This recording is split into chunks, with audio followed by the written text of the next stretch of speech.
ಮನದಿ ಕೊರಗುವೆ ಹರಿಯ ಸ್ಮರಣೆಯ ನಿರುತದಲಿಯನ ಹರುಷದಲ್ಲಿ ನೀನಿರುತ ಕೊಡುಗಲಿ ಬಾರು ಗುರು ರಾಘವೇಂದ್ರ ಬಾರಯ್ಯ ಬಾಬಾ ಬಾರೋ ಗುರು ರಾಘವೇಂದ್ರ.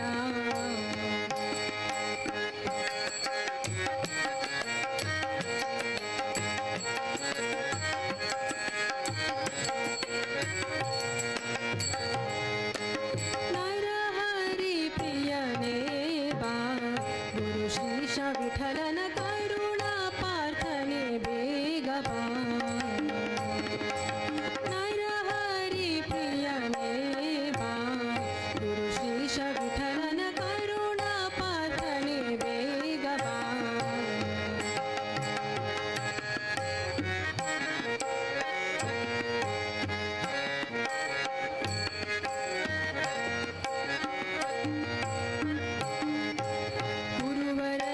ಪರಿಪೋಷಿಸೆನ್ನನು ಮರೆಯದಲೆ ತವ ಚರಣ ಕೋಟಿಯ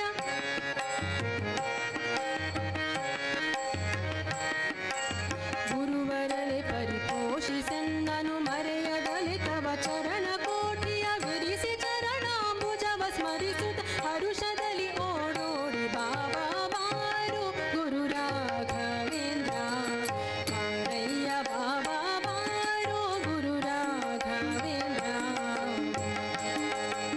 ಹಿಂದು ಮುಂದೆ ನನಗೆ ನೀ ಗತಿ ಎಂದು ನಂಬಿದೆ ನಿನ್ನ ಪಾದವ ಹಿಂದು ಮುಂದೆ ನನಗೆ ನೀ ಗತಿ ಎಂದು ನಂಬಿದೆ ನಿನ್ನ ಪಾದವ ಬಂಧನವ ಬಿಡಿಸೆನ್ನ ಕರ ಬಿಡಿ ನಂದ ಕಂದ ಮುಕುಂದ ಬಂದು ಬಾರೋ ಗುರು ರಾಘವೇಂದ್ರ ಬಾರಯ್ಯ ಬಾಬಾ ಬಾರೋ ಗುರು ರಾಘವೇಂದ್ರ ಬಾರಯ್ಯ ಬಾಬಾ ಬಾರೋ ಗುರು ರಾಘವೇಂದ್ರ.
चंद्र कृपाळु भज मन हरण भव भय दारुणम् श्रीरामचंद्र कृपाळु भज मन हरण भव भय दारुणम् नवकंजलोचन कंज मुखकर कंज पद कंजारुणम् नवकंजलोचन कंज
करधूषणं श्रीरामचन्द्र कृपाळु भज मन हरण भव भयदारुणं श्रीराम श्रीराम श्रीराम श्रीराम।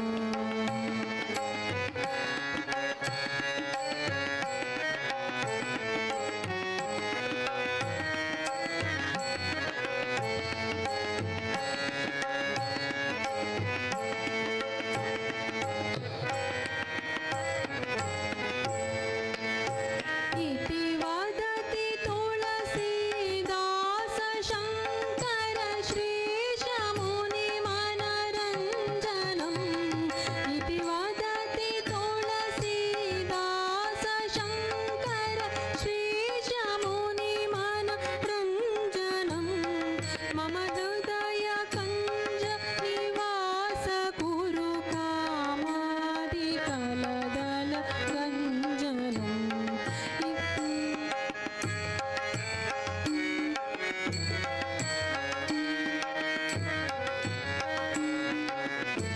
मम हृदय कञ्ज निवास कुरु कामादिकलदल गञ्जनम् श्रीरामचन्द्र कृपाळु भज मन हरण भव भयदारुणं नवकञ्जलोचन कञ्जमुखकर कञ्जपद कञ्जारुणं श्रीरामचन्द्र कृपाळु भज मन हरण भव भयदारुणं नवकञ्जलोचन कञ्जमुखकर कञ्जपद कञ्जारुणं श्रीराम श्रीराम श्रीराम श्रीराम।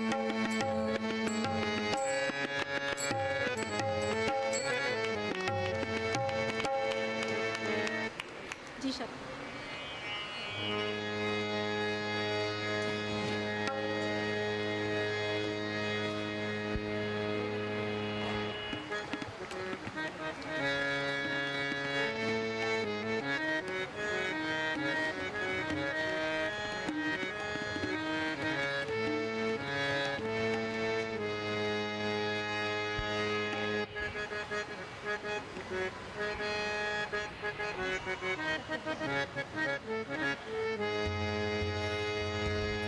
सा स स नि नि नि प प प म म म नि नि नि प प प म म म रि रि सा स स नि नि नि प प प म म म नि नि नि प प प म म म रि रि सा रङ्गनाथ श्रीरङ्गनाथ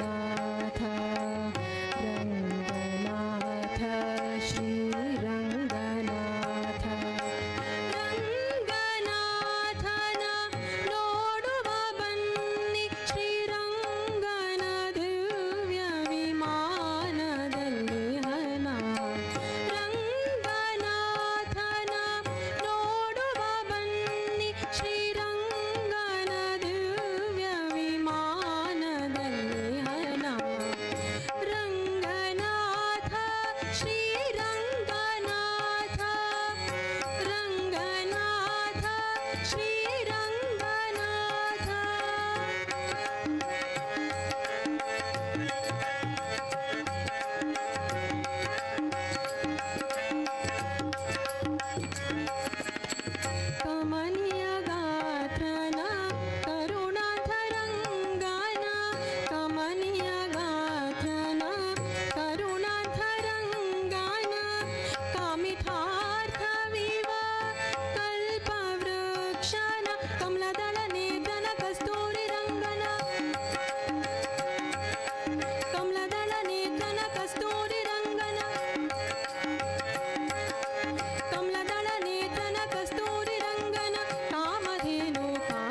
शयनन वारिधि निलयन वासुकी शयनन वारिधि निलयन वासुदेवा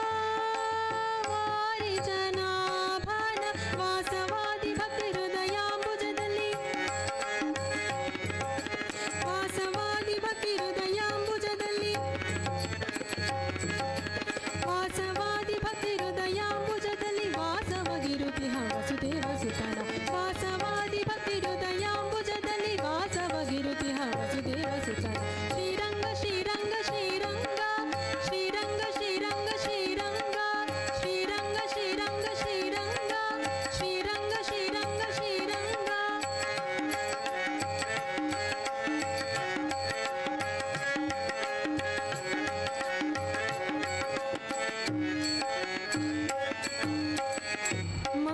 ಮಂಗಳಗಾತ್ರನ ಮಂಜುಳ ಭಾಷಣ ಮಂಗಳಗಾತ್ರನ ಮಂಜುಳ ಭಾಷಣ ಗಂಗಾ ಜನಕನ ಅಜ ಜನಕನ ಸಂಗೀತ ಲೋಲನ ಸಾಧು ಸಮಥನ ಸಂಗೀತ ಲೋಲನ ಸಾಧು ಸಮಥನ ಸಂಗೀತ ಲೋಲನ ಸಾಧು ಸಮಥನ ರಂಗ ವಿಠಲ ರಾಜೀವ ನೇತ್ರ ಸಂಗೀತ ಲೋಲನ ಸಾಧು ಸಮಥನ ರಂಗ ವಿಠಲ ರಾಜೀವ ನೇತ್ರ ಶ್ರೀರಂಗ ಶ್ರೀರಂಗ ಶ್ರೀರಂಗ ಶ್ರೀರಂಗ ಶ್ರೀರಂಗ ಶ್ರೀರಂಗ ಶ್ರೀರಂಗ ಶ್ರೀರಂಗ ಶ್ರೀರಂಗ ಶ್ರೀರಂಗ ಶ್ರೀರಂಗ ಶ್ರೀರಂಗ ರಂಗನಾಥನ ನೋಡುವ ಬನ್ನಿ ಶ್ರೀರಂಗನ ದಿವ್ಯ ವಿಮಾನದಲ್ಲಿ ಹನ ರಂಗನಾಥ ಶ್ರೀರಂಗನಾಥ ರಂಗನಾಥ ಶ್ರೀರಂಗನಾಥ ಶ್ರೀರಂಗನಾಥ ಶ್ರೀರಂಗನಾಥ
पुरुषोत्तम देवाक पांय पडू आमगेले सोमेल उडगास काणू आज आमगेले संजवळाच कार्यक्रम 5 गंटे सूरजला दिव्या हेगडे हिगेले एक सोलो भजन तुम्ही पुरा ऐकलीन ती सण सण चेरडू आमगेल पुराय कितला एक भजन सांगता ती म्हण सांगून ती CA करतारसा फुर्सत ना आशिल्ली जाल्यारी प्रॅक्टीस करनी म्हणाल वाडना देव शक्ती दिता देवाला एद्रा बसले सुताना पप्पी येता म्हण सांगला हांवें तशी तिके एक व्हड चप्पड ती मिगेल देराल धुवा दिनेश हेगडे राष्ट्रोत्थानाच्या हांव घेवन आयला तिका तुका आमगेल पुरा जनल तर्फेन धन्यवाद तुगेले हे भजन सांगिल्ले निमित्त तुगेल CA एग्जाम एका वळा पुरा सब्जेक्ट पास जावं म्हण हांव देवाला मागून घेता आता आमगेल नेक्स्ट कार्यक्रम आम्ही येदोळटारी सुरवेक विष्णू सहस्रनाम वाजिले एक वारो रामरक्षा स्तोत्रनी हनुमान चालीस चल्ले आता आमगेले एक राधिका आणि आमगेले लेडीज ग्रुपाच्यान एक भजन ग्रुपाच्यान सांगले आम्ही एक भगवद्गीते अध्याय 2 दीस वाजू का म्हणो तशें आमी आज 15 अध्याय पुरुषोत्तम अध्याय म्हळ्यार हे पुरुषोत्तम मासाक समजलेले विषय कळला ताने आता भगवद्गीतेचे 15 अध्याय सांगता ती ताजे नंतर ओम नमो भगवते वासुदेवाय म्हण सांगून हे एक मंत्र भारी लायक म्हण पयरे आमगेले अरळू मल्लिगे पार्थसारथीन सांगला ओम नमो भगवते वासुदेवाय म्हण सांगून पूरा जणांना तांगेलोट रिपीट करका तांनी भगवद्गीत तांगेले खंचकी रागार सांगता ती तुम कोण कोण येता तुम्ही त्याचे रागार सांगा ती ते कोण कोण ते एक रागार सांगता ती तांनी माईक दवरून घेया ती म्हळ्यार एकलेले एक राग येवत नाका कोणाक करेक्ट प्रॅक्टीस आसा तांनी माईक दवरून घेया ती हाजी नंतर सहज दाखून आडटारी मंजुळा गुरुराज राव हांगेले एक 2 घंटे हरिकत आसा राम पादुके म्हणूका काली दाखून आम्ही रामाल वट्टू आसा ती आज रात्री तर रामाल वट्टूची फाई वापस तिगेले कृष्ण कारुण्य म्हण सांगून वापस आम्ही कृष्णाला वचा एक वेळा रामू एक वेळा कृष्ण एक वेळा रामू एक कृष्ण कोर्न कोर्न आमगेले अधिक मास एंड जाता राहिलो आता भगवद्गीत सुरू करा ती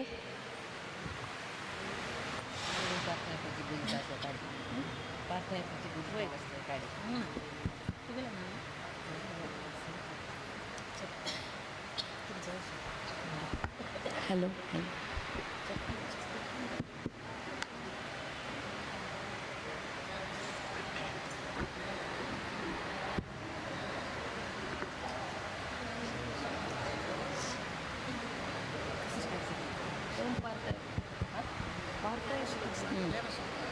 ध्यान श्लोक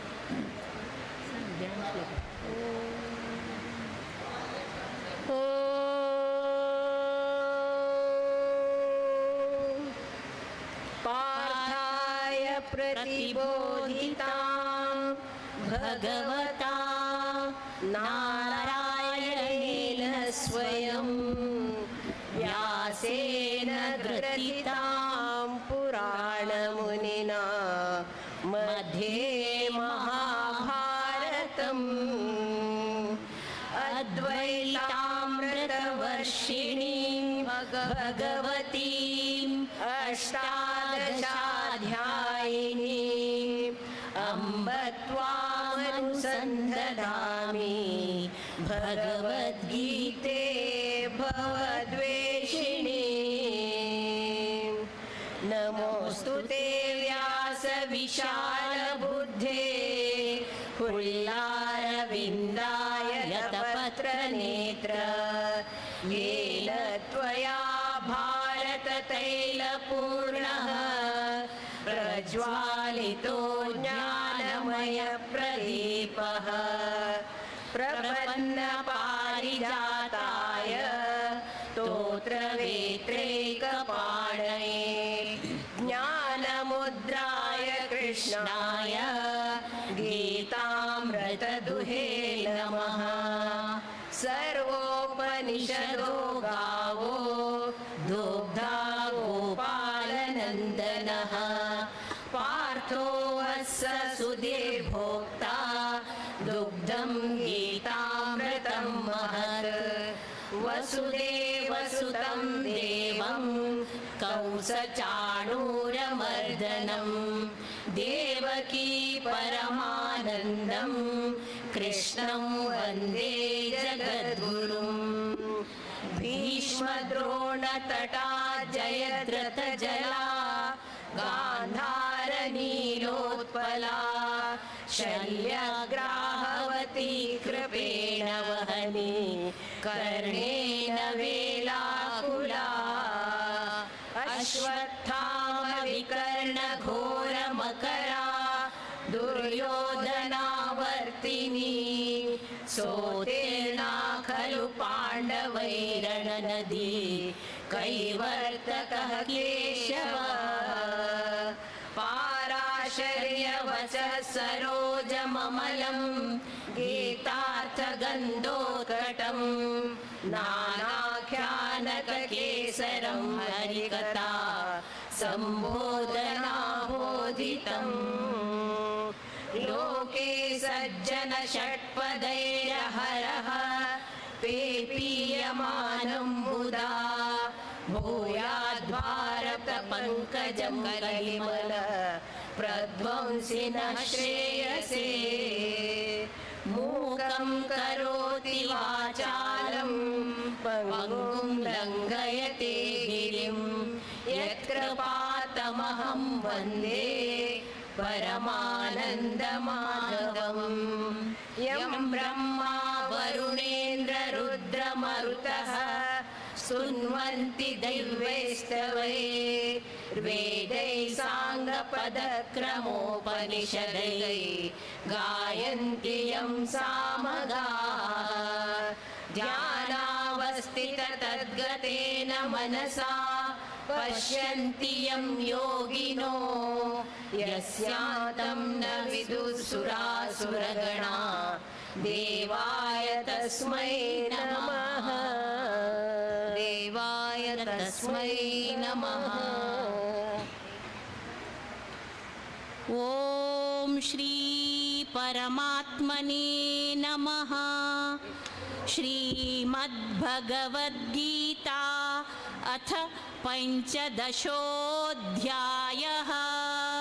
श्रीभगवान् उवाच ऊर्ध्वमूलमधःशाखम् अश्वत्थं प्राहुरव्ययम् छन्दांसि यस्य पर्णानि यस्तं वेद स वेदवित् अधश्चोर्ध्वं प्रसृतास्तस्य शाखा गुणप्रवृद्धा विषयप्रवालाः अधश्च मूलान्यनुसन्ततानि कर्मानुबन्धीनि मनुष्यलोके न रूपमस्येह ततोपलभ्यते नान्तो न चादिर्न च सम्प्रतिष्ठा अश्वत्थमेनं सुविरूढमूलम् असङ्गशस्त्रेण दृढेन चित्वा ततः पदं तत्परिमार्गितव्यं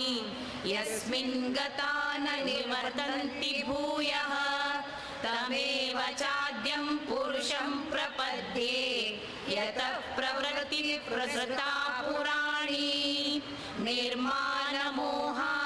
निर्माणमोहाजितसङ्गदोषा अध्यात्मनित्या विनिवृत्तकामाः द्वन्द्वैर्विमुक्ता सुखदुःखसंज्ञैः गच्छन्त्यमूढा पदमव्ययं तत् न तद्भासयते सूर्यो न शशाङ्को न पावकः यद्गत्वा न निवर्तन्ते तद्धाम परमं मम ममैवांशो जीवलोके जीवभूतः सनातनः मनःषष्ठानीन्द्रियाणि प्रकृतिस्थानि कर्षति शरीरं यदाप्नोति यच्चाप्युत्क्रामतीश्वरः गृहीत्वैतानि संयाति वायुर्गन्धानि वाशयात् श्रोत्रं चक्षुस्पर्शनं च रसनं घ्राणमेव च अधिष्ठाय मनश्चायं विषयानुपसेवते उत्क्रामन्तं स्थितं वापि भुञ्जानं वा गुणान्वितं विमूढानानुपश्यन्ति पश्यन्ति ज्ञानचक्षुषः यतन्तो योगिनश्चैनं पश्यन्त्यात्मन्यवस्थितं यतन्तोऽप्यकृतात्मानो नैनं पश्यन्त्य चेतसः यदादित्यगतं तेजो जगद्भासयतेऽखिलम् यच्चन्द्रमसि यच्चाग्नौ तत्तेजो विद्धि मामकम् गामाविश्य च भूतानि धारयाम्यहमोजसा पुष्णामि औषधी सर्वा सोमो भूत्वा रसात्मकः अहं वैश्वानरो भूत्वा प्राणिनां देहमाश्रितः प्राणापानसमायुक्तः पचाम्यन्नं चतुर्विधं सर्वस्य चाहं हृदि सन्निविष्टो मत्तस्मृतिर्ज्ञानमोहनं च वेदैश्च सर्वैरहमेव वेद्यो वेदान्तकृद्वेदविदेव चाहं द्वाविमौ पुरुषौ लोके क्षराक्षर एव च क्षरः सर्वाणि भूतानि कूटस्थोऽक्षर उच्यते उत्तमः पुरुषस्त्वन्यः परमात्मेत्युदारतः यो लोकत्रयमाविश्य बिभर्तव्यय ईश्वरः यस्मात् क्षरमतीतोऽहम् अक्षरादपि चोत्तमः अतोऽस्मि लोके वेदे च प्रतितः पुरुषोत्तमः यो मामेवमसम्मूढो जानाति पुरुषोत्तमं स सर्वविद् भजति मां सर्वभावेन भारत इति गुह्यतमं शास्त्रम् इदमुक्तं मया नघ एतद्बुद्ध्वा बुद्धिमान् स्यात् कृतकृत्यश्च भारत ॐ तत्सदिति श्रीमद्भगवद्गीतासु उपनिषत्सु ब्रह्मविद्यायां योगशास्त्रे श्रीकृष्णार्जुन संवादे पुरुषोत्तमयोगो नाम पञ्चदशोऽध्यायः हरि ओम श्रीकृष्णार्पणमस्तु श्रीकृष्णार्पणमस्तु तुम करेंगे सीता कल्याण बैठ सीता कल्याण बैठ नक नक सीता कल्याण नक नक ओम नमो ओम नमो भगवते वासुदेवाय ॐ नमो भगवते वासुदेवाय सगळे जण रिपीट करतो विनंती ॐ नमो भगवते वासुदेवाय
नमो भगवते वासुदेवाय।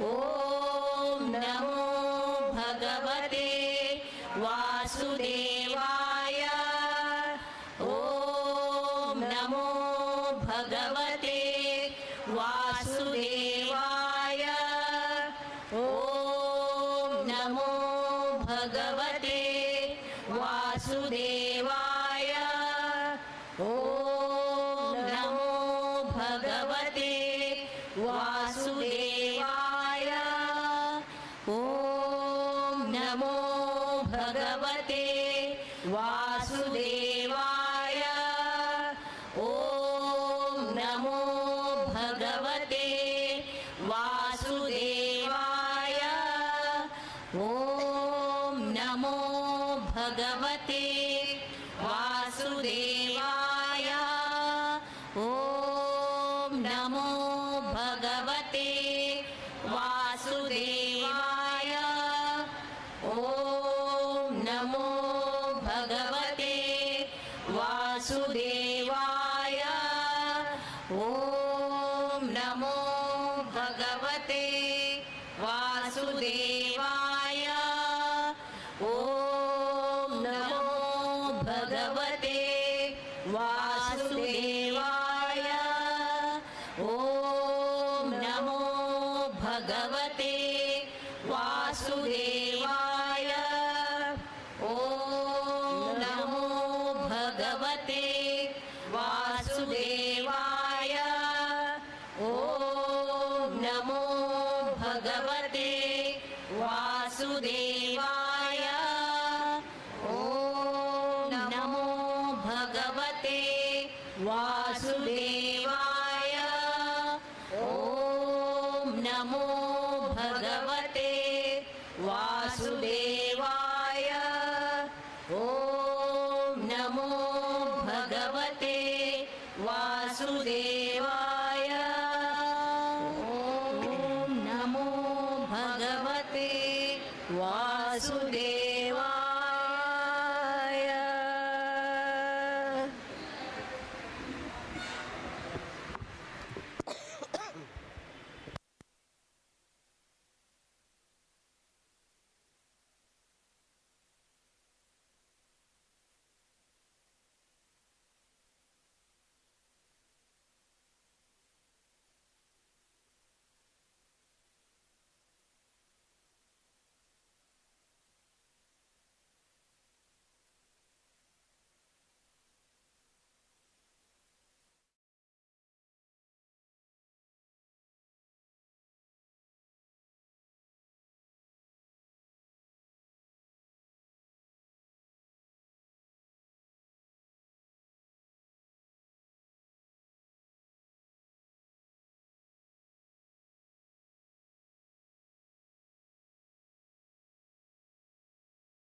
दशरथ नंदन राम जय जय जानकी जीवन राम दशरथ नंदन राम जय जय जानकी जीवन राम रावण मर्दन राम रावण मर्दन राम रावण मर्दन राम रावण मर्दन राम दशरथ नंदन राम जय जय जानकी जीवन राम दशरथ नंदन राम जय जय जानकी जीवन राम पट्टाभिषिक्त राम पट्टाभिषिक्त राम पट्टाभिषिक्त राम पट्टाभिषिक्त राम दशरथ नंदन राम जय जय जानकी जीवन राम दशरथ नंदन राम जय जय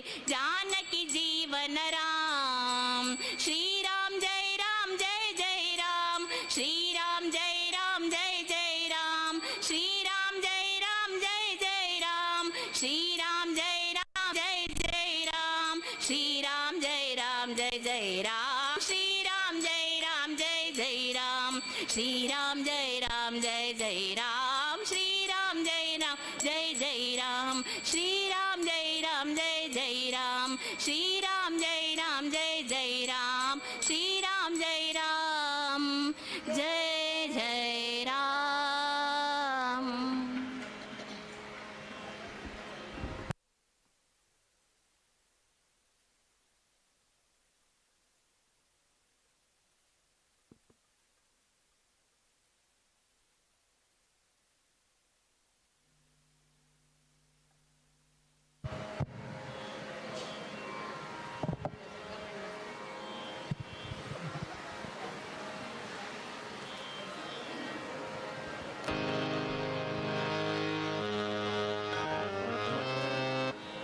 ಹರಿ ಓಂ.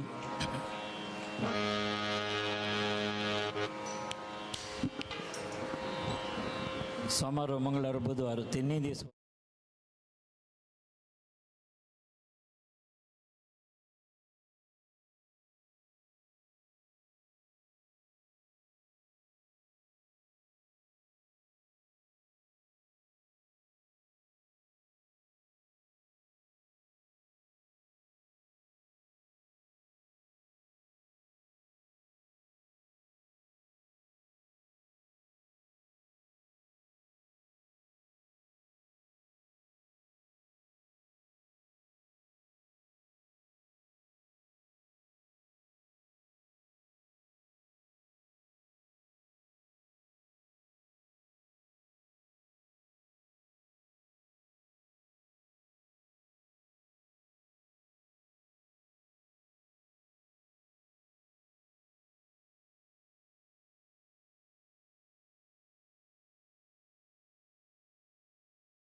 ಕಲಾ ಪ್ರಾಕಾರಗಳಲ್ಲೂ ಎತ್ತಿದ ಕೈ.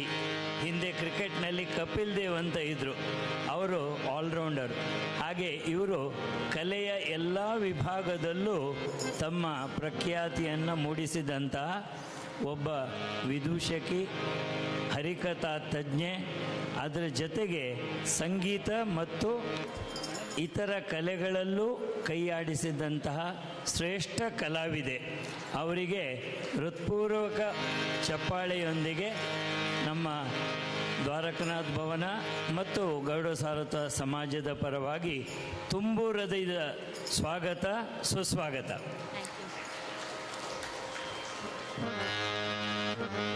ಅವರ ಜೊತೆ ಪಕ್ಕವಾದ್ಯದಲ್ಲಿ ಶ್ರೀಯುತ ಪ್ರಕಾಶ್ ಕಟೀಲ್ ಮತ್ತು ಪ್ರಕಾಶ್ ಕಟೀಲ್ ಅವರು ಎಂಫಸಿಸ್ ಕಂಪನಿಯಲ್ಲಿ ಇಂಜಿನಿಯರ್ ಆಗಿ ಕೆಲಸ ಮಾಡ್ತಾರೆ. ಹಾಗೆ ಒಳ್ಳೆಯ ಗಾಯಕರು ಹೌದು ಮತ್ತು ಹಾರ್ಮೋನಿಯಂ ನುಡಿಸುವಂತಹ ನುರಿತ ಕಲಾವಿದರು ಬೆಂಗಳೂರಲ್ಲೇ ಇದ್ದಾರೆ ಮೂಲತಃ ಕಟೀಲ್ನವರು.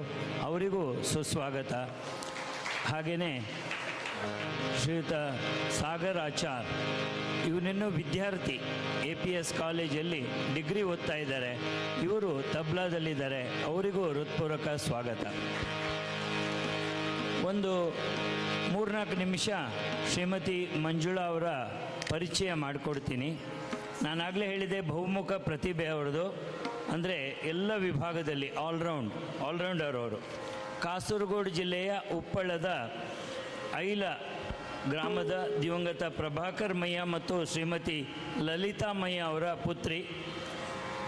ಬಾಲ್ಯದಲ್ಲಿ ಅಂದರೆ 6ನೇ ಕ್ಲಾಸಿನಲ್ಲಿ 11 ವರ್ಷದವರಾಗಲೇ ಹರಿಕಥೆಯನ್ನು ಮಾಡಲಿಕ್ಕೆ ಪ್ರಾರಂಭ ಮಾಡಿದಂಥ ಬಾಲ ಕಲಾವಿದೆ. ಅದಾದಮೇಲೆ ಖ್ಯಾತ ಹರಿದಾಸ ತಜ್ಞ ಕಲಾರತ್ನ ಶಮ್ನ ಅಡಿಗ ಕುಂಬ್ಳೆ ಅವರ ಬಳಿ ಪ್ರಾರಂಭದ ಹರಿಕಥೆಯ ಪಾಠವನ್ನು ಕಲಿತರು. ಅಖಿಲ ಕರ್ನಾಟಕ ಕೀರ್ತನ ಕಲಾ ಪರಿಷತ್ ಮೂಲಕ ಸಂತ ಭದ್ರಗಿರಿ ಅಚ್ಯುತದಾಸರಿಂದ ನಡೆಸಲ್ಪಡುತ್ತಿರುವ ಅನೇಕ ಹರಿಕಥಾ ಪ್ರಶಿಕ್ಷಣದಲ್ಲಿ ಶಿಬಿರಗಳಲ್ಲಿ ಭಾಗವಹಿಸ್ತಾ ಹರಿಕಥೆಯನ್ನು ಕಲಿತರು. ನಮಗೆಲ್ಲ ಗೊತ್ತಿದೆ, ಹರಿಕಥೆ ಅಂತ ಹೇಳಿದ ಕೂಡಲೇ ನಮಗೆ ನೆನಪಾಗೋದು ಭದ್ರಗಿರಿಯವರು. ಹರಿಕಥೆ ಮತ್ತು ಭದ್ರಗಿರಿ. ಗೀತೆ ಅಂದರೆ ಭಗವದ್ಗೀತೆ ಅಂತ, ಹಾಗೆಯೇ ಹರಿಕಥೆ ಅಂದ್ಕೂಡಲೇ ಭದ್ರಗಿರಿ. ಸೊ ಹಾಗೆ ಭದ್ರಗಿರಿಯವರ ಹತ್ರ ಇವರು ಕಲ್ತಿದ್ದಾರೆ. ಅವರ ಬಳಿನೂ ಶಿಕ್ಷಣವನ್ನು ಪಡೆದಿದ್ದಾರೆ. ಗುರುರಾಜರಾವ್ ಜೊತೆ ವಿವಾಹವಾದ ಬಳಿಕ ಅವರು ಪ್ರಸಿದ್ಧ ಹರಿಕಥಾ ವಿದ್ವಾನ್ ದಿವಂಗತ ಲಕ್ಷ್ಮಣದಾಸ್ ಬೇಲಣ್ಕರ್ ಅವರ ಬಳಿ ಹರಿಕಥೆಯನ್ನು ಕಲೀಲಿಕ್ಕೆ ಪ್ರಾರಂಭ ಮಾಡಿದರು. ಹೀಗೆ 3 ಗುರುಗಳ ಬಳಿ ಹರಿಕಥೆಯನ್ನು ಕಲಿತು ಈಗ ಕನ್ನಡ ಮತ್ತು ತುಳುವಿನಲ್ಲಿ 3000ಕ್ಕಿಂತ ಹೆಚ್ಚು ಹರಿಕಥಾ ಕಾರ್ಯಕ್ರಮವನ್ನು ನಾಡಿನಾದ್ಯಂತ ಕೊಟ್ಟಿದ್ದಾರೆ. ಅದು ಕರ್ನಾಟಕದ ಬೇರೆ ಬೇರೆ ಭಾಗ, ಅದಲ್ಲದೇ ದೂರದ ಆಂಧ್ರದ ಮಂತ್ರಾಲಯ, ಅದೋನಿ ಮತ್ತು ಮುಂಬೈ ಇಲ್ಲೂ ಹೋಗಿ ಅವರು ಹರಿಕಥೆಯನ್ನು ಮಾಡಿ ನಮ್ಮ ಹರಿಕಥಾ ಒಂದು ಜ್ಞಾನ ಏನಿದೆ ಅದನ್ನು ಪಸರಿಸಲಿಕ್ಕೆ ಪ್ರಯತ್ನ ಮಾಡ್ತಾರೆ. ಭಾರತದ ಶ್ರೇಷ್ಠ ಕಾವ್ಯಗಳಾದ ರಾಮಾಯಣ ಮತ್ತು ಮಹಾಭಾರತ ಇವು ನಮ್ಮ ಸಾಂಸ್ಕೃತಿಕ ಧರೋಹರ. ನಮ್ಮೆಲ್ಲ ಮನೆಗಳಲ್ಲಿ ರಾಮಾಯಣ ಮಹಾಭಾರತ ಹಾಸುಹೊಕ್ಕಾಗಿದೆ. ನಾವು ಕೇಳಿದ್ವಿ ಕಳೆದ 5 ದಿನಗಳಿಂದ ರಾಮಾಯಣದ ಬಗ್ಗೆ. ಅದರ ಮೊದಲು ಬ್ರಹ್ಮಣ್ಣಾಚಾರ್ಯವರ ಮೂಲಕ ಕೃಷ್ಣನ ಕಥೆಯನ್ನು ಎಷ್ಟು ಕೇಳಿದರೂ ಇನ್ನೂ ಕೇಳಬೇಕನ್ನುವಂಥ ಆ ಒಂದು ಮಧುರವಾದ ಕಾವ್ಯ, ಬೃಹತ್ ಕಾವ್ಯ ಮಹಾಭಾರತ. ಮಹಾನೂ ಹೌದು, ಭಾರನೂ ಹೌದು, ಅಲ್ಲಿಲ್ಲದ್ದು ಇನ್ನೆಲ್ಲೂ ಇಲ್ಲ ಅಂತ ಹೇಳ್ತಾರೆ. ಅಂತಹ ಶ್ರೇಷ್ಠ ಕಾವ್ಯಗಳು ನಮ್ಮ ನಾಡಿನ ಸಂಸ್ಕೃತಿ ಪರಂಪರೆಗಳ ದ್ಯೋತಕ. ಅದನ್ನು ಬೆಳೆಸಲಿಕ್ಕೆ ಹರಿಕಥೆ ಅತ್ಯಂತ ಸುಲಲಿತವಾದ ಮಾಧ್ಯಮ. ಅದನ್ನು ಪೋಷಿಸಿ ಬೆಳೆಸಿಕೊಳ್ಳುವಂಥ ಒಬ್ಬ ಗೃಹಿಣಿ ಶ್ರೀಮತಿ ಮಂಜುಳಾ ಅವರು. ನನಗೆ ತುಂಬ ಸಂತೋಷ ಆಗ್ತಾ ಇರೋದು, ಅವರು ಸಂಗೀತ ಕಲ್ತಿದ್ದಾರೆ, ನಾಟ್ಯ ಕಲ್ತಿದ್ದಾರೆ, ಯಕ್ಷಗಾನದ ಭಾಗವತಿಗೆ ಕಲ್ತಿದ್ದಾರೆ, ಯಕ್ಷಗಾನದ ನಾಟ್ಯವನ್ನು ಕಲ್ತಿದ್ದಾರೆ. ಆದರೆ ಅದೆಲ್ಲಕ್ಕಿಂತ ಹೆಚ್ಚಾಗಿ ಓರ್ವ ಗೃಹಿಣಿಯಾಗಿ ತನ್ನ ಗಂಡನನ್ನು, ಮನೆಯನ್ನು, ಅತ್ತೆ ಮಾವನ ಜೊತೆಗೆ ಮಗನನ್ನು, ಇದೆಲ್ಲದರ ಜೊತೆಗೆ ಈ ಸಾಮಾಜಿಕ ಕಾರ್ಯದಲ್ಲಿ ಸಾಂಸ್ಕೃತಿಕ ಪರಂಪರೆಯನ್ನು ಬೆಳೆಸುವುದರಲ್ಲಿ ತಮ್ಮ ಶ್ರೇಷ್ಠವಾದ ಯೋಗದಾನವನ್ನು ಮಾಡ್ತಾರಲ್ವ, ಅದಕ್ಕೆ ಒಂದು ದೊಡ್ಡ ಚಪ್ಪಾಳೆಯನ್ನು ಕೊಡಬೇಕು. ನಮ್ಮಲ್ಲಿ ತುಂಬ ಜನ ಗೃಹಿಣಿಯರಿದ್ದಾರೆ, ನಾನು ನೋಡಿದ್ದೀನಿ. ಯಾರನ್ನು ನಾನು ಅಂಡರ್ ಎಸ್ಟಿಮೇಟ್ ಮಾಡ್ತಾ ಇಲ್ಲ. ಆದರೆ ಇವತ್ತಿನ ಪ್ರಚಲಿತ ಸಂಗತಿ ನೋಡ್ತೀವಿ, 1-2 ಮಕ್ಕಳಾಗಿ ಅವರನ್ನು ದೊಡ್ಡದು ಮಾಡೋದೇ ಬಹಳ ಕಷ್ಟ ಮಾರ್ರೆ ಅಂತ ಹೇಳುವಂಥವ್ರಿದ್ದಾರೆ. ಅಕಸ್ಮಾತ್ ಒಂದು ದಿವಸ ಕೆಲಸದವಳು ಬರದಿದ್ದರೆ ಪರ್ವತನೇ ತಲೆ ಮೇಲೆ ಬಿದ್ದಷ್ಟು ಟೆನ್ಷನ್ ಆಗುವಂಥ ಎಷ್ಟೋ ಗೃಹಿಣಿಯರನ್ನು ನಾನು ನೋಡಿದ್ದೀನಿ. ಅದು ಅವ್ರು ತಪ್ಪು ಅಂತ ಹೇಳ್ತಾ ಇಲ್ಲ ನಾನು, ಅವ್ರಿಗೆ ಕೊಟ್ಟಿರೋ ಸಂಸ್ಕಾರ ಅದ್ರ ಮೇಲೆ. ಆದರೆ ಹರಿಕಥೆ ಮತ್ತು ಇದನ್ನು ಕಲಿತು ನಾಡಿನಾದ್ಯಂತ ಹೋಗಿ ಅದನ್ನು ಪ್ರಸಾರ ಮಾಡಬೇಕಲ್ವಾ, ಅಂತಹ ಒಂದು ಕೈಂಕರ್ಯ, ಅದು ಒಂದು ಸಾಂಸ್ಕೃತಿಕ ಕೈಂಕರ್ಯ. ನಮ್ಮ ಭಾರತದ ಶ್ರೇಷ್ಠ ಕಲೆಯನ್ನು, ಹರಿಕಥಾ ಸಾಹಿತ್ಯವನ್ನು ನಾಡಿನಾದ್ಯಂತ ಪಸರಿಸುವ ಒಂದು ಅತ್ಯಂತ ಶ್ರೇಷ್ಠವಾದ, ಇನ್ನು ನಶಿಸಿ ಹೋಗ್ತಾ ಇದೆ ಅದು. ಭದ್ರಗಿರಿಯ ನಂತರ ಯಾರು ಹೂ ಆಫ್ಟರ್ ನೇರು ಅಂತ ಕೇಳ್ತಾ ಇದ್ರಂತೆ ಹಿಂದೆ. ಆ ರೀತಿ ಇರುವಾಗ ಶ್ರೀಮತಿ ಮಂಜುಳಾ ಅಂತ ಯುವತಿಯರು, ಗೃಹಿಣಿ ಬಂದು ಇದನ್ನು ಮಾಡ್ತಾ ಇರೋದು ಅತ್ಯಂತ ಸಂತೋಷದ, ಆನಂದದ, ಹೆಮ್ಮೆಯ ಸಂಗತಿ.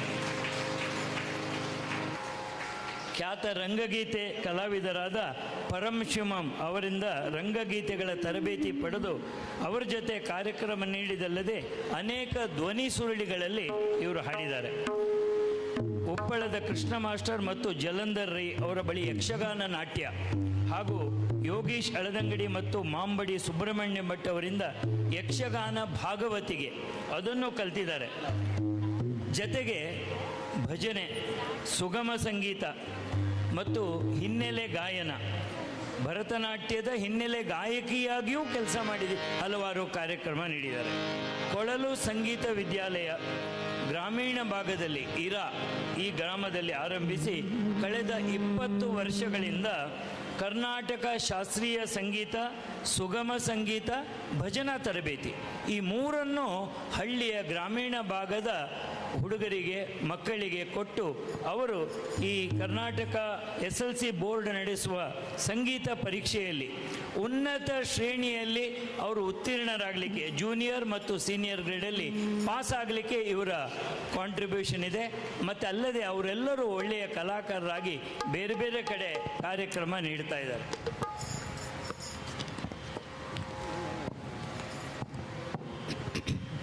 ಸೋಮನಾಥೇಶ್ವರ ಮಹಿಳಾ ಭಜನಾ ಮಂಡಳಿ, ಅಮೃತ ವರ್ಷಿಣಿ ಭಜನಾ ಮಂಡಳಿ ತರಬೇತಿ ಕೇಂದ್ರದ ನಿರ್ದೇಶಕಿಯಾಗಿ, ತುಳು ಮತ್ತು ಕನ್ನಡ ಗಮಕ ವ್ಯಾಖ್ಯಾನ, ಇದು ನೋಡಿ ಇನ್ನೊಂದು ಕಲೆ, ಗಮಕ ವ್ಯಾಖ್ಯಾನ ಮತ್ತು ವಾಚನ. ನಮ್ಮಲ್ಲಿ ಅನೇಕರು ಕೇಳಿಯೇ ಇಲ್ಲ ಅನಿಸುತ್ತೆ. ಸೊ ಮತ್ತೂರಿನಲ್ಲಿ ಇದು ಬಹಳ ಪ್ರಸಿದ್ಧಿ. ಆ ಕಾರ್ಯಕ್ರಮದಲ್ಲೂ ಗಮಕ ಮತ್ತು ವಾಚನ ಅದರಲ್ಲೂ ಅವರು ಭಾಗವಹಿಸಿದ್ದಾರೆ. ಇವರ ಮಹಾಭಾರತ ಸರಣಿ ಪ್ರಸಾರವಾಗ್ತಾ ಇದೆ ಮಂಗಳೂರು ಆಕಾಶವಾಣಿಯಲ್ಲಿ. ಮಂಗಳೂರು ಆಕಾಶವಾಣಿಯ ಬಿ ಹೈಗ್ರೇಡ್ ಆರ್ಟಿಸ್ಟು ಹೌದು ಇವರು. ಹರಿಕಥಾ ಕಲಾವಿದೆ, ಅಂದರೆ ಬಿ ಗ್ರೇಡ್ ಆರ್ಟಿಸ್ಟ್ ಹರಿಕಥಾ ಕಲಾವಿದೆ. ಸಂಗೀತದಲ್ಲಿ ಎಷ್ಟೋ ಜನ ಇರ್ತಾರೆ, ಆದರೆ ಹರಿಕಥೆಯಲ್ಲಿ ಬಿ ಗ್ರೇಡ್ ಆರ್ಟಿಸ್ಟ್ ಆಗಿ ಮಂಗಳೂರು ಆಕಾಶವಾಣಿಯಲ್ಲಿ ಇದ್ದು ಬೇರೆ ಬೇರೆ ಶಾಲೆ, ಕಾಲೇಜು, ವಿಶ್ವವಿದ್ಯಾಲಯ, ಈಗಿನ ಯುವಕರಿಗೆ ಹರಿಕಥೆ ಅಂದರೆ ಅವ್ರು ಯಾವುದೋ ದಿಕ್ಕಿನಲ್ಲಿ ನೋಡ್ತಾರೆ, ಅಂಥವರಿಗೆ ಆಸಕ್ತಿ ಮೂಡಿಸಿ ಹರಿಕಥೆಯನ್ನು ಕಾಲೇಜುಗಳಲ್ಲಿ, ವಿಶ್ವವಿದ್ಯಾಲಯಗಳಲ್ಲಿ ಎಷ್ಟೋ ಕಡೆ ಮಾಡಿದ್ದಾರೆ. ಇದಲ್ಲದೇ ಶಂಕರ್ ಟಿ.ವಿ., ದೂರದರ್ಶನದ ಚಂದನ, ಹಬ್ಬಕ್ಕ ಟಿ.ವಿ., ನಮ್ಮ ಕುಡ್ಲ, ಸ್ಪಂದನ, U+ ಟಿ.ವಿ. ಕಾರ್ಯಕ್ರಮ ಮತ್ತು ಸಂದರ್ಶನ ಇದೆಲ್ಲವೂ ಬಿತ್ತರವಾಗಿದೆ. ಹಲವಾರು ಕಡೆ ತೀರ್ಪುಗಾರರಾಗಿ ಹೋಗಿದ್ದಾರೆ ಭಜನೆಗಳಿಗೆ ಮತ್ತು ಹಿನ್ನೆಲೆ ಗಾಯಕ ಶಂಕರ್ ಚಾನಲ್, ಭಜನ್ ಸಾಮ್ರಾಟ್ ಸೀಸನ್ 5 ತೀರ್ಪುಗಾರರಾಗಿ ಹೋಗಿದ್ದರು.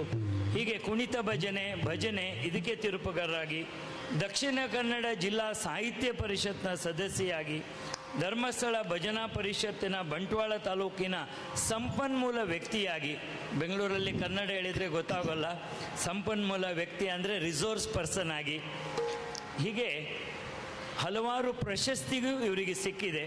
ಪ್ರಶಸ್ತಿ ಇವ್ರನ್ನ ಹುಡ್ಕೊಂಡು ಬಂದಿದೆ. ಒಂದು ಗ್ರಾಮೀಣ ಭಾಗದಲ್ಲಿದ್ದು ಇಷ್ಟು ಕೆಲಸ ಮಾಡುವಂಥ ಇವರಿಗೆ ಬಹುಮುಖ ಪ್ರತಿಭೆ ಸನ್ಮಾನಿಸಿ ಕೊಟ್ಟಿದ್ದಾರೆ. ರಚನಾ ಕಲಾ ಪ್ರಶಸ್ತಿ ಸಿಕ್ಕಿದೆ. ಫಲಿಮಾರು ಸ್ವಾಮೀಜಿಗಳಿಂದ ಶ್ರೀರಾಮ ವಿಠ್ಠಲ ಅಂಕಿತ ಪ್ರದಾನ ಆಗಿದೆ. ಅಖಿಲ ಕರ್ನಾಟಕ ಕೀರ್ತನಾ ಕಲಾ ಪರಿಷತ್ತು ಕಥಾ ಕೀರ್ತನ ಕೋವಿದೆ ಅನ್ನುವಂಥ ಬಿರುದನ್ನು ಕೊಟ್ಟಿದೆ. ಸಂಗೀತ ಕಲಾಸಿರಿ ಅನ್ನುವ ಬಿರುದು. ಹಾಗೆ ರಾಜರ್ಷಿ ಸನ್ಮಾನ್ಯ ವೀರೇಂದ್ರ ಹೆಗ್ಗಡೆ ಅವರಿಂದ ಸಂಗೀತ ಕ್ಷೇತ್ರದ ಸಾಧನೆಗಾಗಿ ಕಳೆದ ವರ್ಷ ಅತ್ಯುನ್ನತ ಸನ್ಮಾನ ಇವರಿಗೆ ಲಭಿಸಿದೆ. ರಾಘವೇಶ್ವರ ಭಾರತಿ ಸ್ವಾಮೀಜಿಯವರಿಂದ ಸನ್ಮಾನ, BV ಕಾರಂತ್ ರಂಗಭೂಮಿ ಟ್ರಸ್ಟ್ ಕಡೆಯಿಂದ ಸನ್ಮಾನ. ಹೀಗೆ ಸಂಗೀತದ ವಿವಿಧ ಪ್ರಾಕಾರ, ಶಾಸ್ತ್ರೀಯ, ಸುಗಮ ಸಂಗೀತ, ಭಕ್ತಿ ಸಂಗೀತ ಮತ್ತು ದಾಸವಾಣಿ, ರಂಗಗೀತೆ, ಯಕ್ಷಗಾನ, ನಾಟ್ಯ, ಭಾಗವತಿಗೆ ಮತ್ತು ಆಕಾಶವಾಣಿ, ದೂರದರ್ಶನ, ಹೀಗೆ ಹಲವು ಕ್ಷೇತ್ರದಲ್ಲಿ.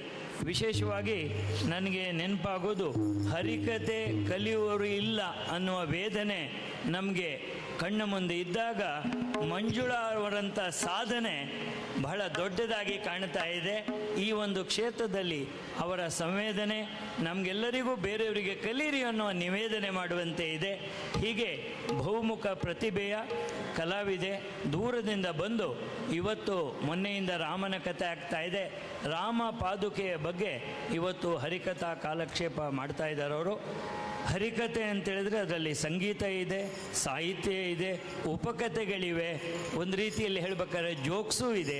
ಆದರೆ ಪ್ರಚಲಿತ ವಿದ್ಯಮಾನದ ಸುಂದರ ವಿಶ್ಲೇಷಣೆಯೂ ಒಳಗೊಂಡಿದೆ. ಇದೆಲ್ಲವನ್ನ ಅವರಿಂದ ಕೇಳೋಣ.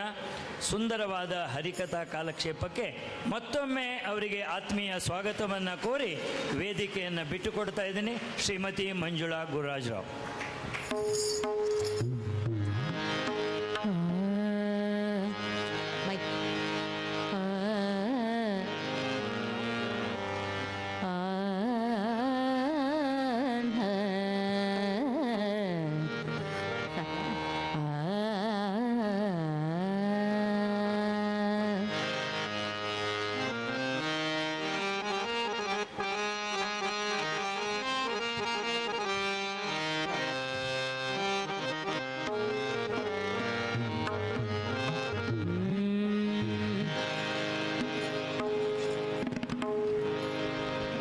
हरि ओम श्री गुरुभ्यो नमः परमगुरुभ्यो नमः श्री राघवेन्द्राय नमः ओम रब्बे नित्यानंदाय नमः गुरुर्ब्रह्मा गुरुर्विष्णु गुरुदेवो महेश्वरः गुरुर्साक्षात् परब्रह्म तस्मै श्री गुरवे नमः एकदन्तं महाकायं तप्तकाञ्चन सन्निभं लंबोदरं विशालाक्षं वन्देऽहं गणनायकम्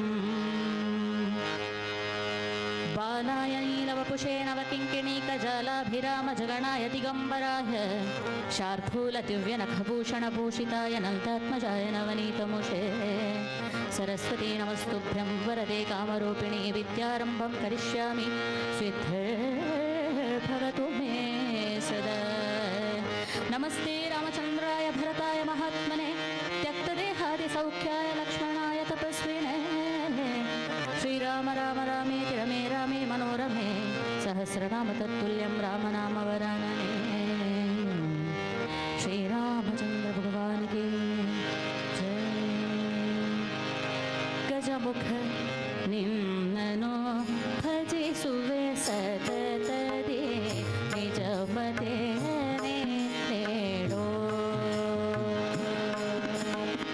गजमुख ज्ञानो सततति भजिसुवे निजमते नीडो नीडो निजमते नीडो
महाराज के जय, श्री रामचंद्र भगवान की जय, लक्ष्मी रमण गोविंद गोविंद.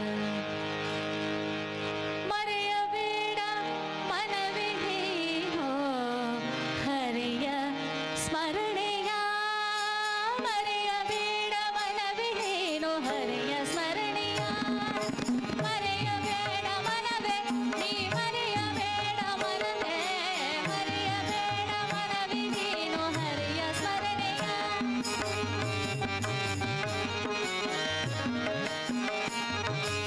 ಅರುಣ ಕಿರಣ ಚರಣ ಶರಣ ಪಾತಕ ಪಾವನ, ಅರುಣ ಕಿರಣ ಚರಣ ಶರಣ ಪಾತಕ ಪಾವನ, ಮರೆಯಬೇಡ ಮನವೇ ನೀನು ಹರಿಯ ಸ್ಮರಣೆಯ, ಮರೆಯಬೇಡ ಮನವೇ ನೀನು ಹರಿಯ ಸ್ಮರಣೆಯ.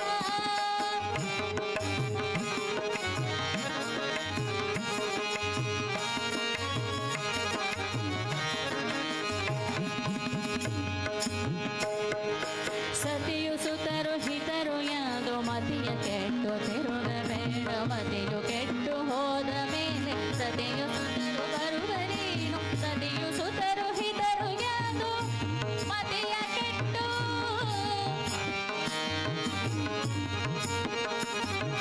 ಸತಿಯು ಸುತರು ಹಿತರು ಯಾದು ಮತಿಯ ಕೆಟ್ಟು ತಿರುಗಬೇಡ, ಮತೆಯು ಕೆಟ್ಟು ಹೋದ ಮೇಲೆ ಸತೆಯು ಸುತರು ಬರುವರೇನು, ಮರೆಯಬೇಡ ನೀ ಮರೆಯಬೇಡ ಮನವೇ, ಮರೆಯಬೇಡ ಮನವೇ ನೀನು ಹರಿಯ ಸ್ಮರಣೆಯ, ಹರಿಯ ಚರಣವ ಹರಿಯ ಸ್ಮರಣೆಯ. ಲಕ್ಷ್ಮೀ ರಮಣ ಗೋವಿಂದ ಗೋವಿಂದ. ಈ ಪ್ರಪಂಚದಲ್ಲಿ ಹುಟ್ಟಿರ್ತಕ್ಕಂತಹ 84 ಲಕ್ಷ ಜೀವರಾಶಿಗಳಿಗೆ ಎಲ್ಲರೂ ಕೂಡ ಬಯಸುವಂಥದ್ದು ನೆಮ್ಮದಿಯಾದಂತಹ ಜೀವನ. ಆ ನೆಮ್ಮದಿಯನ್ನು ಹುಡುಕಿಕೊಂಡು ಇಡೀ ಪ್ರಪಂಚದಾದ್ಯಂತ ನಾವು ಅಲೀತಾ ಇರ್ತೇವೆ.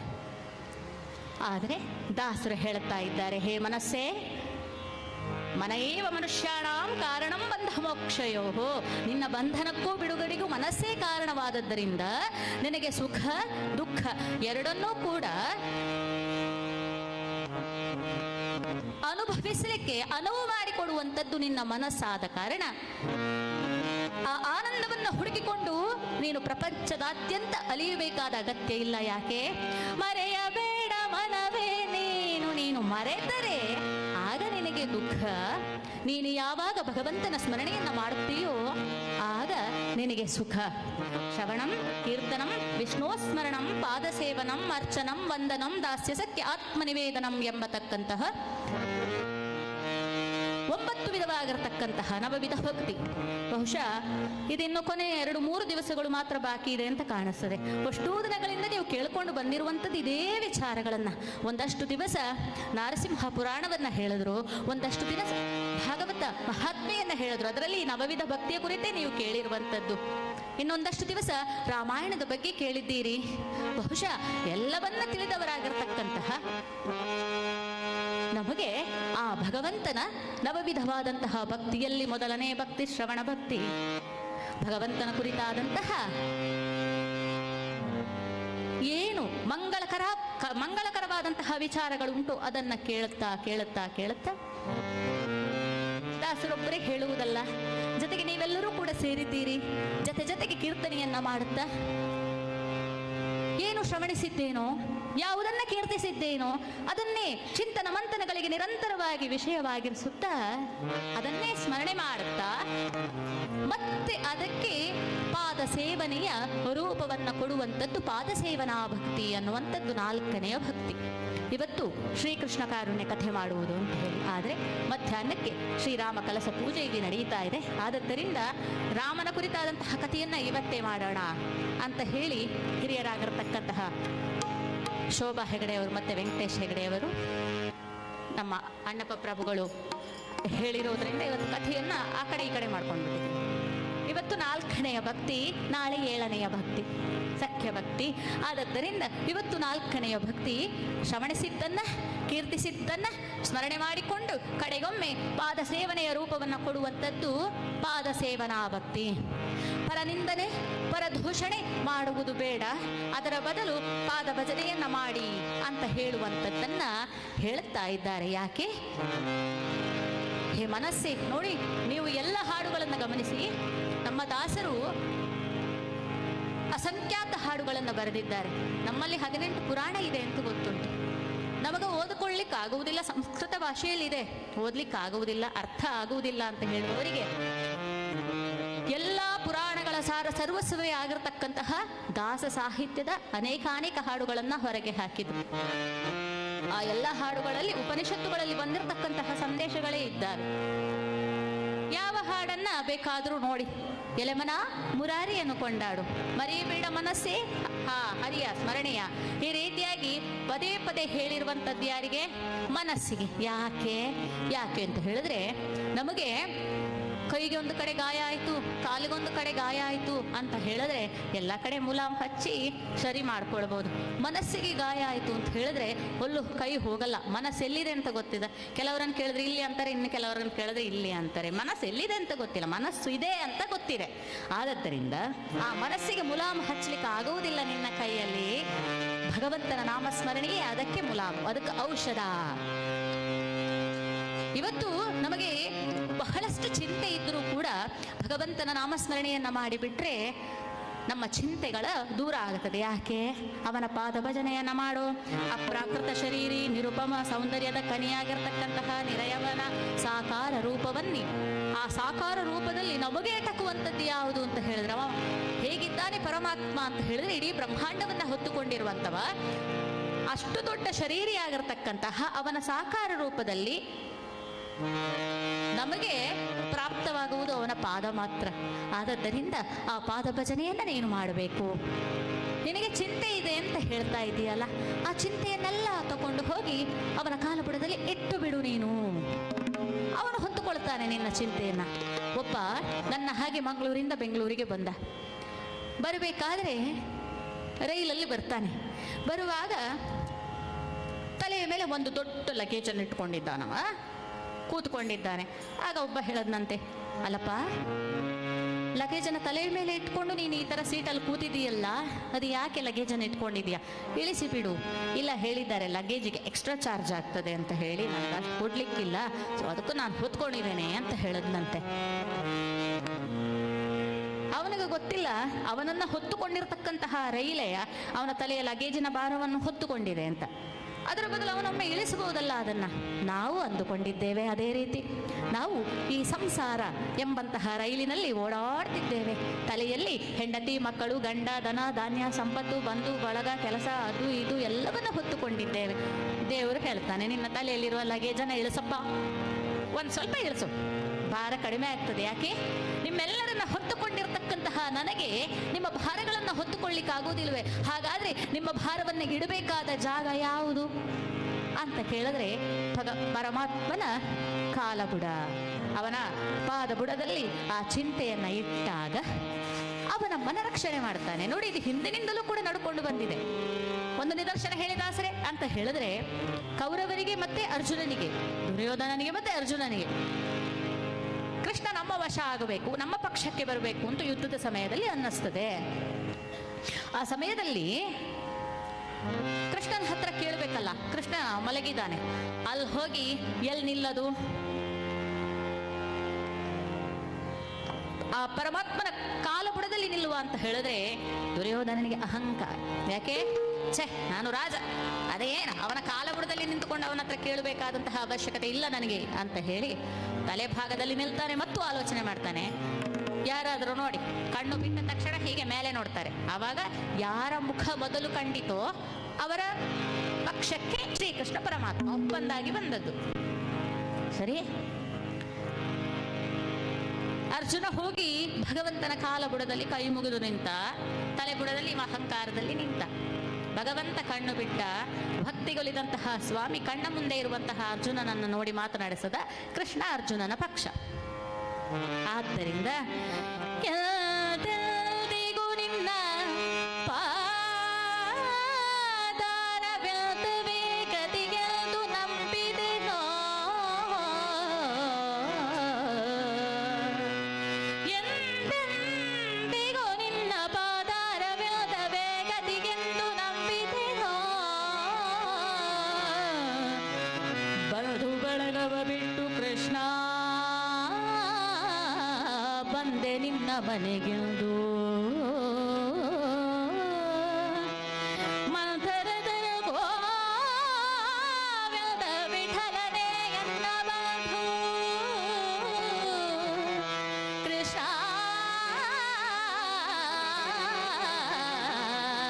ಈ ರೀತಿಯಾಗಿ ಹೇ ಭಗವಂತ ನೀನೇ ನನ್ನ ಬಂಧು ಅಂತ ಹೇಳಿ ಅವನಲ್ಲಿ ನಾವು ನಮ್ಮ ಸಂಸಾರದ ಮೇಲೆ ಎಷ್ಟು ಪ್ರೇಮವನ್ನ ಇಟ್ಟಿದ್ದೇವೋ ಅದಕ್ಕಿಂತ 2 ಪಾಲು ಸ್ನೇಹವನ್ನ ಭಗವಂತನ ಮೇಲಿಟ್ಟಾಗ ಅವ ನಮ್ಮ ವಶವಾಗುತ್ತಾನೆ. ಪರಮಾತ್ಮ ಬೇಕು ಅಂತ ಹೇಳುವವ ಪರಮಾತ್ಮನೇ ಬೇಕು ಅಂತ ಹೇಳಬೇಕಂತೆ. ಅಂತ ಹೇಳಿದ್ರೆ ಒಬ್ಬ ಗೃಹಸ್ಥನಿಗೆ 3 ಜನ ಹೆಂಡತಿಯರು. ಇದು ಈಗದ ಕಥೆಯಲ್ಲ, ಒಂದು ಸ್ವಲ್ಪ ಹಿಂದೆದು ಕತೆ ಯಾವಾಗಿದ್ದಾದ್ರೆ ನಮಗದರಲ್ಲಿ ಏನು ವಿಚಾರ ಸಿಗುತ್ತೆ ಅಂತ ನೋಡುವ. 3 ಜನ ಹೆಂಡತಿಯರು. ಒಂದು ದಿವಸ ಈ ಗೃಹಸ್ಥ ಅವ ವ್ಯಾಪಾರಿ ಅವ ಹೇಳ್ದ, ನಾನು ಪಕ್ಕದ ನೇಪಾಳದ ಹತ್ರ ಹೋಗ್ತಾ ಇದ್ದೀನಿ, ಒಂದು 10 ದಿನ ಆಗಬಹುದು ಬರಬೇಕಾದ್ರೆ, ನಿಮಗೇನಾದರೂ ಬೇಕಾ? ಮೊದಲನೇ ಹೆಂಡತಿ ದೊಡ್ಡ ಹೆಂಡತಿ ಹೇಳಿದ್ಲು, ಹೋಗ್ತಾ ಇದ್ದೀರಲ್ಲ ಅಲ್ಲಿ ಚೆನ್ನಾಗಿರುವಂತಹ ಮುತ್ತು ರತ್ನಗಳೆಲ್ಲ ಸಿಗುತ್ತದೆ ಅಂತ ಸುದ್ದಿ ಕೇಳಿದ್ದೇನೆ, ಬರುವಾಗ ಒಂದು 10-15 ಹಾರ ಹಿಡ್ಕೊಂಬನ್ನಿ ಆಯ್ತಾ? ಸರಿ. 2ನೇ ಹೆಂಡತಿ ಬಳಿ ಬರ್ತಾನೆ, ಬಂದು ಕೇಳ್ತಾನಂತೆ, ನಿನಗೇನಾದರೂ ಬೇಕಾ? ಆಗ ಅವಳು ಹೇಳ್ತಾಳಂತೆ, ಅಲ್ಲಿಂದಲೇ ಒಂದು ಸ್ವಲ್ಪ ಕಾಶಿಗೆ ಹೋಗಿ ಬರುವಾಗ ಒಂದಷ್ಟು ಬನಾರಸ್ ಸೀರೆಗಳನ್ನ ಹಿಡ್ಕೊಂಡು ಬನ್ರಿ, ಒಂದು 10-15 ಇರಲಿ, ಎಲ್ಲವೂ ಚೆನ್ನಾಗಿರ್ಲಿ, ಬೇರೆ ಬೇರೆ ವೆರೈಟಿ ಅಂತ. ಸರಿ ಅಂತ ಹೇಳಿ 3ನೇ ಹೆಂಡತಿ ಬಳಿಗೆ ಬಂದಾಗ, 10 ದಿನಕ್ಕೋಸ್ಕರ ವ್ಯಾಪಾರಕ್ಕೆ ಹೋಗ್ತಾ ಇದ್ದೀರಾ? 10 ದಿನ ಆಗುತ್ತಾ? ಅಲ್ಲಿ ನೀವೆಲ್ಲಿ ಉಳ್ಕೊಳ್ತೀರಿ? ನಿಮ್ಮ ಹೊಟ್ಟೆಗೆಂತ ವ್ಯವಸ್ಥೆ? ನನಗದೆಲ್ಲ ಗೊತ್ತಿಲ್ಲ. 10 ದಿನ ನಿಮ್ಮನ್ನು ಬಿಟ್ಟಿರುವುದು ಹೇಗೆ? ಆದಷ್ಟು ಬೇಗ ಹೋಗಿ ಆರೋಗ್ಯಪೂರ್ಣವಾಗಿ ಹಿಂತಿರುಗಿ ಬನ್ನಿ ಅಂತ. 10-15 ದಿವಸ ಆದ ತಕ್ಷಣ ಅವನು ನೇರವಾಗಿ 3ನೇ ಹೆಂಡತಿ ಮನೆಗೆ ಬಂದ. ಇವರಿಗೆ ಏನೇನು ಕೇಳಿದಾರೋ ಅದನ್ನೆಲ್ಲ ಕೊಟ್ಟು ಕಳಿಸಿದ ನಾವು. ಮೊದಲನೇ ಹೆಂಡತಿಗೆ 2ನೇ ಹೆಂಡತಿಗೆ ಕೋಪ ಬಂತು. ಅಲ್ಲ, ನಾನು ದೊಡ್ಡವಳಿದ್ದೇನೆ, ನಾನು 2ನೇವಳಿದ್ದೇನೆ, ನನ್ನ ಮನೆಗೆ ಬಂದರೆ ನೀವೆಲ್ಲಿಗೆ ಹೋಗಿರುವಂಥದ್ದು, ಆದ್ದರಿಂದ ಇದು ಕ್ಷಮಿಸ್ಲಿಕ್ಕಾಗದಂತಹ ಅಪರಾಧ ಅಂತ ಹೇಳುವಾಗ ಅವ ಹೇಳ್ದ, ನೋಡ್ರಮ್ಮ, ನೀನೇನು ಕೇಳಿದೆ? ಮುತ್ತು ರತ್ನ ಹಾಳ ಎಲ್ಲ ಕೇಳಿದೆಯಲ್ಲ, ನೋಡಿ ಎಲ್ಲವನ್ನ ಕೊಟ್ಟಿದ್ದೀನಿ ನಾನು. ನೀನೇನು ಕೇಳಿದೆ? ಸೀರೆ ಬೇಕು ಅಂತ ಹೇಳಿದೆ. ನೀನು 10 ಕೇಳಿದ್ರೆ 15 ಕೊಟ್ಟು ಕಳಿಸಿದ್ದೀನಿ. ಆದರೆ ನನಗೆ ಇವಳು ನೀನೇ ಬೇಕು ಅಂತ ಹೇಳಿದ್ದಾಳೆ, ನಿಮ್ಮ ಆರೋಗ್ಯ ಬೇಕು, ನೀವು ಕ್ಷೇಮವಾಗಿ ಬಂದರೆ ಸಾಕು ಅಂತ ಹೇಳಿದ್ದಾಳೆ. ಅಂದಮೇಲೆ ಅವಳು ಮನೆಗೆ ಬರಬೇಕು ತಾನೆ ನಾನು. ಆದದ್ದರಿಂದ ಭಗವಂತ ನನಗೆ ಕಾರು ಕೊಡು, ಬಸ್ ಕೊಡು, ಮನೆ ಕೊಡು, ಅಷ್ಟು ಅಂತಸ್ತಿನ ಬಿಲ್ಡಿಂಗ್ ಕೊಡು, ಚಿನ್ನ ಕೊಡು, ಬಣ್ಣ ಕೊಡು, ಏನು ಬೇಕಾದರೂ ಕೇಳಿ, ನಿಮ್ಮ ಭಕ್ತಿಗಳಿರು ಭಗವಂತ, ತಥಾಸ್ತು ತಥಾಸ್ತು ಅಂತ ಹೇಳ್ತಾನೆ. ಹೇ ಭಗವಂತ, ನನಗೆ ನೀನೇ ಬೇಕು ಅಂತ ಹೇಳಿದ್ರೆ ಅವನನ್ನೇ ಕೊಟ್ಟುಕೊಳ್ತಾನಂತೆ. ಭಗವಂತ ಸಿಕ್ಕಿದ ಮೇಲೆ ಏನು ಐಶ್ವರ್ಯಗಳೆಲ್ಲ ಹಂಗೆ ಬಂದು ಬಿಡ್ತಾವಲ್ವೇ? ಆದ್ದರಿಂದ ಪರಮಾತ್ಮ ಬೇಕು ಅಂತ ಹೇಳುವವ ಪರಮಾತ್ಮನೇ ಬೇಕು ಅಂತ ಹೇಳಬೇಕು. ಹಾಗೆ ಹೇಳಿದವ ಲಕ್ಷ್ಮಣ ಇದ್ದಾನೆ, ಪರಮಾತ್ಮನ ಜೊತೆಗೆ ಹೋದವ ಒಬ್ಬ ಇದ್ದಾನೆ. ಇವತ್ತು ನಮಗೆ ತಿಳ್ಕೊಳ್ಳುವಂತಹ ವಿಚಾರ ಏನು ಇಲ್ಲ. ಎಲ್ಲವನ್ನ ಭಾಗವತದಲ್ಲಿ ಈ ಕಥೆಗಳ, ಈ ಭಕ್ತಿಗಳ ಬಗ್ಗೆ ನೀವು ತಿಳ್ಕೊಂಡಿದ್ದೀರಿ. ಆದರೆ ರಾಮಾಯಣ, ಎಷ್ಟೊಂದು ದಿವಸಗಳ ಕಾಲ ರಾಮಾಯಣವನ್ನ ಕೇಳಿದ್ದೆ. ಬಹುಶಃ ನನ್ನಿಂದ ಚೆನ್ನಾಗಿ ಎಲ್ಲ ಕಥೆಗಳು ಹೆಂಗೆ ಏನೇನಾಯಿತು ಅಂತ ಇಲ್ಲಿ ಕುಳಿತಿರ್ತಕ್ಕಂತಹ ಭಕ್ತಾದಿಗಳ ನಿಮ್ಮ ಗಮನದಲ್ಲಿ ಇರ್ತದೆ. ಆದರೆ ರಾಮಾಯಣದಿಂದ ನನಗೇನು? ನಾನೆಲ್ಲಿದ್ದೇನೆ ರಾಮಾಯಣದಲ್ಲಿ? ನಾ ಮಂಥರೆಯೋ? ನನಗೆ ಇನ್ನೊಬ್ಬರನ್ನು ನೋಡಿದ್ರೆ, ಅವರ ಏಳಿಗೆಯನ್ನು ನೋಡಿದ್ರೆ ಸಹಿಸ್ಲಿಕ್ಕಾಗುದಿಲ್ವೋ? ನಾನು ಗಂಡನ ಒಟ್ಟಿಗೆ ಈ ಥರ ಗಲಾಟೆ ಮಾಡ್ತೇನೋ? ನಾನು ಕೈಕೇಯೋ? ಅಲ್ಲ, ಅಪ್ಪಮ್ಮ ಹೇಳಿದಾಗೆ ಸರಿಯಾಗಿ ಕೇಳುವಂತಹ ಮಗ ರಾಮನೋ? ಅಣ್ಣನಿಗೆ ಸರಿಯಾಗಿ ನಡೆಯುವಂತಹ ತಮ್ಮ ಭರತ ಲಕ್ಷ್ಮಣನೋ? ನಾನು ಯಾರು? ನಾನು ಕೌಸಲ್ಯ ಹಾಗೆ ಇರುವವಳು, ಎಲ್ಲ ನೋವನ್ನ ನುಂಗಿಕೊಂಡು ಒಂದು ದಿನವೂ ಕೂಡ ಒಬ್ಬರಿಗೂ ಎದುರಾಡದೆ ಕಡೆಗೊಮ್ಮೆ ಮಗನನ್ನು ಬಿಟ್ಟು ಹೋಗುತ್ತಾನೆ ಅನ್ನುವಂತಹ ಬಸಿರ ಸಂಕಟದಲ್ಲಿ ಗಂಡನಿಗೆ 1-2 ಮಾತುಗಳನ್ನಾಡಿ ಕ್ಷಣಾರ್ಧದಲ್ಲೇ ನನ್ನದು ತಪ್ಪಾಯಿತು ಬಸಿರ. ಆ ಒಂದು ಸಂಕಟದಿಂದ ನಾನು ನಿಮ್ಮಲ್ಲಿ ಆ ರೀತಿ ಏನು ಮಾನವನ ಸಹಜವಾಗಿರುವಂತಹ ದೌರ್ಬಲ್ಯದಿಂದ ಮಾತನಾಡಿದೆ ಅಂತ ಒಪ್ಪಿಕೊಳ್ಳುವಂತಹ ಕೌಸಲ್ಯೋ ನಾನು? ಹಾಗೆಲ್ಲ ಬದುಕಿದ್ದೇನೋ ನಾನು? ಅಂದಮೇಲೆ ರಾಮಾಯಣ ಎಲ್ಲೂ ಇಲ್ಲಪ್ಪ, ನಿನ್ನೊಳಗೆ ಇದೆ, ರಾಮಾಯಣ ನಿನ್ನ ಮನಸ್ಸಲ್ಲೇ ಇದೆ ಅಂತ ಹೇಳ್ತಾರೆ ದಾಸರು. ಎಲ್ಲಿ ನಾನು ರಾಮ, ಎಲ್ಲಿ ನಾನು ರಾವಣ ಅಂತ ನೋಡ್ಬೇಕು. ನಮ್ಮೊಳಗೆ ರಾವಣತ್ವ ಇದ್ದರೆ, ರಾಮ ಅಂತ ಹೇಳುವಂಥದ್ದು ವಿದ್ಯೆ, ರಾವಣ ಅಂತ ಹೇಳುವಂಥದ್ದು ಅವಿದ್ಯೆ. ಯಾವಾಗ ನಮಗೆ ವಿದ್ಯೆ ಬೇಡ ಅಂತ ಹೇಳಿದಾಗ, ಅವಿದ್ಯೆಯನ್ನು ಆಯ್ಕೆ ಮಾಡಿಕೊಂಡಾಗ, ಅವನಿಗಿರತಕ್ಕಂತಹ 10 ತಲೆಗಳ ಹಾಗೆ ನಮ್ಮಲ್ಲಿರತಕ್ಕಂತಹ ಕರ್ಮೇಂದ್ರಿಯ ಜ್ಞಾನೇಂದ್ರಿಯಗಳೆಲ್ಲವೂ ಕೂಡ ನಮಗೆ ದಿಗ್ದರ್ಶನವನ್ನ ಕೊಡ್ಲಿಕ್ಕೆ ಶುರು ಮಾಡಿ ಒಟ್ಟಾರೆ ನಮ್ಮನ್ನ ಬಂಧಿಸಿಡ್ತದೆ. ದೇಹ ಎಂಬಂತಹ ಲಂಕೆಯಲ್ಲಿ, ಆ ಹೃದಯ ಎಂಬತಕ್ಕಂತಹ ಅಶೋಕವನದಲ್ಲಿ ಸೀತೆ ಎನ್ನುವಂತಹ ಜೀವಾತ್ಮನನ್ನ ಬಂಧಿಸಿಟ್ಟುಕೊಂಡು ರಾಮ ಎಂಬ ದೇವರು ದೂರ ಹೋಗಿರ್ತಾರೆ. ಬಂಧನವೇ ಗತಿ ನಿನಗೆ. ಆದದ್ದರಿಂದ ಮನಯೇವ ಮನುಷ್ಯಾಣಾಂ ಕಾರಣಂ ಬಂಧ ಮೋಕ್ಷಯೋಹೋ ಅಂತ ಹೇಳಿರುವಂಥದ್ದು. ಆ ರೀತಿಯಲ್ಲಿ ನಾನು ಅವಿದ್ಯೆಯ ವಶವಾಗಿದ್ದೇನೋ ಅಂತ ನೋಡಿಕೊಳ್ಳಿಕ್ಕೆ ನಮಗೆ ರಾಮಾಯಣ ಬೇಕು ಹೊರತು ಕಥೆಯನ್ನ ಕೇಳಿ ಚಂದ ಆಗಿದೆ, ಎಷ್ಟು ಚಂದ ಉಪಕಥೆ ಹೇಳಿದ್ದೀರಿ, ಎಷ್ಟು ಚಂದ ಹಾಡು ಹೇಳಿದ್ದೀರಿ ನೀವು, ಹರಿಕತೆ ಕೇಳಿದೆ ನನಗೇನು.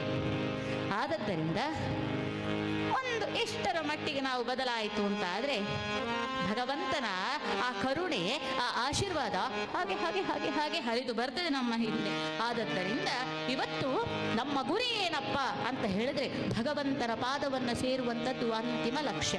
ಯಾರು ಭಗವಂತ ನನಗೆ ನೀನೇ ಬೇಕು ಅಂತ ಹೇಳ್ತಾರೋ ಅಂಥವರ ರಕ್ಷಣೆಗೆ ಭಗವಂತ ಬರ್ತಾನೆ, ಅಂಥವರಿಗೆ ತನ್ನನ್ನು ತಾನು ಕೊಟ್ಟುಕೊಳ್ತಾನೆ ಅನ್ನುವಂತಹ ನಿದರ್ಶನ ಇರುವಂತಹ ಇವತ್ತಿನ ಕಥಾಭಾಗ ಪಾದುಕಾ ಪಟ್ಟಾಭಿಷೇಕ ಮಾತ್ರ ಅಲ್ಲ. ನೋಡಿ, ನೆನಪಾಯ್ತು ಒಂದು ವಿಚಾರ.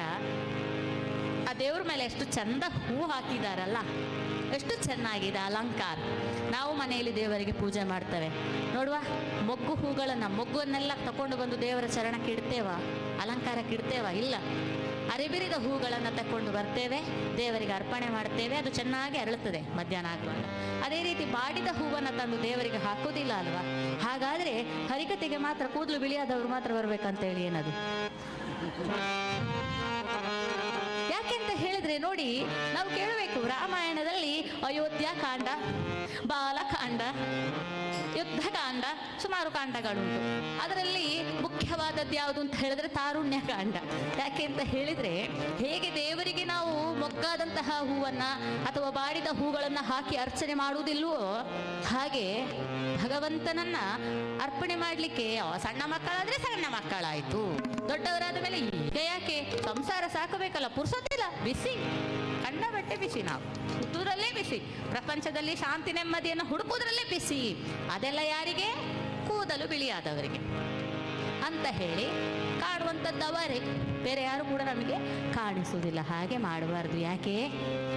ಸಂತತಂ ಚಿಂತೆ ಏನಂತಂ ಅಂತಕಾಲೇ ವಿಶೇಷತಂ ಅಂತ ಹೇಳಿ, ಯಾವತ್ತು ಈಗ ನೀನು ಚಿಂತೆ ಮಾಡಿದರೆ ಅಂತ್ಯಕಾಲದಲ್ಲಿ ಇನ್ನೂ ಜಾಸ್ತಿ ಚಿಂತೆ ಮಾಡಬೇಕು ಅಂತ ಹೇಳಿದ್ದಾರೆ. ಆದರೆ ಈಗ ನೀನು ಏನನ್ನ ಮಾಡ್ತೀಯೋ ಅದೇ ನಿನಗೆ ಸಾಯುವಂತಹ ಕಾಲದಲ್ಲಿ ಪ್ರತ್ಯಯ ಆಗಿ ಬರ್ತದೆ, ಅಂತ್ಯಪ್ರತ್ಯಯ ಅಂತ ಹೇಳ್ತಾರೆ. ಈಗ ನೀನು ಮಾಡಲಿಲ್ಲ ಅಂತ ಆದರೆ ಸಾಯುವಾಗ ಅದು ಯಾವತ್ತು ನೆನಪಾಗುದಿಲ್ಲ. ಒಬ್ಬ ಇದ್ದ ನೋಡಿ, ನೋಡುವಾಗ ಹೇಳಬೇಕು ಅಂತ ಅನ್ನಿಸ್ತದೆ ನನಗೆ. ಅವನು ಇಷ್ಟರವರೆಗೆ ದೇವರದ್ದೇನು ಮಾಡಿದವನಲ್ಲ. ಸಾಯುವ ಕಾಲದಲ್ಲಿ ದೇವರ ಮನೆಯನ್ನೇ ನೋಡ್ತಾ ನೋಡ್ತಾ ಏನೋ ಹೇಳಬೇಕು ಅಂತ ಅಂದುಕೊಳ್ತಾ ಇದ್ದಾನೆ. ಸುತ್ತೂಲು ಮಕ್ಕಳು ಮೊಮ್ಮಕ್ಕಳು ಎಲ್ಲರೂ ಸೇರಿದ್ದಾರೆ. ಇದೇನು ಅಜ್ಜ ದೇವರನ್ನೇ ನೋಡ್ತಾ ಇದ್ದಾರೆ, ಪಾಪ ಗೋವಿಂದ ಅಂತ ಹೇಳ್ಬೇಕೇನೋ. ರಾಮಕೃಷ್ಣ ಗೋವಿಂದ ನಾರಾಯಣ ಅಂತ ಹೇಳಿ ಮಕ್ಕಳೆಲ್ಲ ಭಜನೆ ಮಾಡ್ಲಿಕ್ಕೆ ಶುರು ಮಾಡಿದ್ರು. ಅಜ್ಜ ಹೇಳಜ್ಜ, ಗೋವಿಂದ ನಾಮಸ್ಮರಣೆಯನ್ನ ಮಾಡು, ಸಾಯುವ ಕಾಲದಲ್ಲಿ ಭಗವಂತನ ನಾಮಸ್ಮರಣೆ ಮಾಡಬೇಕು, ನಾರಾಯಣ ಅಂತ ಹೇಳದಂತಹ ಅಜಮಿಳ ಹೋಗಿ ಕೈವಲ್ಯ ಸೇರಿಕೊಂಡಿದ್ದಾನೆ. ಅಜ್ಜ ಹೇಳು ಹೇಳು ಗೋವಿಂದ ಗೋವಿಂದ ಗೋವಿಂದ ಹೇಳುವಾಗ ಅಜ್ಜ ಇನ್ನೂ ಏನೋ ಹೇಳಬೇಕು ಅಂತ, ಒಂದು ಸಲ ನಾಮಸ್ಮರಣೆ ಮಾಡಿದ್ರೆ ಸಾಕಂತೆ. ಅಜಮಳ ನಾರಗ ಅಂತ ಕರೆದನಂತೆ, ನಾರಾಯಣ ಅಂತ ಕರೀಲಿಲ್ವಂತೆ ಅಂತ ಹೇಳಿ 1,000 ರೂಪಾಯಿ ಇಂಜೆಕ್ಷನ್ ಕೊಟ್ರಂತೆ ಅಜ್ಜನಿಗೆ, ಡಾಕ್ಟರನ್ನು ಕರೆಸಿ. ಯಾಕೆ? ಅದನ್ನು ಚುಚ್ಚಿ ಒಮ್ಮೆ ಆದ್ರೂ ಗೋವಿಂದ ಹೇಳಿ ಅಂತ ಹೇಳಿ. ಒಂದೇ ಸತಿ ಬಂತು ನೋಡಿ ಶಕ್ತಿ. ದೇವರನ್ನೇ ನೋಡ್ತಾ ಇದ್ದಾನಲ್ಲ, ಇಲ್ಲಿ ಕೂತ್ಕೊಂಡು ಗೋವಿಂದ ಗೋವಿಂದ ಹೇಳ್ತಾ ಇದ್ದೀರಲ್ಲ, ಅಲ್ಲಿ ನೋಡಿ ದೇವ್ರ ದೀಪ ಎಷ್ಟು ಜೋರಾಗಿ ಉರಿತಾ ಇದೆ. ಹಿಂಗ್ ಮಾಡಿದ್ರೆ ಒಂದು ದಿವಸಕ್ಕೆ ಎಣ್ಣೆ ಎಷ್ಟು ಬೇಕು ಅಂತ ಹೇಳಿ ಅಂತೂ ಅಂತ್ಯ ಅಂತ್ಯಕಾಲದಲ್ಲಿ ನಾಮಸ್ಮರಣೆ ಬರಲಿಲ್ಲ. ಹತ್ತಿರ ಕೂತ್ಕೊಂಡವರು ಬೊಬ್ಬೆ ಹಾಕಿದ್ರು ಸಹ ಬರುದಿಲ್ಲ. ಆದ್ದರಿಂದ ಈಗಲೇ ಪ್ರಾರಂಭ ಮಾಡು, ಬಾಲ್ಯದಿಂದಲೇ ಪ್ರಾರಂಭ ಮಾಡು. ತಾರುಣ್ಯಾವಸ್ಥೆಯಲ್ಲಿ ನಾವು ಇನ್ನೂ ಹೆಚ್ಚಾಗಿ ಮಾಡಿದಾಗ ಅಂತ್ಯಕಾಲದಲ್ಲಿ ಅತ್ಯಪ್ರತ್ಯವಾಗಿ ಭಗವಂತನ ನಾಮ ಚಿಂತನೆ ನಿನಗೆ ಒದಗುತ್ತದೆ ಅಂತ ಹೇಳಿದರು. ಆದ್ದರಿಂದ ಇಲ್ಲಿ ನಾವು ನೋಡಬೇಕು ನೋಡಿ, ಈ ಕಥಾಭಾಗದಲ್ಲಿ ತಾರುಣ್ಯಕಾಂಡ. ಏನು ತಾರುಣ್ಯಕಾಂಡ? ರಾಮ, ಲಕ್ಷ್ಮಣ, ಭರತ, ಶತ್ರುಘ್ನ 4 ಜನ ಹೇಗಿದ್ರು, ಸೀತೆ ಹೇಗಿದ್ಲು, ಅವರ ತಾರುಣ್ಯಾವಸ್ಥೆಯಲ್ಲಿ ಅವರು ಮಾಡಿರ್ತಕ್ಕಂತಹ ತ್ಯಾಗ ಎಂಥದ್ದು, ಅವರುಗಳ ನಡುವೆ ಇದ್ದಿರ್ತಕ್ಕಂತಹ ಆ ಪ್ರೇಮ ಎಂಥದ್ದು, ಅವರ ಆದರ್ಶ ಎಂಥದ್ದು, ಅವರಲ್ಲಿರತಕ್ಕಂತಹ ಸಂಯಮ ಎಂಥದ್ದು, ಅವರಲ್ಲಿರತಕ್ಕಂತಹ ವೈರಾಗ್ಯ ಎಂಥದ್ದು, ಆ ಪರಮಾರ್ಥ ಸಾಧನೆಯ ಆ ಒಂದು ವಿಚಾರಗಳ ಸಂಗಮ ತಾರುಣ್ಯಕಾಂಡ. ಆದದ್ದರಿಂದ ಆ ರೀತಿಯ ಮನಸ್ಥಿತಿಯಲ್ಲಿ ನಾವು ಇದನ್ನ ತಿಳ್ಕೊಳ್ಬೇಕು. ಮಾತ್ರ ಅಲ್ಲ ನೋಡಿ, ನಮ್ಮದೊಂದು ದೊಡ್ಡ ಕನಸು ರಾಮರಾಜ್ಯ ಆಗ್ಬೇಕಲ್ಲ. ನಮ್ಮ ರಾಮರಾಜ್ಯದ ಕಲ್ಪನೆಯಲ್ಲಿ ನಾವಿದ್ದೇವೆ. ಹಾಗಾದ್ರೆ ಒಂದು ನಮ್ಮ ಸಾಮ್ರಾಜ್ಯ ರಾಮರಾಜ್ಯ ಆಗಬೇಕು ಅಂತ ಆದ್ರೆ ಭಾರತೀಯ ಸಂಸ್ಕೃತಿಯನ್ನು ನಾವು ಮೈಗೂಡಿಸಿಕೊಳ್ಳಬೇಕು.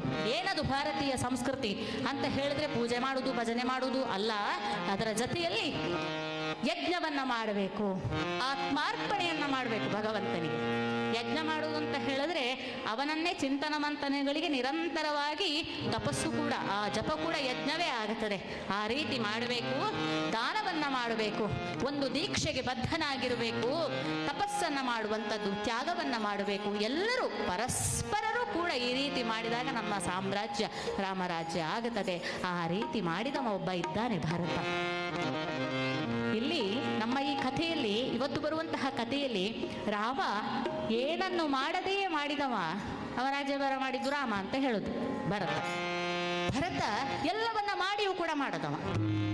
ಆದ್ದರಿಂದ ಆ ರೀತಿ ತನಗೆ ಒದಗಿ ಬಂದಿರತಕ್ಕಂತಹ ಆ ಸಾಮ್ರಾಜ್ಯ ಇದ್ದರೂ ಕೂಡ ಭಗವಂತನ ಚರಣಕ್ಕೆ ಅದನ್ನು ಅರ್ಪಿಸಿ, ಹೇ ರಾಮ, ನಾನು ಮಾಡಿದ್ದಲ್ಲಪ್ಪ, ನೀನೇ ಮಾಡಿದ್ದು ಅಂತ ಹೇಳಿ ಆ ಭಗವಂತನ ಚರಣಕ್ಕೆ ಅರ್ಪಣೆ ಮಾಡಿದನಲ್ಲ. ಆದ್ದರಿಂದ ಇವತ್ತು ಆ ಭರತನ ಹೆಸರು ಭಾರತ ಆಗಿ ನಮ್ಮ ಕಣ್ಣ ಮುಂದೆ ನಿಂತಿದೆ. ಆದ್ದರಿಂದ ಇದು ಭರತ ಆಳಿರ್ತಕ್ಕಂಥದ್ದು. ಭರತ ಅಂತ ಹೇಳಿದ್ರೆ ಏನು? ಅವ ರಾಮನ ಭಾವಜ್ಞ, ಅವ ರಾಮನ ರಾಗಜ್ಞ, ಅವ ರಾಮನ ತಾಳಜ್ಞ ಅಂತ. ರಾಮನ ಭಾವಕ್ಕೆ ಸರಿಯಾಗಿ ರಾಮನ ಭಾವ ಏನಿದೆಯೋ ಆ ಭಾವಕ್ಕೆ, ರಾಗಕ್ಕೆ, ತಾಳಕ್ಕೆ ಸರಿಯಾಗಿ ಕುಣಿದವ ಅಂತ ಹೇಳಿ. ಆದ್ದರಿಂದ ಅವ ಭರತ. ಆದ್ದರಿಂದ ಭರತ ಅವ ಏನು ನಡೆದಿದ್ದಾನೆ ಹಾಗೆ ನಡೀಬೇಕು. ರಾಮ ಹೇಗೆ ನಡೆದಿದ್ದಾನೆ ಹಾಗೆ ನಡೀಬೇಕು. ಕೃಷ್ಣ ನಡೆದಿದ್ದಾನಲ್ಲ ಹಾಗೆ ನಡೆಯುವುದಲ್ಲ, ಅವ ನುಡಿದ ಹಾಗೆ ನಡೀಬೇಕು ಅಂತ. ಕೃಷ್ಣ ನುಡಿದ ಹಾಗೆ ನಡೆ, ರಾಮ ನಡೆದ ಹಾಗೆ ನಡೆ. ರಾಮನ ಹಾಗೆ ನಡೀಬೇಕು ಅಂತ ಹೊರಟವರಿದ್ದಾರಲ್ಲ ಭರತ ಲಕ್ಷ್ಮಣರು, ಅವರ ಹಾಗೆ ನಡೆ. ನಮಗೆ ರಾಮ ಆಗಲಿಕ್ಕೆ ಕಷ್ಟ ಉಂಟು. ಯಾಕೆಂತ ಹೇಳಿದ್ರೆ ರಾಮ ದೇವರಲ್ವಾ, ದೇವರು ಹೇಗೆ ಆಗುದು? ಕಷ್ಟ ಇಲ್ವಾ? ಮೊದಲು ಭರತನ ಹಾಗೆ ಆಗಬೇಕು. ಭರತನ ಹಾಗೆ ಆಗಿ ನೀನೇ ಎಲ್ಲ ನನಗೆ ಅಂತ ಹೇಳಿ ರಾಮನನ್ನ ಆ ಹೊಂದುವಂತಹ ಮನಸ್ಸನ್ನ ನಾವು ಜಾಗೃತ ಮಾಡಿಕೊಳ್ಳುವ ಅಂತ ಹೇಳುತ್ತಾ, ಇವತ್ತು ಮರೆಯಬೇಡ ಮನವೇ ನೀನು ಹರಿಯ ಚರಣವ, ಹರಿಯ ಸ್ಮರಣೆಯ, ಹರಿಯ ಚರಣವ ಅಂತ ಹೇಳ್ತಾ ಕಥೆಯನ್ನ ಪ್ರಾರಂಭ ಮಾಡೋಣವಂತೆ. ಅದಕ್ಕಿಂತ ಮೊದಲು ಒಂದು ಸಲ ಸಾಮೂಹಿಕ ಭಜನೆಯನ್ನ ಮಾಡುವ. ಈಶನ ಚರಣ ಭಜನೆ ಆಶಯದ ಮಾಡುವೆನೋ, ಈಶನ ಚರಣ ಭಜನೆ ಆಶಯದ ಮಾಡುವೆನೋ, ದೋಷರಾಶಿ ದೂರ ಮಾಡು ಶ್ರೀಶ ಕೇಶವ, ದೋಷರಾಶಿ ದೂರ ಮಾಡು ಶ್ರೀಶ ಕೇಶವ. ಶರಣು ಹೊಕ್ಕಿನಯ್ಯ ಎನ್ನ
ಕಾಲದಲ್ಲಿ ಲೋಕ ಕಲ್ಯಾಣಾರ್ಥವಾಗಿ ಅನೇಕಾನೇಕ ಯಜ್ಞ ಕಾರ್ಯಗಳನ್ನು ಮಾಡಿರ್ತಕ್ಕಂತಹ ಋಷಿ ವಿಶ್ವಾಮಿತ್ರರು ದಶರಥನ ಅಪ್ಪಣೆಯನ್ನ ಪಡೆದುಕೊಂಡು ಹಿರಿಯನಾಗಿರ್ತಕ್ಕಂತಹ ಶ್ರೀರಾಮಚಂದ್ರನನ್ನ ಲಕ್ಷ್ಮಣನನ್ನ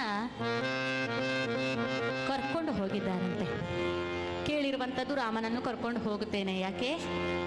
ದುಷ್ಟ ಶಿಕ್ಷಣೆ ಶಿಷ್ಟ ರಕ್ಷಣೆಯ ಉದ್ದೇಶದಿಂದ. ಆದರೆ ರಾಮ ಊಟ ಮಾಡಿದರೆ ಮಾತ್ರ ನಾನು ಊಟ ಮಾಡ್ತೇನೆ, ಅವ ನಿದ್ರಿಸಿದ್ರೆ ಮಾತ್ರ ನಾನು ನಿದ್ರೆ ಮಾಡ್ತೇನೆ ಅಂತ ಹೇಳತಕ್ಕಂತಹ ಲಕ್ಷ್ಮಣ ಇದ್ದ. ಅದೇ ರೀತಿ ಭರತ ಊಟ ಮಾಡಿದರೆ ಮಾತ್ರ ನಾನು ಊಟ ಮಾಡ್ತೇನೆ, ಅವ ನಿದ್ರಿಸಿದ್ರೆ ನಿದ್ರಿಸ್ತೇನೆ ಅಂತ ಹೇಳತಕ್ಕಂತಹ ಶತ್ರುಘ್ನನೂ ಇದ್ದಾರೆ. ಈ ರೀತಿ ಶ್ರೀರಾಮನನ್ನ ಲಕ್ಷ್ಮಣನನ್ನ ಕರ್ಕೊಂಡು ಹೋಗಿ ತಾಟಕಿ ಸುಬಾಹು ಮೊದಲಾದಂತಹ ರಾಕ್ಷಸರ ವಧೆಯನ್ನ ಮಾಡಿ ಮಿಥಿಲಾ ನಗರಕ್ಕೆ ಹೋಗಿ ಸೀತೆಯನ್ನ ಮದುವೆ ಮಾಡಿಸಿಕೊಂಡು ಸೀತಾ ಕಲ್ಯಾಣವನ್ನ ಮುಗಿಸಿಕೊಂಡು ಜೊತೆಗೆ ಸೀತೆಯ ತಂಗಿಯರಾಗಿರ್ತಕ್ಕಂತಹ ಮಾಂಡವಿ ಶತಕೀರ್ತಿ ಮೊದಲಾದವರನ್ನ ಲಕ್ಷ್ಮಣ ಭರತ ಶತ್ರುಘ್ನನಿಗೆ ಮದುವೆ ಮಾಡಿಕೊಟ್ಟು ಎಲ್ಲರನ್ನ ಕರ್ಕೊಂಡು ಬಂದು ಮತ್ತೆ ಅಯೋಧ್ಯೆಯನ್ನ ಪ್ರವೇಶ ಮಾಡ್ತಾ ಇದ್ದಾರೆ. ಕೈಕೇಯಿಯ ತಮ್ಮನಾಗಿರ್ತಕ್ಕಂತಹ ಯುಧಾಜಿತ್ತು ವಿದ್ಯಾಭ್ಯಾಸದ ನೆಪದಲ್ಲಿ ಭರತನನ್ನು ಮತ್ತೆ ಶತ್ರುಘ್ನನನ್ನ ಕೇಕೆಯ ರಾಜ್ಯಕ್ಕೆ ಕರ್ಕೊಂಡು ಹೋಗಿರುವಂತಹ ಸಂದರ್ಭ. ರಾಮ ಲಕ್ಷ್ಮಣರು ಇಲ್ಲಿಯೇ ಇದ್ದಾರೆ. ಈ ಸಂದರ್ಭದಲ್ಲಿ ಒಂದು ದಿವಸ ದಶರಥ ಮಹಾರಾಜ ಕನ್ನಡಿಯ ಮುಂದೆ ಬಂದು ನಿಂತ. ಅದರಲ್ಲಿ ಎಂಥ ವಿಶೇಷ ಉಂಟಲ್ಲ, ನಾವು ಬರುವಾಗ ಎಲ್ಲರ ಕನ್ನಡಿಯ ಮುಂದೆ ನಿಂತು ಬಂದದ್ದು. ನಾನಂತೂ ಒಂದು 10 ಸಲ ನೋಡಿ ಬಂದಿದ್ದೆ. ಕನ್ನಡಿಯ ಮುಂದೆ ನಿಲ್ಲದಿದ್ರೆ ಹೋದ ಕೆಲಸ ಆಗುವುದಿಲ್ಲ ನಮಗೆ. ಆದರೆ ಕನ್ನಡಿಯ ಮುಂದೆ ನಿಲ್ಲಬೇಕು, ನಮ್ಮನ್ನು ನಾವು ನೋಡಿಕೊಳ್ಬೇಕಂತೆ. ಆಗ ಸರಿಯಾಗಿ ನೋಡಿಕೊಂಡಾಗ ಗೊತ್ತಾಗುತ್ತದೆ ದಶರಥನಿಗೆ, ಓ ನನಗೆ ಪ್ರಾಯ ಆಯಿತು, ಮುದುಕನಾಗಿದ್ದೇನೆ ನಾನು. ಯಾಕೆ? ಕಿವಿ ಹತ್ರ ಬೆಳ್ಳಗಿನ ಕೂದಲು ಮೊದಲು ಕಂಡಿತಂತೆ. ನಮಗೆಲ್ಲರಿಗೂ ಕೂಡ ಹಾಗೆ. ಒಂದು ದಿವಸ ಪಕ್ಕದ ಮನೆಯಲ್ಲಿ ಒಬ್ಬ ಸತ್ತು ಹೋದ. ಹಾಗೆ ಇವ ಹೋದ, ಇವನು ಗೆಳೆಯ. ಅವ ಸತ್ತು ಹೋಗಿದ್ದಾನೆ. ಅವನನ್ನು ಕರ್ಕೊಂಡು ಹೋಗ್ಲಿಕ್ಕೆ ಬಂದಿರುವಂತಹ ಯಮಭಟ್ಟರು ಈ ಗೆಳೆಯನಿಗೆ, ಪಕ್ಕದ ಮನೆಯವನಿಗೆ ಕಂಡಿತು. ಭಾರಿ ಬೇಸರ ಆಯಿತು. ಪಕ್ಕನೆ ಯಮಭಟ್ಟ ಇವನಿಗೆ ಕಾಣಿಸಿದ. ನೋಡುವಾಗ ಗೆಳೆಯನನ್ನು ಇವ ಹಿಡ್ಕೊಂಡಿದ್ದಾನೆ. ಇವನ ಹತ್ರ ಮಾತನಾಡಿಸ್ತಾನವ. ಏನಪ್ಪ, ನೀನು ಎಲ್ಲರನ್ನು ಸಹ ಕರ್ಕೊಂಡು ಹೋಗುದೇ ಅಲ್ಲ, ಈ ಪ್ರಪಂಚದಲ್ಲಿ ಯಾರನ್ನು ಬಿಡುವುದಿಲ್ವಾ? ಯಾರನ್ನು ಬಿಡುವುದಿಲ್ಲ, ಎಲ್ಲರೂ ಕೂಡ ಇವತ್ತಲ್ಲಿದ್ರೆ ನಾಳೆ ಬರಲೇಬೇಕು. ಹೌದಾ? ಛೇ, ಭಾರಿ ಅನ್ಯಾಯ ಅಲ್ಲ. ಅವನಿಗೆ ನಾಳ್ದು ಮಗಳ ಮದುವೆ ಎಲ್ಲ ಇತ್ತು, ಎಂಥ ಅವಸ್ಥೆ. ಅದನ್ನೆಲ್ಲ ಮುಗಿಸ್ಕೊಂಡು ಅವನು ಬರ್ತಿದ್ನ. ಎಷ್ಟು ಪಕ್ಕ ಹೇಳದೆ ಕೇಳದೆ ನೀನು ಹೀಗೆ ಕರ್ಕೊಂಡು ಹೋದ್ರೆ ಎಲ್ಲ ಜನ ಅವರವರ ಕೆಲಸವನ್ನು ಅರ್ಧಕ್ಕೆ ಬಿಟ್ಟಿರ್ತಾರೆ ಅಂತ ಹೇಳುವ. ನೋಡಪ್ಪ, ಲೋಕದ ಕಾಳಜಿ ನಿನಗೆ ಬೇಡ. ಈಗ ಬೇಕಾದರೆ ಏನು, ನಿನಗೆ ನಾನು ಕಾಣಿಸಿದ್ದೇನೆ, ಆದ್ದರಿಂದ ನಿನಗೆ ಬೇಕಾದರೆ ನಾನು ಹೇಳ್ತೇನೆ. ನಿನಗೆ ಸಾಯುವ ಮೊದಲೇ ನಾನು ಒಂದು ಸೂಚನೆ ಕೊಡ್ತೇನೆ ಅಂತ ಹೇಳಿದನಂತೆ ಅವ. ಆಯಿತು. ಒಂದಷ್ಟು ದಿವಸ ಹೋದಾಗ ಇವನು ಕನ್ನಡಿ ಮುಂದೆ ನಿಲ್ಲುವಾಗ ಇವನಿಗಿಲ್ಲಿ ಕೂದಲು ಬಿಳಿ ಆಯ್ತಂತೆ. ಇವ ಏನು ಮಾಡಿದ, ಕೂದಲು ಬಿಳಿ ಆಯ್ತಲ್ಲ ಅಂತ ಹೇಳಿ ಡೈ ಹಚ್ಕೊಂಡ. ಮತ್ತೊಂದು ಸ್ವಲ್ಪ ದಿವಸ ಹೋದಾಗ ಕಣ್ಣು ಕಾಣಿಸ್ಲಿಲ್ಲ ಅಂತೆ. ಸೀದಾ ಐ ಡಾಕ್ಟರ್ ಹತ್ರ ಹೋಗಿ ಕನ್ನಡಕ ಮಾಡಿಸ್ಕೊಂಡು ಬಂದ. ಮತ್ತು ಒಂದಷ್ಟು ದಿವಸ ಬಂದಾಗ ಆ ಯಮಧರ್ಮರಾಯನ ದೂತ ಇದನಲ್ಲ, ಇವನಿಗೆ ನಾ ಹೇಳಿದ ಅರ್ಥ ಆಗಲಿಲ್ಲ ಅಂತ ಹೇಳಿ ಕೆಪ್ಪಿಗೆ ಒಂದು ಕೊಟ್ಟ. ಹಲ್ಲೆಲ್ಲ ಉದುರುತ್ತೆ. ಹೋಗಿ ಡೆಂಟಿಸ್ಟ್ ಹತ್ರ ಹೋಗಿ ಹಲ್ಲು ಕಟ್ಟಿಸಿಕೊಂಡು ಬಂದ. ಮತ್ತೆ ಒಂದಷ್ಟು ದಿವಸ ಆದಾಗ ಇವನಿಗೆ ಇನ್ನೂ ಅರ್ಥ ಆಗಲಿಲ್ಲ ಅಂತ ಸೊಂಟಕ್ಕೆ ಒಂದು ಕೊಟ್ಟ. ಇವ ವಾಕರೆಲ್ಲ ಹಿಡ್ಕೊಂಡು ನಡಿಲಿಕ್ಕೆ ಶುರು ಮಾಡಿದ.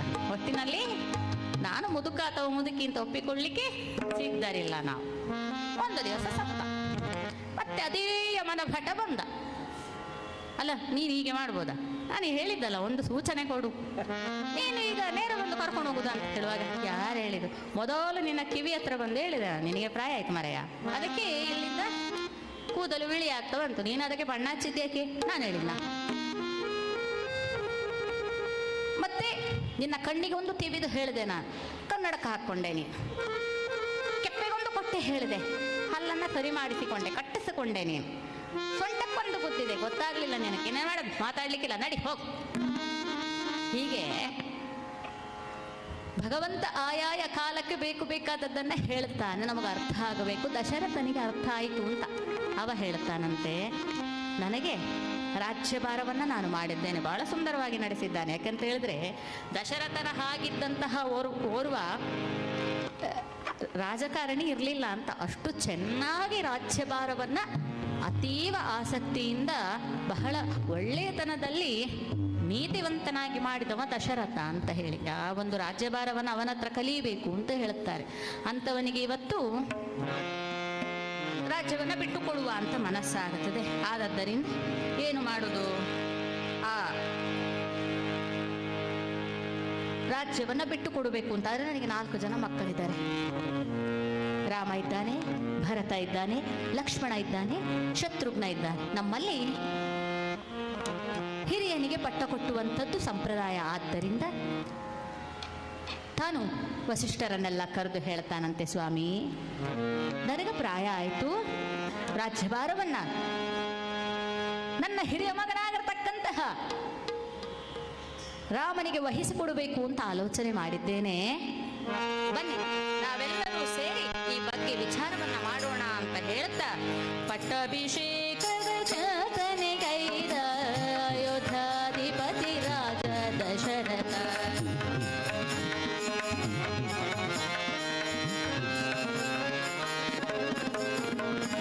ರಾಜಸಭೆಯಲಿಹ ಪ್ರಜಾ ಪ್ರಮುಖರ ಮನದಿಂಕಿತ ಆಲಿಸಿ ಸಂತೋಷದಿ ಘನವರ್ಣಿತ ಸಾಕೇತ ರಾಮನೇ ಮುತ್ತಿರಾಜನೆಂದು ಮನದಿ ನಿಶ್ಚಯಿಸಿ ಪಟ್ಟಾಭಿಷೇಕದ ಜಾತನೆಗೈದ ಅಯೋಧ್ಯಾಧಿಪತಿ ರಾಜ ದಶರಥ.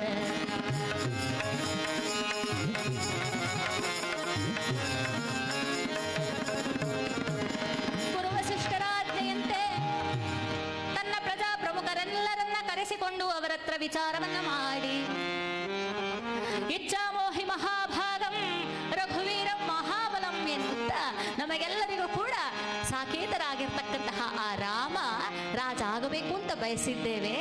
ಚೆಲುವನೂ ವೀರ್ಯವಂತನೂ ಪ್ರಶಾಂತ ಮನಸ್ಕನೂ ಸದಾಚಾರ ಸಂಪನ್ನನೂ ವಿನಯವಂತನೂ ಆಗಿರ್ತಕ್ಕಂತಹ ಮನೋನಿಗ್ರಹಿಯೂ ಆಗಿರ್ತಕ್ಕಂತಹ ಅಸ್ತ್ರ ಶಸ್ತ್ರ ಎಲ್ಲ ವಿದ್ಯೆಗಳಲ್ಲಿ ಪರಿಣಿತನೂ ಆಗಿರುವಂತಹ ಸದಾಚಾರಯುಕ್ತನಾಗಿರ್ತಕ್ಕಂತಹ ರಾಮನ ಗುಣ ಅಂತ ಹೇಳಿದ್ರೆ ಅದು ಅಸಂಖ್ಯಾತ. ಆ ಗುಣವನ್ನೆಲ್ಲ ವರ್ಣಿಸಿ ಹೇಳ್ತಾನಂತೆ. ಆಹಾ ಆಹಾ ಆಹಾ ಯಾರಿಗಿದ್ದಾನೆ ಈ ರೀತಿಯ ಮಗ. ಆದದ್ದರಿಂದ ಪ್ರಜೆಗಳೆಲ್ಲರಿಗೆ ಕೂಡ ಶ್ರೀರಾಮಚಂದ್ರನೇ ರಾಜನಾಗುವುದು ಸಮ್ಮತ. ಆದದ್ದರಿಂದ ಅವನಿಗೆ ಪಟ್ಟಾಭಿಷೇಕವನ್ನ ಮಾಡೋಣವಂತೆ. ಮುಂದಿನ ಅಧಿಕಾರಿ ಯಾರೆಲ್ಲ? ಆ ಶ್ರೀರಾಮಚಂದ್ರನೇ ಮುಂದಿನ ಅಧಿಕಾರಿ ಅಂತ ಹೇಳುವಾಗ ರಾಮ ಬರುವ ರಘುರಾಮ ಬರುವ ಜಿತಗಾಮ ಬರುವನದು, ರಾಮ ಬರುವ ರಘುರಾಮ ಬರುವ ಜಿತಗಾಮ ಬರುವನದು,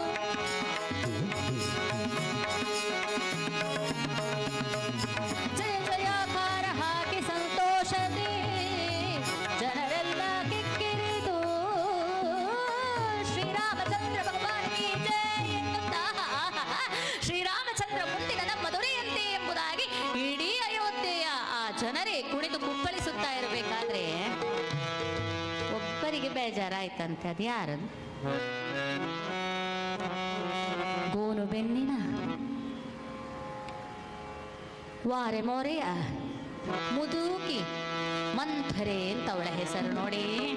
ತುಟಿಯ ಮೀರಿದ ಬೇಕರ ಹಲ್ಲು ಕಟವಾಯಲ್ಲಿ ತುರಿಯುತ್ತಿದೆ ಜೊಲ್ಲು, ತುಟಿಯ ಮೀರಿದ ಬೇಕರ ಹಲ್ಲು ಕಟವಾಯಲ್ಲಿ ಸುರಿಯುತ್ತಿದೆ ಜೊಲ್ಲು, ಕುಟಿಲೆ ಗೋಣಿ ಕಲಿದೈತ್ಯ ಸ್ವರೂಪಗಳು ಸೆಟೆದು ಸಿಡಿ ಬಸಿಲುಕಿನ ಕಿಡಿಯುಗಳು.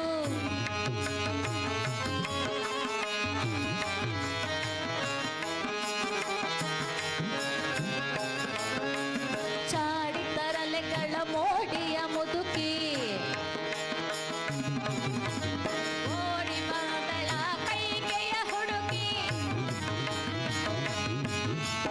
ಚಾಡಿ ತರಲೆಗಳ ಮೋಡಿಯ ಮುದುಕಿ ಓಡಿ ಬಂದಳ ಕೈಗೆಯ ಹುಡುಕಿ, ನುಡಿದಳು ದುಡುಕಿ ದೋಷವ ಕೆದಕಿ, ನುಡಿದಳು ದುಡುಕಿ ದೋಷವ ಕೆದಕಿ, ಚಿಂತೆಯ ಗೂಡಲಿ ಕೈಗೆಯು ಸಿಲುಕಿ, ಚಿಂತೆಯ ಗೂಡಲಿ ಕೈಗೆಯು ಸಿಲುಕಿ. ಯಾರವಳು? ಮಂಥರೆ ಮಂಥರೆ. ಒಂದೆಡೆಯಲ್ಲಿ ಹೇಳ್ತಾ ಇದ್ದಾರಂತೆ, ಕಪ್ಪಗಾಗಿರ್ತಕ್ಕಂತಹ ವಿಕಲಾಂಗರಾಗಿರ್ತಕ್ಕಂತಹ ಹೆಣ್ಣು ಮಕ್ಕಳೆಲ್ಲಿಯಾದರೂ ಇದ್ದರೆ ಅಲ್ಲಿನ ಪರಿಸ್ಥಿತಿಗಳನ್ನು ಸ್ವಲ್ಪ ಅವಲೋಕನ ಮಾಡಬೇಕು ಅಂತ. ಯಾಕೆ ಅಂತ ಹೇಳಿದ್ರೆ, ತನ್ನ ಶರೀರದ ಬಗ್ಗೆ ಇರತಕ್ಕಂತಹ ಆ ಒಂದು ರೀತಿಯ ಜಿಗುಪ್ಸೆ, ಆ ಒಂದು ರೀತಿಯ ನಕಾರಾತ್ಮಕ ಚಿಂತನೆ, ಅದು ಆ ಪರಿಸರವನ್ನು ಹಾಳು ಮಾಡುತ್ತದೆ ಅಂತ ಹೇಳ್ತದೆ ಶಾಸ್ತ್ರ. ಆದದ್ದರಿಂದ ಕೈಕೆಯ ಅಂತಃಪುರದ ದಾಸಿ, ಕೈಕೆಯ ಕೆಲಸಕ್ಕೆ ನಿಯೋಜಿತಳಾಗಿರ್ತಕ್ಕಂತಹ ಕೈಕೆಯ ದಾಯಾದಿ. ದಾಯಾದಿ ಇದ್ದಲ್ಲಿ ಬೆಂಕಿ ಅವಶ್ಯಕತೆ ಇದೆ ಅಂತ ಹೇಳ್ತಾರೆ ನೋಡಿ. ಇನ್ನೊಂದು ಮಾತು ಕೂಡ ಉಂಟು, ಅದನ್ನು ಸತ್ಯ ಮಾಡ್ತಾ ಇದ್ದೇವೆ ನಾವು. ಆದದ್ದರಿಂದ ಬಹಳ ಆಶ್ಚರ್ಯ ಅಂತ ಹೇಳಿದ್ರೆ, ಶ್ರೀರಾಮನ ಜೊತೆಯಲ್ಲಿ 25 ವರ್ಷಗಳ ಕಾಲ ಬದುಕಿಯೂ ಕೂಡ ಶ್ರೀರಾಮಚಂದ್ರ ಏನು ಅಂತ ಗೊತ್ತಾಗದೇ ಇರತಕ್ಕಂತಹ ಮಂಥರೆ. ಆದ್ದರಿಂದ ನಾನು ಹೇಳಿದ್ದು, ರಾಮಾಯಣದಲ್ಲಿ ಮಂಥರೆ ಇದ್ದಾಳೆ.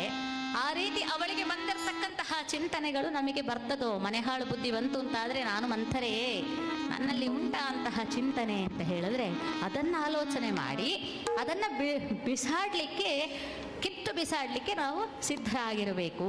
ಮಂಥರಿಗೆ ವಿಚಾರ ಗೊತ್ತಾಯಿತು. ಏನು ವಿಚಾರ? ಶ್ರೀರಾಮಚಂದ್ರನಿಗೆ ಪಟ್ಟಾಭಿಷೇಕವಂತೆ. ಏನಾಯಿತು? ಆ ವಿಚಾರವನ್ನು ಕೇಳಿದ ಕ್ಷಣ ಕೈಕೆಯ ತಾಯಿ ಮನೆಯಿಂದ ಬಂದಿರತಕ್ಕಂತಹ ಓರ್ವಳು ದಾಸಿ, ಕೈಕೆಯ ಪ್ರಿಯ ಸಖಿ, ನೇರವಾಗಿ ಓಡೋಡಿಕೊಂಡು ಬರ್ತಾ ಇದ್ದಾಳೆ. ಭೀಕರವಾದಂತಹ ಶರೀರ ಪ್ರಕೃತಿಯನ್ನು ಹೊಂದಿಕೊಂಡಿದ್ದಾಳೆ. ಕಟವಾಯಲ್ಲಿ ಜೊಲ್ಲು ಸುರಿಯುತ್ತಾ ಇದೆ, ಕುಟಿಲೆ ಗೋನಿ ಬೆನ್ನಲ್ಲಿ ಗೂನಿದೆ. ಅವಳ ಶರೀರ ಹೇಗೆ ಚೆನ್ನಾಗಿಲ್ವೋ ಅದೇ ರೀತಿ ಮನಸ್ಸು ಕೂಡ ಚೆನ್ನಾಗಿಲ್ಲ ಅಂತ ಹೇಳುವುದನ್ನು ಇನ್ನೊಂದು ಸ್ವಲ್ಪ ಹೊತ್ತಲ್ಲಿ ತೋರಿಸ್ತಾ ಇದ್ದಾಳೆ. ಓಡೋಡಿ ಬಂದಿರತಕ್ಕಂತಹ ಆಕೆ ಕೈಕೆಯ ಅಂತಃಪುರಕ್ಕೆ ಬಂದು ದೋಷವನ್ನ ಕೆದಕಿ ನುಡಿಯುತ್ತಾ ಇದ್ದಾಳಂತೆ. ಎಲೆ ಹತಭಾಗ್ಯ ನಿರ್ಭಾಗ್ಯ, ಇನ್ನು ಮಲಗಿಕೊಂಡಿದ್ದೀಯಲ್ಲೇ, ಹೇಳು ಅಂತ ಹೇಳಿ ಕೈಕೆಯನ್ನ ಎಬ್ಬಿಸುವಾಗ ಏನಾಯ್ತು ಮಂತರೆ? ಅದು ಯಾಕೆ ಇಷ್ಟೊಂದು ಗಡಿಬಿಡಿ? ಏನಾಯ್ತು ಈಗ? ಏನೇ ಶ್ರೀರಾಮಚಂದ್ರನಿಗೆ ಪಟ್ಟಾಭಿಷೇಕವಂತೆ. ಆಹಾ, ಎಂತಹ ಒಂದು ಸುಂದರವಾದ ವಿಚಾರವನ್ನ ತಿಳಿಸಿದೆ ನೋಡು, ಸಂತೋಷಕರ ವಿಚಾರ ಅಂತ ಹೇಳಿ ಕುತ್ತಿಗೆಯಲ್ಲಿರತಕ್ಕಂತಹ ಹಾರವನ್ನವೇ ಅದನ್ನ ಕೊಟ್ಟು ಬಿಡ್ತಾಳಂತೆ. ಆ ಹಾರವನ್ನ ಬಿಸುಟು ಹೇಳ್ತಾ ಇದ್ದಾಳಂತೆ, ಥೋ ಥೋ ಥೋ ಥೋ, ಮತಗಿ ಮತಿಗೇಡಿ, ಹತಭಾಗ್ಯ ನಿರ್ಭಾಗ್ಯ, ಒಂದಿಷ್ಟು ಕೂಡ ಎಳ್ಳಿನಿತು ಬುದ್ಧಿ ಇಲ್ಲ ನಿನ್ನೊಳಗೆ. ಯಾಕೆ ಅಲ್ವೇ? ದುಃಖ ಪಡುವಂತಹ ವಿಚಾರಕ್ಕೆ ಸಂತೋಷ ಪಡ್ತಾ ಇದ್ದೀಯಲ್ಲ ನೀನು. ಏನು ಶ್ರೀರಾಮಚಂದ್ರನಿಗೆ ಪಟ್ಟಾಭಿಷೇಕ ಅಂತ ಹೇಳಿದ್ರೆ ನಾನು ಯಾಕೆ ದುಃಖ ಪಡ್ಲಿ? ಮಂಥರೆ, ಯಾವತ್ತೂ ಕೂಡ ಶ್ರೀರಾಮನಲ್ಲೂ ಭರತನಲ್ಲೂ ಭೇದ ಎಣಿಸಿದವಳು ನಾನಲ್ಲ. ನೋಡಿ, ಕೈಕೆಯ ಚಿತ್ರಣವನ್ನ ನಾವು ಗಮನಿಸಬೇಕು. ಏನು ಅಂತ ಹೇಳಿದ್ರೆ, ದಶರಥನ ಪ್ರಿಯ ಮಡದಿ ಕೈಕೆ. ದಶರಥನಿಗೆ ಕೌಸಲ್ಯ ಅಂತ ಒಬ್ಬಳು ಹೆಂಡತಿ ಇದ್ದಾಳೆ, ಸುಮಿತ್ರೆ ಅಂತ ಒಬ್ಬಳು ಹೆಂಡತಿ ಇದ್ದಾಳೆ. ಮುದುಕನಾದ ಮೇಲೆ ಹೋಗಿ ಮದುವೆಯಾಗಿರುವಂಥದ್ದು ಅವಳ ರೂಪ ಲಾವಣ್ಯಕ್ಕೆ ಮರಸೋತಿರ್ತಕ್ಕಂತಹ ಆ ದಶರಥ. ವೃದ್ಧಾನಾಂ ತರುಣೀಂ ವಿಷಂ ಅಂತ ಹೇಳ್ತಾರೆ. ಆದ್ದರಿಂದ ಸುಂದರಳಾದ ಪತ್ನಿ ಬಂದ ಮೇಲೆ ಕೌಸಲ್ಯೆಯನ್ನ ಸುಮಿತ್ರೆಯನ್ನ ಮೂಲೆಗುಂಪು ಮಾಡ್ತಾನೆ ದಶರಥ. ತನ್ನ ಸೌಂದರ್ಯದಿಂದ ಕೈಕೆಗೆ ಯಾವತ್ತೂ ಕೂಡ ತನ್ನ ರೂಪವನ್ನ, ತನ್ನಲ್ಲಿರತಕ್ಕಂತಹ ಆಭರಣವನ್ನ ಹೊಗಳಿಕೊಳ್ಳುವಂತಹ ಹುಚ್ಚು. ಆದ್ದರಿಂದ ತನ್ನ ರೂಪ ಲಾವಣ್ಯದಿಂದ ದಶರಥನನ್ನ ಆ ಕಡೆ ಈ ಕಡೆ ಹೋಗದ ಹಾಗೆ ಮಾಡಿಬಿಟ್ಟಿದ್ದಾಳೆ. ತಾನು ಹೇಳಿದ ಹಾಗೆ ಕೇಳಬೇಕು ಅಂತ ನಡೆಸುವ ಹಾಗೆ ನಡೆಸಿಕೊಂಡಿದ್ದಾಳೆ.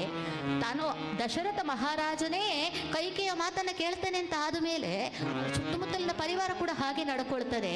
ತುಚ್ಛೀಕರಣಕ್ಕೆ ಒಳಗಾದವಳು ಕೌಸಲ್ಯೆ. ಆಲೋಚನೆ ಮಾಡಬೇಕು. ಕೌಸಲ್ಯೆ ರಾಜನ ಪತ್ನಿಯಾಗಿ ಸಿಂಹಾಸನದಲ್ಲಿ ರಾಜನ ಜೊತೆಯಲ್ಲಿ ಕುಳಿತುಕೊಳ್ಳುವಂತಹ ಅಧಿಕಾರ ಇದ್ದರೂ ಕೂಡ ದಶರಥನಿಂದ ದೂರವೇ ಇದ್ದದ್ದವಳು.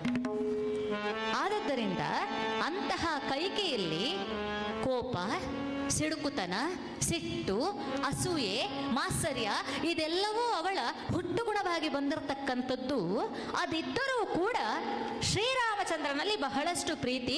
ರಾಮನಿಗೂ ಭರತನಿಗೂ ಭೇದ ಮಾಡಲಿಲ್ಲ ನಾನು ಅಂತ ಹೇಳ್ತಾಳೆ. ಅಂತ ಹೇಳಿದ್ರೆ, ಹಾಗಾದ್ರೆ ರಾಮನನ್ನು ಭರತನಷ್ಟು ಪ್ರೀತಿಸುವಷ್ಟು ಅವಳೊಳಗೆ ಇದ್ದದ್ದೇನು ಅಂತ ಹೇಳಿದ್ರೆ, ಗೆದ್ದದ್ದು ಅವಳನ್ನು ರಾಮನ ಗುಣ ಅಂತ ಹೇಳಿ. ಅಂತಹ ಕೆಟ್ಟ ಮನಸ್ಸನ್ನು ಕೂಡ ಗೆಲ್ಲುವಂತಹ ಗುಣ ಶ್ರೀರಾಮಚಂದ್ರನಲ್ಲಿ ಇದೆ. ಅದನ್ನು ನಾವು ಮೈಗೂಡಿಸಿಕೊಳ್ಳಬೇಕು. ಕೆಟ್ಟವರ ಅವರನ್ನು ಕೂಡ ನಾವು ಗೆಲ್ಲಿಕ್ಕೆ ಆಗ್ತದೆ ನಮ್ಮ ಗುಣಮುಖೇನ. ಆದ್ದರಿಂದ ಅವಳಿಗೆ ರಾಮನಿಗೆ ಪಟ್ಟಾಭಿಷೇಕ ಅಂತ ಹೇಳಿದ್ರೆ ಕಲ್ಮಶ ಬರಲಿಲ್ಲ ಮನಸ್ಸಲ್ಲಿ. ಆದರೆ ಅವಳು ಮನಸ್ಸೇ ಕಲ್ಮಶ ಇದ್ದದ್ರಿಂದ ಅದರಲ್ಲಿ ಒಂದು ಸ್ವಲ್ಪ ಒಳ್ಳೆತನ ಕಂಡದ್ದಷ್ಟೇ, ಅದನ್ನು ಕೂಡ ಮಂತರೆ ಕೆಡಿಸಿ ಹಾಕ್ತಾ ಇದ್ದಾಳೆ ಈಗ, ಅಲ್ವೇ? ಆಲೋಚನೆ ಮಾಡೆ ನೋಡು, ಮದುವೆಯಾಗಿ ಬಂದೆ ನೀನು. ಮದುವೆಯಾಗಿ ಬಂದ ಮೇಲೆ ನೀನು ಮಾಡಿದ ಮೊದಲ ಕೆಲಸ ಎಂತ ಹೇಳು? ರಾಜಮಾತೆ ಅಂತ ಅನ್ನಿಸಿಕೊಂಡಿರ್ತಕ್ಕಂತಹ ಕೌಸಲ್ಯೆಯನ್ನ ನೀನು ಹೊರಗಿಡಿಸಿದ್ದಲ್ವಾ? ಆಲೋಚನೆ ಮಾಡು. ಈಗ ಕೌಸಲ್ಯಗೆ ನಿನ್ನ ಮೇಲೆ ಅದರ ಬಗ್ಗೆ ಸಿಟ್ಟಿರ್ಲಿಕ್ಕಿಲ್ವಾ? ಹಾಗಾದ್ರೆ ಶ್ರೀರಾಮಚಂದ್ರ ರಾಜ ಆದ್ರೆ ರಾಜಮಾತೆ ಯಾರು? ಕೌಸಲ್ಯೆ. ಆಮೇಲೆ ದಶರಥನಿಗೆ ಅಧಿಕಾರ ಇಲ್ಲ. ಆಮೇಲೆ ಶ್ರೀರಾಮಚಂದ್ರ ಹೇಳಿದ ಹಾಗೆ ಎಲ್ಲರೂ ಕೇಳಬೇಕು.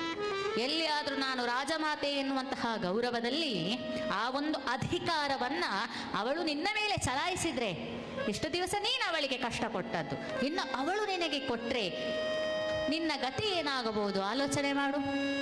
ಹೌದಲ್ಲ ನೋಡಿ, 10 ಸಲ ಒಂದೇ ಸುಳ್ಳನ್ನ ಹೇಳ್ಬೇಕಂತ, ಆಗ ಅದೇ ಸತ್ಯ ಅಂತ ಆಗ್ತದೆ. ಸಲ ಹೇಳ್ಬೇಕು ಒಂದು ಸುಳ್ಳನ್ನು, ಆಗ ಹೌದು ಆಗಿರ್ಬೋದಾ? ಫಸ್ಟ್ ಇಲ್ಲ ಇಲ್ಲ ಇಲ್ಲ ಅಂತ ಹೇಳ್ತೇವೆ ನಾವು. ಏನಾದ್ರು ಇಷ್ಟು ಸಲ ಹೇಳಿದ್ರಲ್ಲ, ಇರ್ಬೋದಾ? ಹೌದಾ? ಮತ್ತೆ ಅದುವೇ ಒಂದು ವಿಚಾರವನ್ನ ಇಟ್ಟು ಹೇಳ್ತಾ ಇದ್ದಾಳೆ. ಆಯ್ತು, ಇನ್ನೊಂದು ವಿಚಾರ ಹೇಳ್ತೇನೆ ಕೇಳು. ನೀನು ಎಲ್ಲಿವರೆಗೆ ಕೌಸಲ್ಯೆಯನ್ನ ದ್ವೇಷ ಮಾಡ್ತಾ ಇದ್ದಿ ಅಂತ ಹೇಳಿದ್ರೆ, ಈ ಅಂತಃಪುರದಲ್ಲಿ ಗಿಳಿಗಳನ್ನು ಇಟ್ಟಿರ್ತಾರಂತೆ ನೋಡಿ. ಕೌಸಲ್ಯೆಯ ಗಿಳಿ ಸಾತ್ವಿಕವಾಗಿದ್ರೆ, ಈ ಕೈಕೆಯ ಮನೆಯಲ್ಲಿರ್ತಕ್ಕಂತಹ ಗಿಳಿ ಇದೆಯಲ್ಲ, ಅದು ಕೌಸಲ್ಯ ಆ ಕಡೆ ಬಂದಾಗ ಅವಳ ಪಾದವನ್ನ ಬಂದು ಒಕ್ಕುತ್ತಿತ್ತಂತೆ, ಚುಚ್ಚುತ್ತಿತ್ತಂತೆ, ಅವಳನ್ನ ಕೆಟ್ಟದಾಗಿ ನಿಂದಿಸ್ತಿತ್ತಂತೆ. ಅಷ್ಟು ಪಾಠವನ್ನ ಗಿಳಿಗೆ ಕೂಡ ಮಾಡಿದವಳು ಕೈಕೆ ಅಂತ ಹೇಳಿ ಇದೆಲ್ಲ ನಮಗೆ ಉಲ್ಲೇಖ ಸಿಕ್ಕುವಂಥದ್ದು. ಹಾಗಾದ್ರೆ ಎಷ್ಟು ಕೆಟ್ಟದಾಗಿ ನಡೆಸಿಕೊಂಡಿರಬಹುದು, ಅದನ್ನೆಲ್ಲ ಅವಳು ಮನಸ್ಸಲ್ಲಿ ಇಟ್ಟುಕೊಳ್ಳಿಕ್ಕಿರ್ಲಿಕ್ಕಿಲ್ವಾ? ಈಗ ಅವಳನ್ನು ಚೆನ್ನಾಗಿ ನೋಡಿಕೊಂಡವಳೊಬ್ಬಳಿದ್ದಾಳೆ, ಸುಮಿತ್ರೆ. ಅವಳದ್ದು ಭಾರಿ ಒಳ್ಳೆ ಗುಣ. ಹಾಗಿರುವಾಗ ಈಗ ಆಲೋಚನೆ ಮಾಡು, ಶ್ರೀರಾಮಚಂದ್ರನ ಜೊತೆಯಲ್ಲಿ ಯಾವತ್ತೂ ಕೂಡ ಇರುವವ ಯಾರು? ಲಕ್ಷ್ಮಣ. ಲಕ್ಷ್ಮಣ ಯಾರು? ಸುಮಿತ್ರೆಯ ಮಗ. ಹಾಗಾದ್ರೆ ರಾಮನಿಗೆ ಪಟ್ಟಾಭಿಷೇಕ ಆಗಿ ರಾಮರಾಜ ಆದರೆ ಲಕ್ಷ್ಮಣನಿಗೂ ಒಂದು ಜಾಗ ಉಂಟಂತ ಆಯ್ತು. ಆಲೋಚನೆ ಮಾಡು.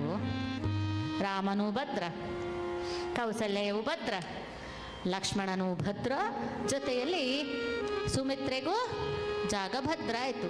ಈಗ ಇಲ್ಲಿ ಸುಮಿತ್ರಾನಂದನ ಶತ್ರುಘ್ನನು ಇದ್ದಾನೆ. ಅವನನ್ನು ಯಾರು ಓಡಿಸ್ಲಿಕ್ಕಿಲ್ಲ ಅರಮನೆಯಿಂದ.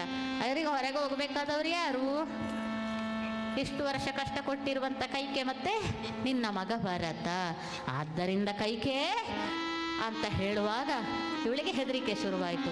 ಛೆ, ಹೌದಲ್ಲ, ನಾನು ಈ ರೀತಿ ಎಲ್ಲ ಆಲೋಚನೆ ಮಾಡಲಿಲ್ಲ. ಛೆ, ನೋಡಿದೆಯಾ, ನಾನು ಅದಕ್ಕೆ ನಿನ್ನ ಅಪ್ಪನ ಮನೆಯಿಂದ ನಿನ್ನ ಜೊತೆಯಲ್ಲಿ ಬಂದಿರುವಂಥದ್ದು, ಅದಕ್ಕೆ ನಿನ್ನನ್ನು ಉದ್ಧಾರ ಮಾಡಲಿಕ್ಕೆ ನಾನು ಬಂದದ್ದು ಅಂತ ಹೇಳುವಾಗ, ಯಾವ ಕೈಕೆಯ ಮನಸ್ಸೆಂಬಂತಹ ಹೊಲದಲ್ಲಿ, ಫಲವತ್ತಾದಂತಹ ಹೊಲದಲ್ಲಿ ವಿಷದ ಬೀಜವನ್ನ ಹಾಕಿದ್ಲು ಮಂಥರೆ, ಗಿಡ ಬೆಳೆಯಿತು, ಮರ ಆಯಿತು. ಈಗ ಅದರಲ್ಲಿ ಹಣ್ಣು ಬಿಟ್ಟಿತ್ತು, ಅದನ್ನು ತಿಂದು ಇನ್ನು ಸಾಯುವವ ದಶರಥ. ಆದ್ದರಿಂದ ಎಲ್ಲ ಆದ ಮೇಲೆ ಹಾಗಾದ್ರೆ ನಾನೀಗ ಏನು ಮಾಡಬೇಕು ಮಂಥರೇ? ನನಗೆ ದಿಕ್ಕು ತೋಚದಂತಾಗಿದೆ, ಏನಾದರೂ ಹೇಳು ನೀನು ಅಂತ ಹೇಳಿದಾಗ, ಇನ್ನೇನಿಲ್ಲ, ಈಗ ಇಡೀ ಅಯೋಧ್ಯ ನಗರಿಗೆ ಗೊತ್ತಿರುವಂತಹ ಈ ವಿಚಾರ ಕೈಕೇಯಿ ಅಂತಃಪುರದಲ್ಲಿ ಮಾತ್ರ ಗೊತ್ತಿಲ್ಲ ಅಂತ ಹೇಳಿದ್ರೆ ಎಷ್ಟು ಗುಟ್ಟು ಮಾಡ್ತಾರೆ ನೋಡು. ಇಲ್ಲಿ ದಶರಥ ಏನು ಆಲೋಚನೆ ಮಾಡಿದ್ದಾನೆ? ಪ್ರಿಯ ಮಡದಿಯಾದಂತಹ ಕೈಕೆಗೆ ಯಾರು ವಿಚಾರ ತಿಳಿಸಬೇಡಿ, ನಾನೇ ತಿಳಿಸ್ತೇನೆ ಅಂತ ಹೇಳಿ. ಯಾಕೆ? ಡಂಗುರ ಹಾಕಿ ಹೇಳುವಂತಹ ವಿಚಾರ ಊರಿಗೆ ಅವಳು ನನ್ನ ಪರಮಾಪ್ತಳು, ಆದ್ದರಿಂದ ನಾನು ಹೇಳ್ತೇನೆ ಅಂತ ಅವ ಕೂತದ್ದು. ಇಲ್ಲಿ ಅದನ್ನು ತಿರುಚಿ ಹೇಳಿದಾಗ, ಇದೀಗ ದಶರಥ ಬರ್ತಾನೆ ನಿನ್ನ ಹತ್ರ, ಹೋಗು ಮಲಿನ ವಸ್ತ್ರಧಾರಿಯಾಗಿ ಕೋಪಗ್ರಹವನ್ನ ಹೊಕ್ಕು ಅಂತ ಹೇಳ್ತಾಳಂತೆ. ನೋಡಿ, ಮಲಿನ ವಸ್ತ್ರ ನೋಡಿ, ನಮಗೂ ಇದ್ರೆ ಒಳ್ಳೇದಿತ್ತಲ್ಲ. ಬಹುಶಃ ಹಿಂದಿನ ಕಾಲದಲ್ಲೆಲ್ಲ ಇತ್ತಂತೆ, ಅಂತಃಪುರದಲ್ಲಿ ಕೋಪ ಬಂದ್ರೆ ಒಂದು ಕೋಣೆ, ಆ ಕೋಣೆಗೆ ಕೂತ್ಕೊಂಡು ಕೋಪ ಮಾಡುದು. ಅಲ್ಲಿ ಹೋಗಿ ಕೂತವರನ್ನು ನೋಡಿದ್ರೆ ಇವರಿಗೆ ಕೋಪ ಬಂದಿದೆ, ಮತ್ತೆ ಸಮಾಧಾನ ಮಾಡುದಷ್ಟೇ ಕೆಲಸ. ಈಗ ಇರ್ಬೇಕಿತ್ತು ಒಂದೊಂದು ರೂಮ್ ಆ ಥರ. ಅದು ಎಷ್ಟೊತ್ತಿಗೆ ನೋಡಿದ್ರು ಕ್ಲೋಸೇ ಇರ್ತಿತ್ತು, ಅದು ಹೊರಗೆ ಬರ್ಲಿಕ್ಕೆ ಇಲ್ಲ. ಮತ್ತೆ ಅಲ್ಲಿಂದ ಎಲ್ಲರಿಗೆ ಕೋಪ ಬರ್ತಾನೆ ಇರುವುದು. ಆದ್ದರಿಂದ ಮನೇಲಿ ಅಡಿಗೆ ಮಾಡೋರಿಲ್ಲ ಮತ್ತೆ. ಆದ್ರೆ ಇದೀಗ ನೇರವಾಗಿ ದಶರಥ ಬಂದ. ಬರುವಾಗ ಇವಳು ಮಲಿನ ವಸ್ತ್ರಧಾರಿಯಾಗಿ ಕೊಳಕು ಬಟ್ಟೆಯನ್ನು ಉಟ್ಟುಕೊಂಡು, ನೋಡಿ ಮಲಿನ ವಸ್ತ್ರಧಾರಿ ಅಂತ ಹೇಳಿದ್ರೆ ಅದ್ಯಾಕೆ ಕೋಪ ಬಂದಾಗ ಮಲಿನ ಅಂತ ಹೇಳಿದ್ರೆ ಕೋಪ ಬಂದಿದೆ. ಶುಭ್ರವಾದ ಬಟ್ಟೆಯನ್ನು ಉಟ್ರೆ ಕೋಪ ಬಂದಿದೆ ಅಂತ ಗೊತ್ತಾಗುವುದಿಲ್ಲ. ಮನಸ್ಸು ಕೊಳಕಾದ್ರೆ ಹುಟ್ಟಿರುವಂತಹ ಬಟ್ಟೆಯು ಕೊಳಕ್ಕೆ ಅಂತ ಹೇಳಿ. ಆದದ್ದರಿಂದ ಒಬ್ಬ ಕಾಣುವಾಗ ಜಗತ್ತಿನಲ್ಲಿ ಚೆನ್ನಾಗಿ ಕಾಣಬೇಕು ಅಂತ ಹೇಳಿ ಒಟ್ಟಾರೆ ಇರ್ಲಿಕ್ಕೆ ಆಗುದಿಲ್ಲ. ಕೋಪ ಬಂದಿದೆ ಅಂತ ಗೊತ್ತಾಯ್ತು. ಎಲ್ಲ ಆಭರಣಗಳನ್ನ ಬಿಸುಟಿದ್ದಾಳೆ, ಕೂದಲೆಲ್ಲ ಕೆದರಿಕೊಂಡು ಬೋರಲಾಗಿ ಬಿದ್ದು ಅಳುತ್ತಾ ಇದ್ದಾಳೆ. ದಶರಥ ಬಂದ, ಸಮಾಧಾನ ಮಾಡ್ತಾ ಇದ್ದಾನಂತೆ. ಖೇದವೇಕೆ ಕಮಲನಯನೇ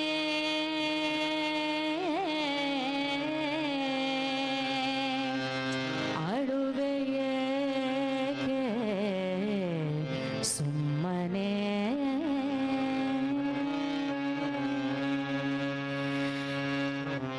ಖೇದವೇಕೆ ಕಮಲನಯನೇ ಹೊಗಳ್ತಾ ಇದ್ದಾನಂತೆ. ಅಯ್ಯಯ್ಯಯ್ಯೋ ಅಳ್ತಾ ಇದ್ದೀಯ ನನ್ನ ಬಂಗಾರ ಅಂತ ಹೇಳುವ ಹಾಗೆ, ಕಮಲದ ಕಣ್ಣವಳೆ ಯಾಕೆ ಅಳ್ತಾ ಇದ್ದೀಯೇ? ಏನಾಯ್ತು ನಿನಗೆ ಹೇಳು. ಯಾರಾದ್ರೂ ನೋವು ಮಾಡಿದ್ರೆ, ಏನನ್ನಾದ್ರೂ ಮಾತನಾಡಿದ್ರೆ, ನಿನಗೆ ಮಾಡಬಾರದ ಮಾತುಗಳನ್ನೇನಾದ್ರೂ, ಆಡಬಾರದ ಮಾತುಗಳನ್ನು, ಮಾಡಬಾರದ ಕೆಲಸಗಳನ್ನೇನಾದ್ರೂ ಮಾಡಿದ್ರೆ ಹೇಳು. ಖೇದವೇ ಕಮಲನಯನೇ ಅಳುವೆಗೆ ಸುಮ್ಮನೆ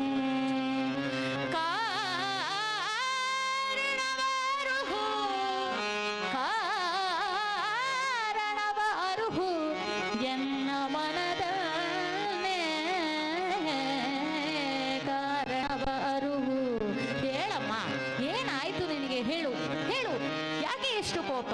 ಈಗ ನಾನು ನಿನ್ನಲ್ಲೇನೋ ಒಂದು ಮುಖ್ಯವಾದ ವಿಚಾರವನ್ನ ಹೇಳಲಿಕ್ಕೆ ಅಂತ ಬಂದಿದ್ದೇನೆ. ಕಾರಣವಾರುಹು ಎನ್ನ ಮನದನ್ನೇ ಅಳುವೆಗೆ ಸುಮ್ಮನೆ ಯಾಕ ಮಾಡ್ತಾ ಇದ್ದೀಯಾ ನೋಡು. ಸಮಾಧಾನ ಪಡಿಸಬೇಕು. ಕಾಮಾತುರಾಣಾಂ ನ ಭಯ ನ ಲಜ್ಜ ಅಂತ ಹೇಳ್ತಾರೆ. ತನ್ನ ಪ್ರಿಯ ಮಡದಿಯೊಂದಿಗೆ ಸೇರಬೇಕು ಅಂತ ಹೇಳಿ ಬಂದಿರತಕ್ಕಂಥವ ದಶರಥ ಕಾಮಾತುರನಾಗಿದ್ದಾನೆ. ತಲೆ ಓಡ್ತಾ ಇಲ್ಲ, ಹೇಳ್ತಾ ಇದ್ದಾನೆ ಸಮಾಧಾನ ಮಾಡುವಂತಹ ನೆಪದಲ್ಲಿ, ಹೇ ಪ್ರಿಯೆ, ನಿನ್ನ ಮನವನ್ನ ಕೊರೆಯುವಂತಹ ಚಿಂತೆ ಯಾವುದು ಹೇಳು? ನಿನಗೋಸ್ಕರ ನಾನೇನು ಮಾಡಲಿ ಹೇಳು?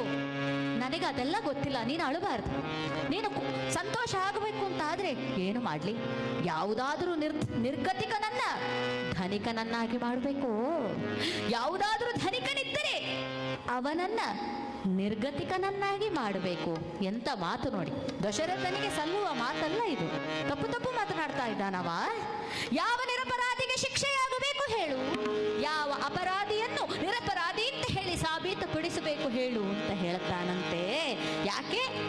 ಮನವೆಲ್ಲವೂ ಕೂಡ ನನಗೀಗ ನಿನ್ನ ಸಂಘ ಬೇಕು ಅಂತ ಬಯಸ್ತಾ ಇದೆ ಎಲ್ಲ. ಆದದ್ದರಿಂದ ಇಲ್ಲಿ ಆಲೋಚನೆ ಮಾಡಬೇಕು. ದಶರಥ ಅಂತ ಹೇಳಿದ್ರೆ ಪ್ರಬಲ, 10 ದಿಕ್ಕಿಗೂ ಕೂಡ ಅವನು ರಥವನ್ನ ಚಲಾಯಿಸುವಂತಹ ಸಾಮರ್ಥ್ಯ ಇದ್ದವ, ಉತ್ತಮ ಆಡಳಿತಗಾರ, ಉತ್ತಮ ತಂದೆ, ಎಲ್ಲವೂ ಸರಿ. ಜತೆಗೆ ದುಡುಕು ಸ್ವಭಾವ ಅಂತ ಹಿಂದೆ ಮಾಡಿರತಕ್ಕಂತಹ ಒಂದು ದುಡುಕು ಸ್ವಭಾವ ಯಾವುದು? ಆ ಶಬ್ದವೇದಿ ವಿದ್ಯೆಯನ್ನ ಬಿಡುವಂತಹ ಸಂದರ್ಭದಲ್ಲಿ ತಪ್ಪು ಮಾಡಿದಾಮ. ಬ್ರಾಹ್ಮಣ ಪುತ್ರನನ್ನ ಕೊಂದು ಬಿಟ್ಟಂತಹ ಆ ಒಂದು ತಪ್ಪಿಗೆ ಸಜೀವವಾಗಿ ಆ ಪುತ್ರನ ತಂದೆ ತಾಯಂದಿರನ್ನ ಕೊಲ್ಲುವಂತಹ ಸ್ಥಿತಿಗೆ ಬಂದವ. ಒಬ್ಬನನ್ನ ಕೊಂದದ್ದು ಮಾತ್ರ ಅಲ್ಲ, ಇವರಿಬ್ಬರನ್ನ ಸಜೀವವಾಗಿ ದಹನ ಮಾಡಿದಂತಹ ಪಾಪದ ಜೊತೆಯಲ್ಲಿ ಪುತ್ರ ಶೋಕದಿಂದ ನೀನು ಸಾಯುವಂತಾಗಲಿ ಅಂತ ಶಾಪವನ್ನ ತನ್ನ ದುಡುಕು ಸ್ವಭಾವದಿಂದಲೇ ಪಡೆದುಕೊಂಡಿರತಕ್ಕಂತಹ ದಶರಥ ಮತ್ತೊಮ್ಮೆ ದುಡುಕುತ್ತಾ ಇದ್ದಾನೆ. ನಿರಪರಾಧಿಗೆ ಶಿಕ್ಷೆಯಾಗಬೇಕು, ಅಪರಾಧಿಯನ್ನು ನಿರಪರಾಧಿ ಅಂತ ಸಾಬೀತು ಮಾಡಬೇಕು. ಹೇಳು, ಧನಿಕನನ್ನು ನಿರ್ಗತಿಕನನ್ನಾಗಿ ಮಾಡಬೇಕು, ನಿರ್ಗತಿಕನನ್ನ ಧನಿಕನನ್ನಾಗಿ ಮಾಡಬೇಕು. ನಿನಗೆ ಏನು ಬೇಕು ಹೇಳು, ಅದೆಲ್ಲ ಮಾಡ್ಲಿಕ್ಕೆ ನಾನು ಸಿದ್ಧ. ಅದು ನೀನು ಅಳುವುದನ್ನೊಂದು ಸಲ ಬಿಡಪ್ಪ. ಕೋಪ ಯಾಕೆ? ಅಳುವೆ ಯಾಕೆ ಸುಮ್ಮನೆ? ಹೇ ಪ್ರಿಯೇ ನಗಮ್ಮ ಅಂತ ಹೇಳುವಾಗ, ರಾಜ ನಾನು ಏನು ಹೇಳಿದ್ರು ನಡೆಸಿಕೊಡ್ತೀಯಾ ನೀನು? ಹಾ, ನಡೆಸಿಕೊಡ್ತೇನೆ. ಏನು ಬೇಕು ನನಗೆ ಕೇಳು. ಖಂಡಿತ ನಾನು ಮಾತು ಕೇಳಿದ ಮೇಲೆ ಏನಾಗೋದಿಲ್ಲ ಅಂತ ಹೇಳಿಬಿಟ್ರೆ ಎಂತ ಮಾಡಿದೆ? ಮಾತು ಕೊಡು, ನಾನು ಕೇಳಿದ ಎರಡೇ ಎರಡು ಮಾತನ್ನು ನಡೆಸಿಕೊಡ್ತೇನೆ ಅಂತ ಹೇಳಿ ಮಾತು ಕೊಡು. ಎರಡೇನು, ನೀನು ಸಂತೋಷಗೊಳ್ಳುವುದಿದ್ದರೆ ಎರಡಲ್ಲ 2,000 ವಿಚಾರವನ್ನು ಬೇಕಾದರೂ ನಡೆಸಿಕೊಡ್ತೇನೆ, ಕೇಳು ಅಂತ ಹೇಳುವಾಗ ಹೇಳ್ತಾ ಇದ್ದಾಳಂತೆ. ನೋಡು ನೋಡು, ಕೇಳ್ತೇನೆ, ಆಗೋದಿಲ್ಲ ಅಂತ ಹೇಳಲಿಕ್ಕಿಲ್ಲ. ಆಮೇಲೆ ಕೇಳ್ತೇನೆ, ಕೇಳು. ಆಗಬೇಕು ನಮಗ ಭರತಗೆ ರಾಜ್ಯಾಭಿಷೇಕ, ಧೀರ ರಾಮಗೆ ವನವಾಸವೇ ಗತಿಯಾಗಬೇಕೆಂಬುದ. ಹೇ ಮಹಾರಾಜ, ಎರಡೇ ವಿಚಾರ. ಯಾವ ರಾಮನ ಪಟ್ಟಾಭಿಷೇಕಕ್ಕೆ ನೀನು ಸಿದ್ಧತೆಯನ್ನ ಮಾಡಿಕೊಂಡಿದ್ದೀಯೋ ಅದು ಕುಡಿದು ಆಗಬೇಕು ನನ್ನ ಮಗ ಭರತಗೆ ರಾಜ್ಯಾಭಿಷೇಕ. ನೀನು ರಾಜ್ಯಾಭಿಷೇಕ ಅಂತ ಹೇಳ್ತಿದ್ಯಲ್ಲ, ನನ್ನ ಮಗನಿಗೆ ಆಗಬೇಕು. ಆದದ್ದರಿಂದ ಇನ್ನೊಂದು, ನನ್ನ ಮಗನಿಗೆ ರಾಜ್ಯಾಭಿಷೇಕ ಆದ್ರೆ 14 ವರ್ಷ ಇಲ್ಲಿ ಇರಬಾರ್ದು ಶ್ರೀರಾಮಚಂದ್ರ, ಅವನನ್ನ ನೀನು ಕಾಡಿಗೆ ಅಟ್ಟಿ ಬಿಡು ಅಂತ ಹೇಳಿದಾಗ ಆಘಾತವಾಯಿತಂತೆ ದಶರಥನಿಗೆ. ಯಾಕೆ ಈ ರೀತಿಯ ಒಂದು ಚಿಂತನೆ ಅವಳ ತಲೆಯಲ್ಲಿ ಬರಬಹುದು ಅಂತ ಅಂದುಕೊಂಡಿರಲಿಲ್ಲ. ದೇವಾಸುರ ಸಂಗ್ರಾಮದ ಯುದ್ಧದ ಆ ಸಂದರ್ಭದಲ್ಲಿ ಕೇಳಿರುವಂತಹ 2 ಮಾತನ್ನು ನನಗೆ ಬೇಕಾದಾಗ ಕೇಳಿಕೊಳ್ತೇನೆ ಅಂತ ಹೇಳಿದ್ದಾಳು ಅವಳು. ಇದೀಗ ಕೇಳಿದ್ದಾಳೆ, ಕೊಡದಿದ್ರೆ ವಚನ ಭ್ರಷ್ಟ ಅಂತ ಆಯ್ತು, ಕೊಟ್ರೆ ಮಗ ಕಾಡಿಗೆ ಹೋಗ್ತಾನೆ. ಏನು ಮಾಡಿ ಇಬ್ಬಂದಿ ನಾನು ಈ ಸ್ಥಿತಿಯಲ್ಲಿ ನಿಲ್ಲಿಸಿಬಿಟ್ಟೆ ಅಲ್ಲ, ಕೈಕೆ ಎಂಬುದಾಗಿ ಅಬ್ಬರಿಸುತ್ತಾ ಇದ್ದಾನಂತೆ. ಪಾಪಿನಿ ಕುಲಘಾತಿನಿ ತೊಲಗು, ನಡೆ ನಡೆ ನೀ ವಿಷ ಸರ್ಪವೇ ತೊಲಗಾಚೆ. ಇಂತಹ ವರವನ್ನು ಕೇಳಲಿಕ್ಕೆ ಕೈಗೆ ಓದು ಹೇಗೆ ಮನಸ್ಸು ಬಂತೆ ನಿನಗೆ? ನಿನ್ನ ಭರತನ ಹಾಗೆ ಅಲ್ವೇ ನನ್ನ ರಾಮ? ರಾಮ ಮಾಡಿದ ತಪ್ಪಾದ್ರೂ ಏನು ಕೈಗೆ? ಅಮ್ಮ, ಚಿಕ್ಕಮ್ಮ ಚಿಕ್ಕಮ್ಮ ಎಂಬುದಾಗಿ ಒಂದು ದಿನವೂ ಕೂಡ ಕೌಸಲ್ಯಲ್ಲೂ ನಿನ್ನಲ್ಲೂ ಭೇದವನ್ನ ಕಾಣದವ ರಾಮ. ಹಾಗಿರುವಾಗ ಅದು ಗೊತ್ತಿತ್ತು ನೀನು ರಾಮನನ್ನು ಕಾಡಿಗೆ ಅಟ್ಟಬೇಕು ಅಂತ ಹೇಳಿದೆಯಲ್ವೇ? 14 ವರ್ಷ ರಾಮನನ್ನ ಕಾಡಿಗಟ್ಟಿದರೆ ಆಮೇಲೆ ಅವ ಬಂದವ ನಿನ್ನ ಈ ಭರತ ಮುಟ್ಟಿದಂತಹ ಎಂಜಲಾದಂತಹ ರಾಜ್ಯವನ್ನ ಪುನಃ ತಕ್ಕೊಳ್ಳಿಕ್ಕಿಲ್ಲ ಅಂತ ಆಲೋಚನೆ ಮಾಡಿದೆಯಾ? ಅಥವಾ 14 ವರ್ಷದಲ್ಲಿ ಎಲ್ಲರೂ ಶ್ರೀರಾಮಚಂದ್ರನನ್ನು ಮರೆತೇ ಬಿಡ್ತಾರೆ ಅಂತ ಆಲೋಚನೆ ಮಾಡಿದೆಯಾ? ಬೇಡ ಕೈಕೆ, ನೀನು ನಿನ್ನ ಈ ಒಂದು ಯಾವ ಸುಮಂಗಲಿತ್ವ ಇದೆಯೋ ಅದಕ್ಕೆ ಕಂಟಕ ತರುವಂತಹ ರೀತಿಯಲ್ಲಿ ನಡ್ಕೊಳ್ತಾ ಇದ್ದಿ. ನೀನೇನಂದುಕೊಂಡೆ ಕೈಕೆ? ನಾನು ಶ್ರೀರಾಮಚಂದ್ರನನ್ನ ಕಾಡಿಗಟ್ಟಿ ನಿನ್ನ ಮಗ ಭರತನಿಗೆ ರಾಜ್ಯಾಭಿಷೇಕವನ್ನ ಮಾಡ್ತೇನೆ ಅಂತ ಆಲೋಚನೆ ಮಾಡಿದ್ಯಾ? ರಾಜ, ನನಗೆ ಗೊತ್ತಿತ್ತು ನೀನು ಹೀಗೆ ಮಾಡ್ತೀಯ ಅಂತ. ಯಾವಾಗ ನೀನು ಈ ಮಾತು ನಡೆಸಿಕೊಡ್ಲಿಕ್ಕೆ ಎಷ್ಟಾದ್ರೂ ಕೂಡ ನೀನು ರಾಮನಿಗೆ ಪ್ರಿಯನಾದವನಲ್ವೇ? ನಿನಗೂ ಕೂಡ ರಾಮನು ಪ್ರಿಯನಲ್ವೇ? ನಿಮ್ಮ ಇಬ್ಬರಲ್ಲಿ ನನಗೆಲ್ಲಿದೆ ಜಾಗೆ? ನಡೆಸಿಕೊಡ್ಲಿಕ್ಕೆ ಆಗುದಿಲ್ಲ ಅಂತ ಹೇಳು, ವಚನ ಭ್ರಷ್ಟ ಅಂತ ಹೇಳಿಬಿಡು ಅಂತ ಹೇಳುತ್ತಾಳಂತೆ. ಇತ್ತ ಏನು ಮಾಡ್ಲಿಕ್ಕೆ ಆಗುವುದಿಲ್ಲ. ಏನು ಮಾಡ್ಲಿ ನಾನು? ಕೈಗೆ ಒಂದು ಸ್ವಲ್ಪ ನಿನ್ನ ಶಿಲಾಹೃದಯವನ್ನ ಒಂದು ಸ್ವಲ್ಪ ಮೆದು ಮಾಡಿಕೊಳ್ತೀಯಾ ಅಂತ ಕೇಳ್ತಾನಂತೆ. ನೋಡಿ, ಶಿಲಾಹೃದಯ ಅಂತ ಹೇಳಿದ್ರೆ ಕೈಕೆಯ ಗುಣವೇ ಹಾಗೆ. ಅವಳು ಒಲಿದರೆ ನಾರಿ, ಮುನಿದರೆ ಮಾರಿ ಅಂತ ಹೇಳುವಂತಹ ರೀತಿಯಲ್ಲಿ ಬದುಕಿದಂಥವಳು. ಅವಳಿಗೆ ಇಷ್ಟ ಆದ್ರೆ ಅವಳು ಏನು ಬೇಕಾದ್ರೂ ಮಾಡ್ತಾಳೆ, ಅವಳಿಗೆ ಕಷ್ಟ ಆದ್ರೆ ಅವಳು ಏನು ಬೇಕಾದ್ರೂ ಮಾಡ್ತಾಳೆ. ಆ ರೀತಿಯಲ್ಲಿ ಅವಳ ಹೃದಯ ಶಿಲಾಹೃದಯ, ಕಠಿಣ ಹೃದಯ ಅವಳು. ಒಂದನ್ನ ನಾನು ನಡೆಸಬೇಕು ಅಂತ ಆಲೋಚನೆ ಮಾಡಿದ್ರೆ ಅವಳು ಮತ್ತೆ ಹಿಂದೆ ಮುಂದೆ ನೋಡುವುದಿಲ್ಲ. ಆಗಿರುವಾಗ ನಿನ್ನ ಶಿಲಾಹೃದಯವನ್ನ ಒಂದಿಷ್ಟು ಮೆದು ಮಾಡಿಕೊಳ್ತೀಯ. ರಾಮ ಮಾಡಿದ ಅನ್ಯಾಯ ಏನು ನಿನಗೆ ಕೈಕೆ ಎಂಬುದಾಗಿ ಆಳ್ತಾ ಇರಬೇಕಾದ್ರೆ ಒಟ್ಟಿಗೆ ಸುಮಂತ್ರ ಬಂದವ. ಅವನು ನಿಂದಿಸ್ತಾ ಇದ್ದಾನಂತೆ. ಪ್ರಜ್ಞಾಶೂನ್ಯನಾಗಿ ದಶರಥ ಬೀಳ್ತಾನೆ, ಹೇಳ್ತಾನೆ, ಬೀಳ್ತಾನೆ. ನೆಲದಲ್ಲಿ ಬಿದ್ದು ರಾಮ ರಾಮ ಎಂಬುದಾಗಿ ಹೊರಳಾಡ್ತಾ ಇದ್ದಾನಂತೆ. ಈ ಸಂದರ್ಭದಲ್ಲಿ ಸುಮಂತ್ರ ಮಂತ್ರಿ ಇದ್ದಾನೆ, ಹೋಗಿ ಶ್ರೀರಾಮಚಂದ್ರನನ್ನ ಕರ್ಕೊಂಡು ಬರಲಿಕ್ಕೆ ಅಂತ ಹೋದ.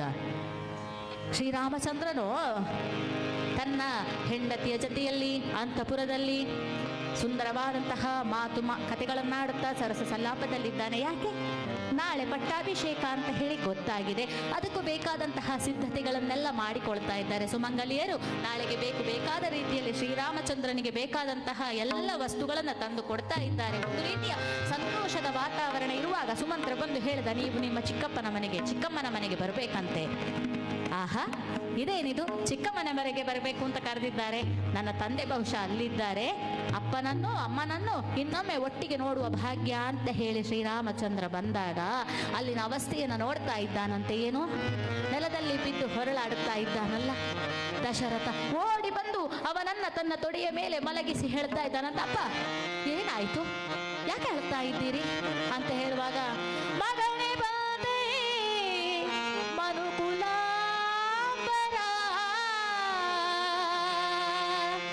ಗಗನ ಮಣಿ ಬಾದೆ ನರಕುಲೋತ್ತಮ, ರಾಮ ರಾಮ ರಾಮ ರಾಮ ರಾಮ ನಿನಗೀತರ ಅನ್ಯಾಯವೇ? ರಾಮ, ನಿನಗೆ ಯಾವ ರೀತಿ ಅನ್ಯಾಯ ಮಾಡಿಬಿಟ್ಟೆ ನೋಡು ನಾನು ಅಂತ ಹೇಳಿ ಪ್ರಜ್ಞೆ ತಪ್ಪಿಬಿದ್ದನಂತೆ. ಮತ್ತೆ ನೀರೆಲ್ಲ ಚುಮುಕಿಸಿ ಎಚ್ಚರಿಸಿ ಹೇಳ್ತಾ ಇದ್ದಾನಂತೆ, ಅಪ್ಪ ಯಾಕಪ್ಪ ಈ ರೀತಿ ಮಾಡ್ತಾ ಇದ್ದೀರಿ, ಏನಾಯ್ತು ಅಂತ ಹೇಳಪ್ಪ ಅಂತ ಹೇಳುವಾಗ, ಚಿಕ್ಕಮ್ಮ ನೀನಾದ್ರೂ ಕೂಡ ಹೇಳಮ್ಮ ಏನಾಯ್ತು ಇಲ್ಲಿ ಅಂತ ಹೇಳುವಾಗ ಅವಳು ಮುಖವನ್ನ ಸಿಂಡರಿಸಿದ್ಲಂತೆ. ಆ ಕಡೆ ನೋಡಿದ್ಲು, ಅಪ್ಪ ಹೇಳುವ ಸ್ಥಿತಿಯಲ್ಲಿಲ್ಲ. ಮಂತರಿ ಹೇಳಿದ್ಲಂತೆ, ನಾನು ಹೇಳ್ತೇನೆ, ನಾನಿದ್ದೇನಲ್ಲ ಇಲ್ಲಿ, ಇನ್ನೆಂತಿಲ್ಲ, ಅಲ್ಲ ನಮ್ಮ ಕೈಗೆ ಏನೋ ಒಂದೆರಡು ಮಾತು ಕೇಳಿದ್ಲಪ್ಪ. ಒಂದು, ನಾಳೆ ನಿನಗಾಗಬೇಕಲ್ಲ ಪಟ್ಟಾಭಿಷೇಕ, ಅದು ಭರತನಿಗಾಗಲಿ.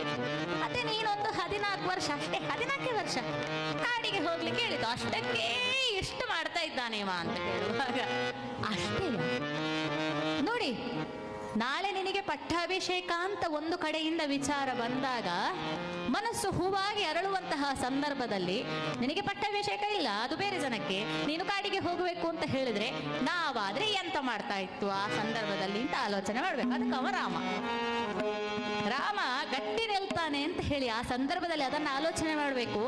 ಈಗ ನಿನಗೆ ಪಟ್ಟಾಭಿಷೇಕ ಇಲ್ಲ, ನೀನು ಕಾಡಿಗೆ ಹೋಗಬೇಕು ಅಂತ ಹೇಳುವಾಗ ಒಂದು ಸ್ವಲ್ಪವೂ ಕೂಡ ಅವನ ಭಾವನೆಯಲ್ಲಿ ಯಾವುದೇ ರೀತಿಯ ವ್ಯತ್ಯಾಸ ಆಗಲಿಲ್ವಂತೆ. ಹೇಳ್ತಾ ಇದ್ದಾನಂತೆ, ಅಷ್ಟೇಯೋ, ಪಟ್ಟಾಭಿಷೇಕ ನನಗಾದರೇನು ಭರತನಿಗಾದರೇನು ಏನು ತೊಂದರೆ ಇಲ್ಲ, ನಾನು ಕಾಡಿಗೆ ಹೋಗಬೇಕು ಅಷ್ಟೇ ತಾನೇ. ಪಿತೃವಾಕ್ಯವನ್ನ ಪರಿಪಾಲನೆ ಮಾಡಬೇಕಾದದ್ದು ಮಕ್ಕಳಾದವರ ಕರ್ತವ್ಯ.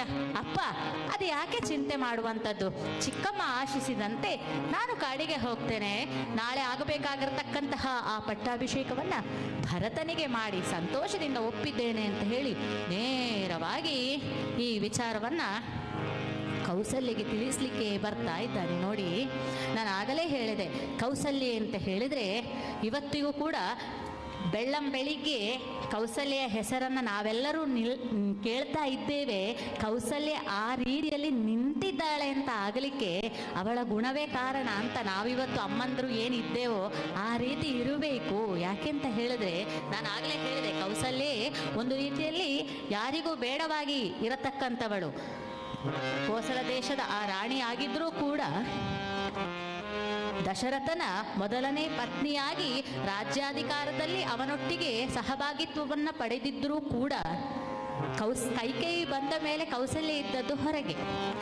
ತಾನು ಎಲ್ಲ ರೀತಿಯ ರಾಜವೈಭೋಗಗಳು ಇದ್ದರೂ ಕೂಡ ಯಾವುದನ್ನು ಬಳಸದೆ ತ್ಯಾಗಿಯ ಹಾಗೆ ವಿರಾಗಿಣಿಯ ಹಾಗೆ ಅವಳು ಎಲ್ಲ ಆಭರಣವನ್ನು ಬಿಸುಟು ಸಾಧಾರಣವಾದಂತಹ ಒಂದು ಸೀರೆಯನ್ನು ಉಟ್ಟುಕೊಂಡು ಜಪತಪದಲ್ಲಿ ನಿರತಳಾದವಳು ಕೌಸಲ್ಯೆ ಅಂತ. ಯಾಕೆ ಅಂತ ಹೇಳಿದ್ರೆ, ದಶರಥನಿಗೆ ಬೇಡವಾಗಿರ್ತಕ್ಕಂತಹ ನನ್ನ ಸೌಂದರ್ಯ ಇನ್ನೊಬ್ಬರಿಗೆ ಅಗತ್ಯ ಇಲ್ಲ, ಆದದ್ದರಿಂದ ನಾನು ಚಂದದ ವೇಷಭೂಷಣ ಯಾಕೆ ಮಾಡಿಕೊಳ್ಳಬೇಕು ಅಂತ ಅವಳ ಆಲೋಚನೆ. ದಶರಥನಿಗೆ ಬೇಕು ಅಂದ್ರೆ ನಾನು ಮಾಡಿಕೊಳ್ಳಬೇಕು. ಆದ್ದರಿಂದ ಅವಳ ಮನೆಯಲ್ಲಿ ಪೂಜೆ ಪುನಸ್ಕಾರ ಎಲ್ಲ ನಡೀತಾ ಇತ್ತು. ಅದಕ್ಕೆ ತಕ್ಕ ಹಾಗೆ ವಿರಾಗಿಣಿಯಾಗಿ ಅವಳು ಕೂಡ ಬದುಕುತ್ತಾ ಇದ್ಲು. ಮಗ ಹುಟ್ಟಿದ ಮೇಲಾದ್ರೂ ಸಂತೋಷ ಬಂತ ಅಂತ ಹೇಳಿದ್ರೆ ಅವಳಿಗೆ ಹೇಗೆ ಸಂತೋಷ ಬರ್ತದೆ? ಮಗ ಚೆನ್ನಾಗಿದ್ದಾನೆ, ಒಳ್ಳೆಯವ ಅಂತ ಹೇಳುವ ಖುಷಿ ಇದೆ. ರಾಮನಿಗೆ ಮದುವೆ ಆದ ಮೇಲೆ ರಾಮನು ಸೀತೆಯು ಒಂದು ಅಂತಃಪುರದಲ್ಲಿ ಇರ್ತಾರೆ. ಕೌಸಲ್ಯೆಯು ದಶರಥನು ಕೂಡ ಒಟ್ಟಿಗೆ ಸಹಭೋಜನವನ್ನ ಮಾಡುತ್ತಾ ಕೈಕೇಯಿ ಅಂತಃಪುರದಲ್ಲಿ ಇರ್ತಾಳೆ. ಇಲ್ಲಿ ಕೌಸಲ್ಯೆ ಅವಳೊಬ್ಬಳೇ ಇರಬೇಕು, ಆಮೇಲೆ ಕೂಡ ಅವಳೊಬ್ಬಳೇ ಇದ್ದದ್ದು. ರಾಮ ಹೆಚ್ಚು ಸಮಯವನ್ನ ವಿಶ್ವಾಮಿತ್ರ ಮುನಿಗಳೊಂದಿಗೆ ಹಾಗೆ ಹೀಗೆ ಅಂತ ಹೇಳಿ, ಅವನ ಉದ್ದೇಶವೇ ಅವ ದುಷ್ಟ ಶಿಕ್ಷಣೆ ಶಿಷ್ಟ ರಕ್ಷಣೆಗೋಸ್ಕರ ಬಂದಿರುವಂತಹ ಪರಮಾತ್ಮ. ಆದದ್ದರಿಂದ ಕೌಸಲ್ಯೆಯನ್ನ ಆಲೋಚನೆ ಮಾಡಬೇಕು. ಇವತ್ತು ಎಷ್ಟೋ ಸಮಯದ ಮೇಲೆ ಜರತಾರಿ ಸೀರೆ ಉಟ್ಟುಕೊಂಡ್ಲಂತೆ. ಯಾಕೆ? ಒಂದು ವಿಶೇಷವಾದಂತಹ ಪೂಜೆಯನ್ನ ಮಾಡಬೇಕು. ನಾಳೆ ಮಗನಿಗೆ ಪಟ್ಟಾಭಿಷೇಕ, ಅವನಿಗೆ ಒಳ್ಳೆಯದಾಗಬೇಕು ಅನ್ನುವಂತಹ ಆಲೋಚನೆಯಲ್ಲಿ ಇವತ್ತು ವಿಶೇಷವಾಗಿ ಅಲಂಕಾರ ಮಾಡಿ ಅವಳು ದೇವರ ಎದುರು ಕೂತ್ಕೊಂಡು ಪೂಜೆ ಮಾಡ್ತಾ ಇರಬೇಕಾದ್ರೆ ಶ್ರೀರಾಮಚಂದ್ರ ಬಂದ ಅವಳ ಪೂಜೆ ಮುಗಿಲಿ ಅಂತ ಕಾದ ಕೂಡಲೇ ಬಂದಿರತಕ್ಕಂತಹ ಮಗನನ್ನ ಕಂಡು ಬಿಗಿದಪ್ಪಿ ಸಂತೋಷದಿಂದ ಆಲಂಗಿಸಿಕೊಳ್ತಾಳಂತ. ಇನ್ನಾದರೂ ನನಗೆ ಏನಾದರೂ ಸ್ವಲ್ಪ ನೆಮ್ಮದಿ ಬರ್ತದೋ ಅಂತ ಇರಬಹುದು, ಗೊತ್ತಿಲ್ಲ. ಆದರೆ ಬಂದೆ ಹೇಳ್ತಾನಂತೆ, ಅಮ್ಮ, ಪಿತೃವಾಕ್ಯ ಪರಿಪಾಲನೆಗೋಸ್ಕರವಾಗಿ ನಾನು 14 ವರ್ಷ ಕಾಡಿಗೆ ತೆರಳಬೇಕಾದಂತಹ ಸಂದರ್ಭ ಬಂದಿದೆ. ನಾಳೆ ಪಟ್ಟಾಭಿಷೇಕ ಆಗತ್ತದಮ್ಮ, ನನಗಲ್ಲ ಭರತನಿಗೆ ಅಂತ ಹೇಳುವಾಗ, ಅಗಲುವೆಯ ರಾಮ ರಾಮ ಅಗಲುವೆಯ ರಾಮ ರಾಮ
ನನಗೆ ಯಾಕೆ ಅಂತ ಹೇಳಿ ಆಡ್ತಾ ಇದ್ದಾಳಂತೆ. ನನ್ನ ಆಡ್ತೀಯ ಕಂದ, ನಾನು ಬರ್ತೇನೆ ನಿನ್ನ ಜೊತೆ, ಹೋಗುವ ಅಂತ ಹೇಳ್ತಾಳಂತೆ. ಆಗ ಹೇಳ್ತಾನಂತೆ ರಾಮಮ್ಮ, ನೀನೆಲ್ಲಿಗೆ ತಾಯಿ ನನ್ನ ಜೊತೆ ಬರುವಂಥದ್ದು? ನೀನು ಬರಬಹುದು, ಅಪ್ಪನ ಕಾಲ ಆದ ಮೇಲೆ ನೀನು ನನ್ನ ಜೊತೆ ಬರಬಹುದು, ಇಲ್ಲದಿದ್ದರೆ ಅದು ಶಾಸ್ತ್ರವಿತ್ತ ಅಲ್ಲ, ನೀನು ನಿನ್ನ ಗಂಡ ಇರುವಾಗ ಬಿಟ್ಟು ಬರಬಾರದು ಅಂತ ಹೇಳುವಾಗ ಮತ್ತು ಆಲೋಚನೆ ಮಾಡಿ ಹೇಳ್ತಾಳಂತೆ, ನೋಡು, ನಮ್ಮ ವೇದಗಳೇ ಹೇಳಿದೆ, ಮಾತೃದೇವೋ ಭವ, ಆಮೇಲೆ ಪಿತೃದೇವೋ ಭವ. ಆದ್ದರಿಂದ ಮೊದಲು ತಾಯಿಯ ಮಾತನ್ನು ನೀನು ನಡೆಸಿಕೊಡಬೇಕು. ಆದ್ದರಿಂದ ನಿನ್ನ ತಂದೆ ಹೇಳಿದ ಮಾತನ್ನ ಕೇಳಬೇಡ, ತಾಯಿ ಹೇಳ್ತಾ ಇದ್ದಾಳೆ ನೀನು ಕಾಡಿಗೆ ಹೋಗಬೇಡ, ಅಮ್ಮ ಹೇಳಿದ್ದು, ಅಮ್ಮ ಮೊದಲ ದೇವರು ಅಂತ ಹೇಳುವಾಗ ಶ್ರೀರಾಮಚಂದ್ರ ಅಂದನಂತೆ, ಹೌದಮ್ಮ, ನೀನು ಹೇಳಿದ್ದು ಸರಿ, ನಿನ್ನ ಮಾತನ್ನು ನಾನು ಮೊದಲು ಕೇಳಬೇಕು, ಹೌದು. ಆದರೆ ನಿನ್ನಿಂದ ಮೊದಲು ಮಾತನಾಡಿದವ ಅಪ್ಪ, ಆದ್ದರಿಂದ ಮೊದಲು ಯಾರು ಮಾತಾಡಿದಾರೋ ಅವರಿಗೆ ನಾನು ಬೆಲೆ ಕೊಡಬೇಕಮ್ಮ. ಆದ್ದರಿಂದ ನೀನು ಚಿಂತೆ ಮಾಡಬೇಡ, ಮುಂದೆ 14 ವರ್ಷ ಅಲ್ಲ, ನಾನು ಹಾಗೆ ಹೋಗಿ ಹೀಗೆ ಬಂದು ಬಿಡ್ತೇನೆ, ಚಿಂತೆ ಮಾಡಬೇಡ ತಾಯಿ ನೀನು ಅಂತ ಹೇಳ್ತಾ ಇದ್ದಾಳಂತೆ. ಆ ಸಂದರ್ಭದಲ್ಲಿ ಇದನ್ನ ನೋಡಿದಂತಹ ಲಕ್ಷ್ಮಣನಿಗೆ ಕೋಪ ಬರ್ತಾ ಉಂಟು. ಸಾತ್ವಿಕಳಾಗಿರ್ತಕ್ಕಂತಹ ತಾಯಿಯ ಕಣ್ಣಲ್ಲಿ ಕಣ್ಣೀರನ್ನ ಸುರಿಸುತ್ತಾ ಇದ್ದಾನಲ್ಲ, ಛೆ, ಅವನೆಂತ ಅಪ್ಪ, ಯಾಕೆ ಈ ರೀತಿಯ ದುಡುಕು ಸ್ವಭಾವ ಅವನಿಗೆ? ಕಾಮುಕನಾಗಿ ಏನೇನೋ ಮಾತನಾಡ್ತಾ ಇದ್ದಾನಲ್ಲ, ಅಣ್ಣ ನೀನು ಕೇಳಬೇಡ ಅವನ ಮಾತು ಅಂತ ಹೇಳಿದ್ರೆ ಆಗುತ್ತದೋ? ಹೋಗ್ಲಿ ಬಿಡಣ್ಣ, ಏನು ಬೇಕಾದ್ರೂ ಆಗ್ಲಿ, ನೀನು ಕಾಡಿಗೆ ಹೋಗ್ತೀಯಾ, ನಾನು ಸಹ ಬರ್ತೇನೆ ನಿನ್ನೊಟ್ಟಿಗೆ. ಆಹಾ, ಇದು ಒಳ್ಳೇದಾಯ್ತಲ್ಲ, ಕಾಡಿಗೆ ಹೋಗು ಅಂತ ನನಗೂ ಮಾತ್ರ ಹೇಳಿರುವಂಥದ್ದು, ಲಕ್ಷ್ಮಣ ನೀನು ಬಾ ಅಂತ ಹೇಳಿಲ್ಲ, ನೀನು ಹೋಗು ಅಂತ ಹೇಳಿಲ್ಲ, ನೀನು ಬರುದು ಬೇಡ ಅಂತ ಹೇಳಿದಾಗ, ಆಹಾ ಅಪ್ಪ ರಾಜ್ಯಾಭಿಷೇಕ ಉಂಟು ನಿನಗೆ ಅಂತ ಹೇಳಿದ ಕ್ಷಣವೇ ಓಡೋಡಿ ಬಂದು ನನ್ನಲ್ಲಿ ನನ್ನ ಜೊತೆ ನೀನು ಅನುಭವಿಸು ಬಾ ಅಂತ ಕರೆದಿರುವುದು ಇದೇ ರಾಮ ಅಲ್ವೇ? ಹಾಗಾದ್ರೆ ಅಪ್ಪ ಕಾಡಿಗೆ ಹೋಗು ಅಂತ ಹೇಳಿದ್ರೆ ನನ್ನ ಜೊತೆ ಅನುಭವಿಸು ಬಾ ಅಂತ ನೀನೇ ಹೇಳಿದ್ದಲ್ಲ, ನಾನು ಬರ್ತೇನೆ ಅಂತ ಹೇಳ್ತಾನಂತೆ. ಕಡೆಗೊಮ್ಮೆ ನನ್ನನ್ನು ಬಿಡುವ ಲಕ್ಷಣ ಇಲ್ಲ ಅಂತ ಗೊತ್ತಾಯಿತು. ಹೋಗು ಹೋಗು, ನಾನು ಒಪ್ಪಿಗೆ ಕೊಡುವುದಲ್ಲ, ನಿನ್ನ ತಾಯಿ ಇದ್ದಾಳೆ ಸುಮಿತ್ರೆ, ಅವಳ ಹತ್ರ ಹೋಗಿ ನೀನು ಕೇಳಬೇಕು ಅಂತ ಹೇಳಿದಾಗ ಸುಮಿತ್ರೆ ಹೇಳಿದಳಂತೆ, ಶ್ರೀರಾಮನನ್ನೇ ತಂದೆ ಅಂತ ನೀನು ತಿಳ್ಕೊಳ್ಬೇಕು. ಯಾಕೆ ಸೀತೆ ಕೂಡ ಹೊರಟಿದ್ದಾಳೆ ನೋಡಿ ಈ ಕಡೆಯಲ್ಲಿ, ಸೀತೆಯನ್ನು ತಾಯಿ ಅಂತ ತಿಳ್ಕೊಳ್ಬೇಕು. ಹೋಗು, ನಿನ್ನ ಜನ್ಮ ಅಂತ ಹೇಳುವಂಥದ್ದು ಅವರ ಸೇವೆ ಮಾಡಲಿಕ್ಕೆ ಇರುವುದು ಅಂತ ಹೇಳಿ ಅವರನ್ನು ಕಳಿಸಬೇಕಾದ್ರೆ ಸೀತೆಯಲ್ಲಿ ಈ ವಿಚಾರ ಹೇಳುವಾಗ ಇಲ್ಲಿ ನಮಗೆ ತುಂಬ ವಿಷಯ ಹೇಳಲಿಕ್ಕೆ ಉಂಟಲ್ಲ. ಯಾಕೆ ಅಂತ ಹೇಳಿದರೆ ಆಲೋಚನೆ ಮಾಡಬೇಕು ನಾವು. ಒಂದು ವೇಳೆ ನನ್ನ ಗಂಡ ನಾನು ಕಾಡಿಗೆ ಹೋಗ್ತೇನೆ ನೀನು ಸಹ ಬರ್ತೀಯಾ ಅಂತ ಹೇಳಿ ಕೇಳಿದರೆ, ಅಥವಾ ನಾವು ಹೋಗ್ಲಿಕ್ಕೆ ಉಂಟ ಒಂದು ಸಲ, ನೀವು ಕಾಡಿಗೆ ಹೋಗಿ ಬನ್ನಿ ಆಯ್ತಾ, ನಾನು ನಿಮಗೋಸ್ಕರ ಇಲ್ಲಿ ದೇವರ ಮನೇಲಿ ಕೂತ್ಕೊಂಡು ಜಪ ಮಾಡ್ತೇನೆ ಅಂತ ಹೇಳ್ಬೋದು. ನಾವು ಒಟ್ಟಿಗೆ ಹೋಗುದಿಲ್ಲ. ಸೀತೆ ಹಾಗೆ ಹೇಳಲಿಲ್ಲಂತೆ. ಸೀತೆ ಹೇಳ್ತಾಳಂತೆ, ನಾನು ಸಹ ಬರ್ತೇನೆ ನಿಮ್ಮ ಜೊತೆ. ಇಲ್ಲಪ್ಪ ನಿನಗೆ ಆಗಲಿಕ್ಕಿಲ್ಲ ಅಂತ ಹೇಳ್ತಾನೆ ಶ್ರೀರಾಮಚಂದ್ರ. ಯಾಕೆ ಅಂತ ಹೇಳಿದ್ರೆ ಬಹಳ ಸುಕೋಮಲೆಯಾಗಿ ಇರತಕ್ಕಂಥದ್ದು ನಿನ್ನ ಮೈ, ನೀನು ಬೆಳೆದವಳು ಹಾಗೆ ರಾಣಿ ಹಾಗೆ ಬೆಳೆದಿದ್ದಿ, ನಿನಗೆ ಆ ಕಾಡಲ್ಲೆಲ್ಲ ಬಂದು ಇರ್ಲಿಕ್ಕೆ ಆಗುವುದಿಲ್ಲ ಅಂತ ಹೇಳಿದ್ರೆ, ಇಲ್ಲಪ್ಪ ಎಲ್ಲಿ ಗಂಡ ಇರ್ತಾನೋ ಅಲ್ಲಿ ಹೆಂಡತಿ ಇರಬೇಕು. ಯಾಕೆ ಮದುವೆಯಾಗುವಂತಹ ಸಂದರ್ಭದಲ್ಲಿ ಅವಳನ್ನ ನೋಡಿಕೊಳ್ತೇನೆ ಅಂತ ಹೇಳಿ ನಮ್ಮಪ್ಪ ಅಮ್ಮನಿಗೆ ಮಾತು ಕೊಟ್ಟು ಕರ್ಕೊಂಡ್ಬಂದವರು ನೀವು. ಆದದ್ದರಿಂದ ನೀವೆಲ್ಲೋ ನಾನು ಕೂಡ ಅಲ್ಲೇ, ನೀವು ಕಾಡಲ್ಲಿ ನಾನು ನಾಡಲ್ಲಿ ಅಂತಾದ್ರೆ ನನಗೇನಾರಾದ್ರೆ ಯಾರಿದ್ದಾರೆ, ನಾನು ಯಾರ ಹತ್ರ ಹೇಳ್ಕೊಳ್ಳೋದು ಅಂತ ಹೇಳುವಾಗ, ಇಲ್ಲ ಇಲ್ಲ ನೀನು ಬರುವ ಹಾಗೆ ಇಲ್ಲ, ಸುಕೋಮಲೆಯಾಗಿರುವಂತಹ ನೀನಿಲ್ಲಿರು, ನಾನು 14 ವರ್ಷ ಎಲ್ಲ ಮುಗಿಸ್ಕೊಂಡು ಬರ್ತೇನೆ ಅಂತ ಹೇಳುವಾಗ ಸ್ವಲ್ಪ ಜೋರಾಗಿ ಮಾತನಾಡ್ತಾಳೆ ಸೀತೆ. ಅವಳು ಅಕ್ಷರಶಃ ಗಲಾಟೆ ಮಾಡ್ತಾಳೆ, ನಾನು ಬರ್ತೇನೆ ಅಂತ ಹೇಳಿ. ಅದನ್ನು ತಿಳ್ಕೊಂಡಾಗ ನಾವು ಗೃಹಿಣಿಯರ ಆಲೋಚನೆ ಮಾಡೋದು ಬೇಡ, ಓ ಸೀತೆ ರಾಮನೊಟ್ಟಿಗೆ ಗಲಾಟೆ ಮಾಡಿದ್ದಾಳೆ ನಾವು ಸಹ ಮಾಡ್ಬೋದಂತ. ಇಲ್ಲ ಇಲ್ಲ ಇಲ್ಲ, ಯಾಕೆ ಅಂತ ಹೇಳಿದ್ರೆ ಅವಳೊಂದು ಮಾತನ್ನು ಹೇಳ್ತಾಳಂತೆ, ಎಲ್ಲಿ ಜನಕ ಮಹಾರಾಜ ಶ್ರೀರಾಮಚಂದ್ರನನ್ನ ಗಂಡು ಅಂತ ಹೇಳಿ ಅಲ್ವೇ ನನ್ನನ್ನು ಮದುವೆ ಮಾಡಿಕೊಟ್ಟದ್ದು, ಇಲ್ಲಿ ನೋಡಿದ್ರೆ ಕೈಗೆ ಬಳೆ ತೊಟ್ಕೊಂಡಿದ್ದ ಹಾಗೆ ಮಾತನಾಡ್ತಾ ಇದ್ದಾನವ, ನನ್ನನ್ನು ಕರ್ಕೊಂಡು ಹೋಗುದಿಲ್ಲ ಅಂತ ಹೇಳ್ತಾ ಇದ್ದಾನೆ. ಅದು ಹೇಗಾಗುತ್ತದೆ? ಪ್ರತಿಯೊಂದು ಪೂಜೆಯಲ್ಲೂ ಕೂಡ ಒಂದು ಸಂಕಲ್ಪ ಮಾಡಬೇಕಾದ್ರೆ ನಾನು ನಿಮ್ಮ ಜೊತೆಯಲ್ಲಿ ಇರಬೇಕು. ನೋಡಿ ನೋಡಿ ನೋಡಿ, ಒಂದು ವಿಚಾರ ಹೇಳ್ತೇನೆ. ಇವತ್ತು ಹೆಂಡತಿ ಹೋಗಿ ದುಡಿಯುವುದು ಬೇಡ, ಗಂಡ ಲಕ್ಷಾಧೀಶ್ವರ ಆದ್ರೆ ಹೆಂಡತಿಯನ್ನು ಲಕ್ಷಾಧೀಶ್ವರಿ ಅಂತ ಕರೀತಾರೆ, ಗಂಡ ಕೋಟ್ಯಾಧೀಶ ಆದ್ರೆ ಹೆಂಡತಿಯನ್ನು ಕೂಡ ಕೋಟ್ಯಾಧೀಶ್ವರಿ ಅಂತ ಕರೀತಾರೆ. ಹೆಂಡತಿ ಅಂದ್ರೆ ಹೋಗಿ ದುಡಿಬೇಕಾದ ಅವಶ್ಯಕತೆ ಇಲ್ಲ, ಗಂಡನಿಗೆ ಬಂದ ಸೌಭಾಗ್ಯ ಎಲ್ಲವೂ ಕೂಡ ಹೆಂಡತಿಯರದ್ದೇ. ಗಂಡ ಭಿಕ್ಷುಕ ಆದ್ರೆ ಹೆಂಡತಿ ಭಿಕ್ಷುಕಿ. ಆದದ್ದರಿಂದ ಎಲ್ಲವನ್ನ ಸಮಪಾಲಾಗಿ ವಹಿಸಿಕೊಳ್ಳುವಂತಹ ಹೆಂಡತಿ ನಾನಾಗಿರುವಾಗ ನೀವು ಕಾಡಿಗೆ ಹೋಗುದು ನಾನು ನಾಡಲ್ಲಿ ಇರುವುದು ಅಂತ ಹೇಳಿದ್ರೆ ಆಗುವುದಿಲ್ಲ. ನಾನು ಸಹ ನಿಮ್ಮ ಜೊತೆ ಬರ್ತೇನೆ, ನೀವು ಹೋಗುವುದಕ್ಕೆ ಮೊದಲಾಗಿ ನಾನು ಹೋಗಿ ದಾರಿಯಲ್ಲಿರುವಂತಹ ಕಲ್ಲು ಮುಳ್ಳುಗಳನ್ನು ಸರಿ ಮಾಡಿಕೊಂಡು ನಿಮಗೆ ದಾರಿ ಮಾಡಿಕೊಡ್ತೇನೆ, ಅದೆಲ್ಲ ನನಗೆ ಗೊತ್ತಿಲ್ಲ, ನಾನು ಬರ್ತೇನೆ ಅಂತ ಅವಳು ಸಹ ಹೊರಟಿದ್ದಾಳಂತೆ. ಧರ್ಮಸಮ್ಮತವಾದಂತಹ ಮಾತುಗಳನ್ನು ಆಡಿದ್ರೆ ಯಾರಾದರೂ ತಲೆ ಬಾಗಲೇಬೇಕು. ಹೌದು, ಸೀತೆ ಹೇಳಿದ್ದು ಸರಿಯಾಗಿದೆ, ಅವಳೇನು ತಪ್ಪು ಹೇಳಿದ್ದಾಳೆ. ನನ್ನನ್ನು ನಂಬಿಕೊಂಡೇ ಜನಕ ಮಹಾರಾಜ ಮದುವೆ ಮಾಡಿಕೊಟ್ಟಿರುವಂಥದ್ದು, ನನ್ನ ಹೆಂಡತಿ ಅದವಳು ನನ್ನ ಜೊತೆಯಲ್ಲೇ ಇರಬೇಕು, ಅವಳ ಕಷ್ಟ ಸುಖದಲ್ಲಿ ನಾನು ಭಾಗಿಯಾಗಬೇಕು ಅಂತ ಹೇಳುವಂಥದ್ದನ್ನ ಮತ್ತೂ ಒಂದು ಆಲೋಚನೆ ಮಾಡಬೇಕು. ಶ್ರೀರಾಮಚಂದ್ರ ಪರಿಪೂರ್ಣ ಮಾನವಾವತಾರಿಯಾಗಿಯೇ ಈ ಪ್ರಪಂಚದಲ್ಲಿ ಬಾಳಿ ಬದುಕಿದಂತವ. ಪ್ರತಿಯೊಂದು ಪ್ರಾರಬ್ಧವನ್ನು ಕೂಡ ಅವನು ಅನುಭವಿಸ್ತಾ ಇದ್ದಾನೆ ಅಂತ. ಯಾಕೆಂತ ಹೇಳಿದ್ರೆ ದೇವರಾದ ಕೂಡಲೇ ಪ್ರಾರಬ್ಧ ಅನುಭವಿಸಬಾರ್ದು ಅಂತ ಹೇಳಿ ಇಲ್ಲ. ಅದನ್ನೆಲ್ಲ ನಾವು ಆಲೋಚನೆ ಮಾಡಬೇಕು. ಇಲ್ಲಿ ನಮಗೆ ಪ್ರಶ್ನೆ ಎಲ್ಲ ಬಾರಿ ಬರ್ತದೆ, ಅಲ್ಲ ಅವನು ದೇವರಲ್ವಾ, ಅದೇಕೆ ಅವನಿಗೆ ಕಾಡಿಗೆ ಹೋಗ್ಲಿಕ್ಕೆ ಸಿಕ್ಕಿತು, ಹಾಗೆ ಸಿಕ್ಕಬಾರ್ದಿತ್ತಲ್ಲ. ನೋಡಿ, ಆಲೋಚನೆ ಮಾಡಬೇಕು. ಕೃಷ್ಣಾವತಾರಕ್ಕೂ ರಾಮಾವತಾರಕ್ಕೂ ಇದ್ದ ವ್ಯತ್ಯಾಸ ಏನು ಅಂತ ಹೇಳಿದ್ರೆ, ಕೃಷ್ಣಾವತಾರದಲ್ಲಿ ಭಗವಂತ ಮನುಷ್ಯನಾಗಿ ಹುಟ್ಟಿ ಬಂದರೂ ಕೂಡ ತನ್ನ ಲೀಲೆಗಳ ಮೂಲಕ ನಾನು ದೇವರು ಅಂತ ಹೇಳಿ ಸಾಬೀತುಪಡಿಸ್ತಾ ಹೋದವ. ಆದ್ದರಿಂದ ಕೃಷ್ಣ ನಡೆದ ಹಾಗೆ ನಡಿಬೇಡ, ಕೃಷ್ಣ ನುಡಿದ ಹಾಗೆ ನಡೆ ಅಂತ ಹೇಳಿರುವಂಥದ್ದು. ಅವ ಗೀತೆಯನ್ನು ಕೊಟ್ಟದ್ದು ಅದಕ್ಕೆ. ಆದರೆ ಶ್ರೀರಾಮಚಂದ್ರ ಯಾವುದೇ ಬುದ್ಧಿಯನ್ನು ಜನರಿಗೆ ಹೇಳಲಿಲ್ಲ, ತಾನು ಬುದ್ಧಿವಂತನಾಗಿ ಬದುಕಿದ್ದಾನೆ. ಅವ ಇಂತಹ ಕಷ್ಟ ಪರಿಸ್ಥಿತಿಗಳು ಬಂದಾಗ, ಪ್ರಾರಬ್ಧಕ್ಕೆ ಆ ಮನುಷ್ಯ ಬಿದ್ದಾಗ, ಈ ಪ್ರಾರಬ್ಧ ಅಂತ ಹೇಳುವಂಥದ್ದು ನಾವು ಮಾಡಿರ್ತಕ್ಕಂತಹ ಏನು ಕರ್ಮಗಳಿದೆಯೋ ಅದೆಲ್ಲವೂ ಕೂಡ ಜನ್ಮ ಜನ್ಮಾಂತರದಿಂದ ನಮ್ಮೊಳಗೆ ವಾಸನೆಗಳಾಗಿ ಉಳಿದು ಸುಖ ಪ್ರಾರಬ್ಧ ಮತ್ತೆ ದುಃಖ ಪ್ರಾರಬ್ಧ ಅಂತ ಹೇಳಿ ಇಬ್ಬರು ಅಶ್ವತ್ಥ ಮರಕ್ಕೆ ಸುತ್ತು ಬರ್ತಾ ಇದ್ರಂತೆ. ನೋಡಿ, ಬರ್ತಾ ಇರುವಾಗ ಒಬ್ಬ, ನೀನು ಸುತ್ತು ಬರ್ತಾ ಇದೆಯಲ್ಲ, ನಾನು ಅಪ್ರದಕ್ಷಿಣೆ ಬರ್ತೇನೆ, ನೋಡು ಏನಾಗ್ತದೆ ಅಶ್ವತ್ಥ ಮರಕ್ಕೆ ಅಪ್ರದಕ್ಷಿಣೆ ಬಂದ್ರೆ ಅಂತ ಹೇಳಿ ಇವನೊಟ್ಟಿಗೆ ಏನೋ ಒಂದು ಮಾತಲ್ಲಿ ಚಾಲೆಂಜಿಗೆ ಬಿದ್ದು ಅವನು ಉಲ್ಟಾ ಬರ್ತಾನೆ, ಇವನು ಸರಿ ಪ್ರದಕ್ಷಿಣೆ ಬರ್ತಾ ಇದ್ದಾನೆ. ಈ ಯಾರು ಅಪ್ರದಕ್ಷಿಣೆ ಬರ್ತಾ ಇದ್ದಾನೋ, ಉಲ್ಟಾ ಬರ್ತಾ ಇದ್ದಾನೋ, ಅವನಿಗೆ 50 ರೂಪಾಯಿ ಸಿಕ್ತು. ಈ ಸರಿಯಾಗಿ ಪ್ರದಕ್ಷಿಣೆ ಬರ್ತಾ ಇದ್ದನಲ್ಲ, ಅವನು ಕಾಲಿಗೆ ಒಂದು ಮುಳ್ಳು ಚುಚ್ಚಿತು. ಭಾರಿ ಬೇಜಾರಾಯಿತು.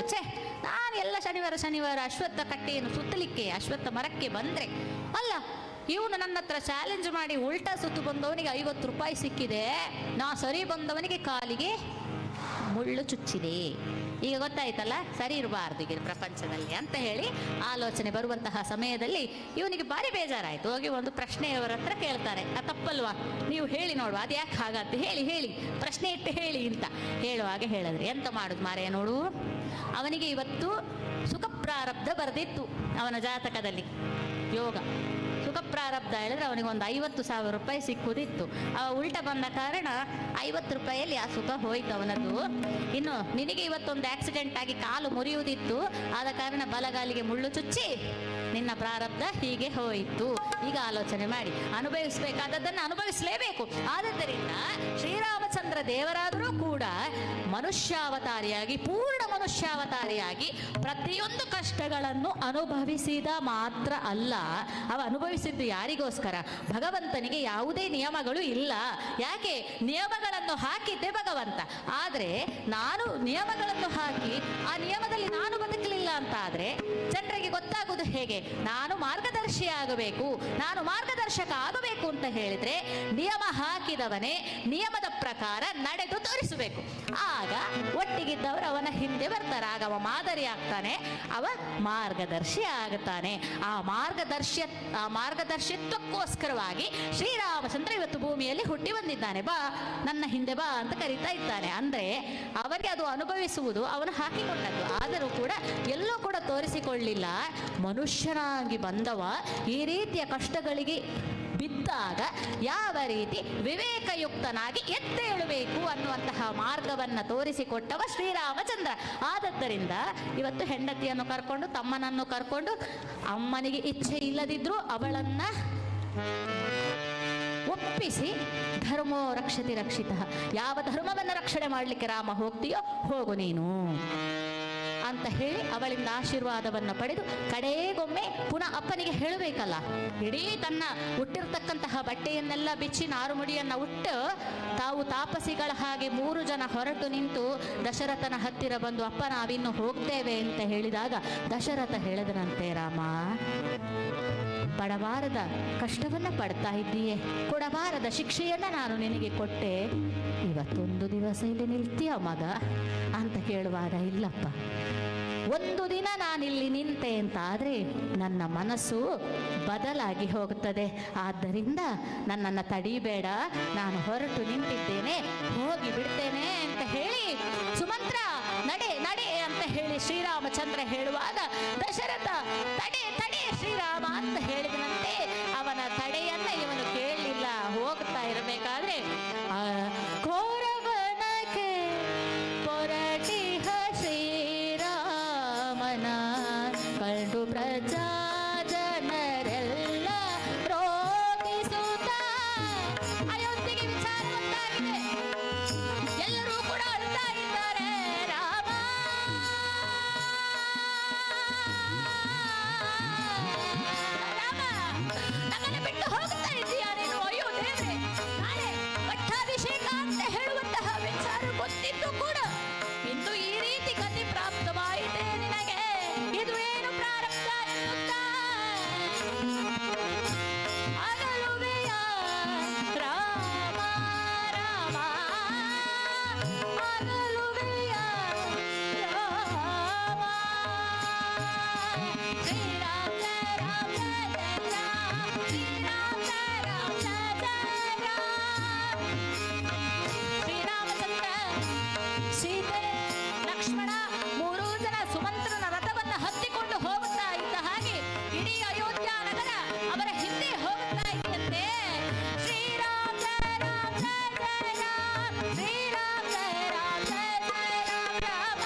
ಇರಬೇಕಾದ್ರೆ ಹಿಂತಿರುಗಿ ನೋಡಿದರಂತೆ ರಾಮ, ಅಯ್ಯೋ ವಿಧಿ, ಇದೇನಿದು? ಈ ಜನರೆಲ್ಲ ಯಾಕೆ ಈ ರೀತಿ ನನ್ನ ಹಿಂದೆ ಬರ್ತಾ ಇದ್ದಾರೆ? ಅವರ ಬಳಲಿದ ಮುಖವನ್ನ ನೋಡ್ಲಿಕ್ಕೆ ಆಗುತ್ತಾ ಇಲ್ಲ. ಮಂತ್ರಿ ಸುಮಂತ್ರ, ಇದು ತಾಮಸ ನದಿ ತೀರ ಬಂದಿದೆ. ಇವತ್ತಿನ ಪ್ರಯಾಣವನ್ನ ಸಾಕು ಮಾಡುವ. ನಾವಿಲ್ಲಿ ನಿಲ್ಲುವ. ಇವರೆಲ್ಲರ ಮುಖವನ್ನು ನೋಡ್ಲಿಕ್ಕೆ ಆಗುತ್ತಾ ಇಲ್ಲ. ಎಲ್ಲರಿಗೂ ಒಂದು ಸ್ವಲ್ಪ ವಿರಾಮದ ಅಗತ್ಯ ಇದೆ ಅಂತ ಹೇಳುತ್ತಾ ಆ ತಾಮಸ ನದಿ ತೀರದಲ್ಲಿ ಎಲ್ಲರೂ ಮಲಗಿದ್ರಂತೆ. ಬಹಳಷ್ಟು ದೂರದ ಅಯೋಧ್ಯೆಯಿಂದ ನಡ್ಕೊಂಡು ಬಂದದ್ದಲ್ವಾ, ಎಲ್ಲರಿಗೆ ಸುಸ್ತಾಗಿದೆ. ಎಲ್ಲರೂ ಮಲಗೇ ಬಿಟ್ರು. ಈಗ ದಾಸರು ಹೇಳಿದ್ರು, ಯಾರು ಎಚ್ಚರಿಕೆಯಲ್ಲಿ ಇರ್ತಾರೋ ಅವರಿಗೆ ಭಗವಂತ ಸಿಗುತ್ತಾನೆ, ಯಾರು ಮಲಗಿರ್ತಾರೋ ಅವರಿಂದ ಭಗವಂತ ಕಳೆದು ಹೋಗುತ್ತಾನೆ. ಎಲ್ಲರೂ ನಿದ್ರೆ ಮಾಡಿದ್ರು. ದೇಹದ ಬಳಲಿಕೆಗೆ ಬಂದಂತಹ ನಿದ್ರೆ ಬೆಳ್ಳಂಬೆಳಗಿನ ಜಾವದಲ್ಲಿ ಇವರೆಲ್ಲ ಹೇಳುವ ಮೊದಲು ನಾವು ಹೋಗಿ ಬಿಡುವ ಅಂತ ಹೇಳಿ ಉತ್ತರಾಭಿಮುಖಕ್ಕೆ ಶ್ರೀರಾಮಚಂದ್ರ ಲಕ್ಷ್ಮಣ ಸಹಿತನಾಗಿ ಆ ಸೀತೆಯನ್ನು ಕರ್ಕೊಂಡು ಹೋಗಿಬಿಟ್ರು. ಎದ್ದು ನೋಡಿದ್ರೆ ಭಗವಂತ ಇಲ್ಲ. ಅಳುತ್ತಾ ಹೇಗೆ ಬಂದ್ರು ಹಾಗೆ ಮತ್ತೆ ಅಯೋಧ್ಯೆಗೆ ಹೋದ್ರು. ಮುಂದೆ ಅಲ್ಲಿಂದ ಶೃಂಗವೇರಪುರಕ್ಕೆ ಬರ್ತಾರೆ. ಇದೆಲ್ಲವೂ ಕಥಾಭಾಗ ನಿಮಗೆ ಗೊತ್ತಿದೆ. ಅಲ್ಲೊಬ್ಬ ಸಿಗುತ್ತಾನೆ. ಯಾರವ? ಕುಹ ಅಂತ ಅವನ ಹೆಸರು. ಭಗವಂತನ ಭಕ್ತಿಗೆ ಯಾವ ಜಾತಿ ನೀತಿ ಕುಲ ಗೋತ್ರ ಇಲ್ಲ. ಯಾವ ಕುಲವಾದರೇನೋ ರಂಗ, ನಿನ್ನ ಭಕ್ತಿಗೆ ಯಾವ ಕುಲವಾದರೇನೋ, ನೀನು ನೋಡುವಂಥದ್ದು ನನ್ನ ಭಕ್ತಿಯನ್ನು ಮಾತ್ರ ಅಲ್ಲವೇ ಅಂತ ಹೇಳಿ ಅತಿ ತುಳಸಿ ರಾಮಾಯಣದಲ್ಲಿ ಒಂದು ಕಥೆ ಬರ್ತದೆ, ಆಯ್ತಾ? ಅದು ನಮ್ಮ ಈ ರಾಮಾಯಣದಲ್ಲಿ ಇಲ್ಲ, ವಾಲ್ಮೀಕಿ ರಾಮಾಯಣದಲ್ಲಿ. ಅಂಬಾರಮಣರಿಲ್ಲ ಅಂಬಾರಮಣರಿಲ್ಲ ನಂಬಿರೆ ಅಂಬಿಗನಾರಿಲ್ಲ ಅಂಬಿಗನಾರಿಲ್ಲ ಅಂಬಿಗನಾರಿಲ್ಲ ನಂಬಿದೆ. ಶ್ರೀರಾಮಚಂದ್ರ ಭಗವಾನಿಗೆ ಜಯ. ಯಾವ ಗಂಗಾ ನದಿಯನ್ನ ಈ ಬದಿಯಿಂದ ಆ ಬದಿಗೆ ಮನುಷ್ಯರನ್ನ ದಾಟಿಸುವಂತಹ ಆ ನಾವಿಕನಾಗಿರುವಂತಹ ಅಂಬಿಗ ಹೇಳ್ತಾ ಇದ್ದಾನೆ, ಜಗತ್ತಿನ ಅಂಬಿಗ ನೀನು, ನನ್ನನ್ನ ಭವಸಾಗರದಿಂದ ಮುಕ್ತಿ ಮಂಟಪಕ್ಕೆ ಒಯ್ಯುವಂತಹ ಅಂಬಿಗ ನೀನು.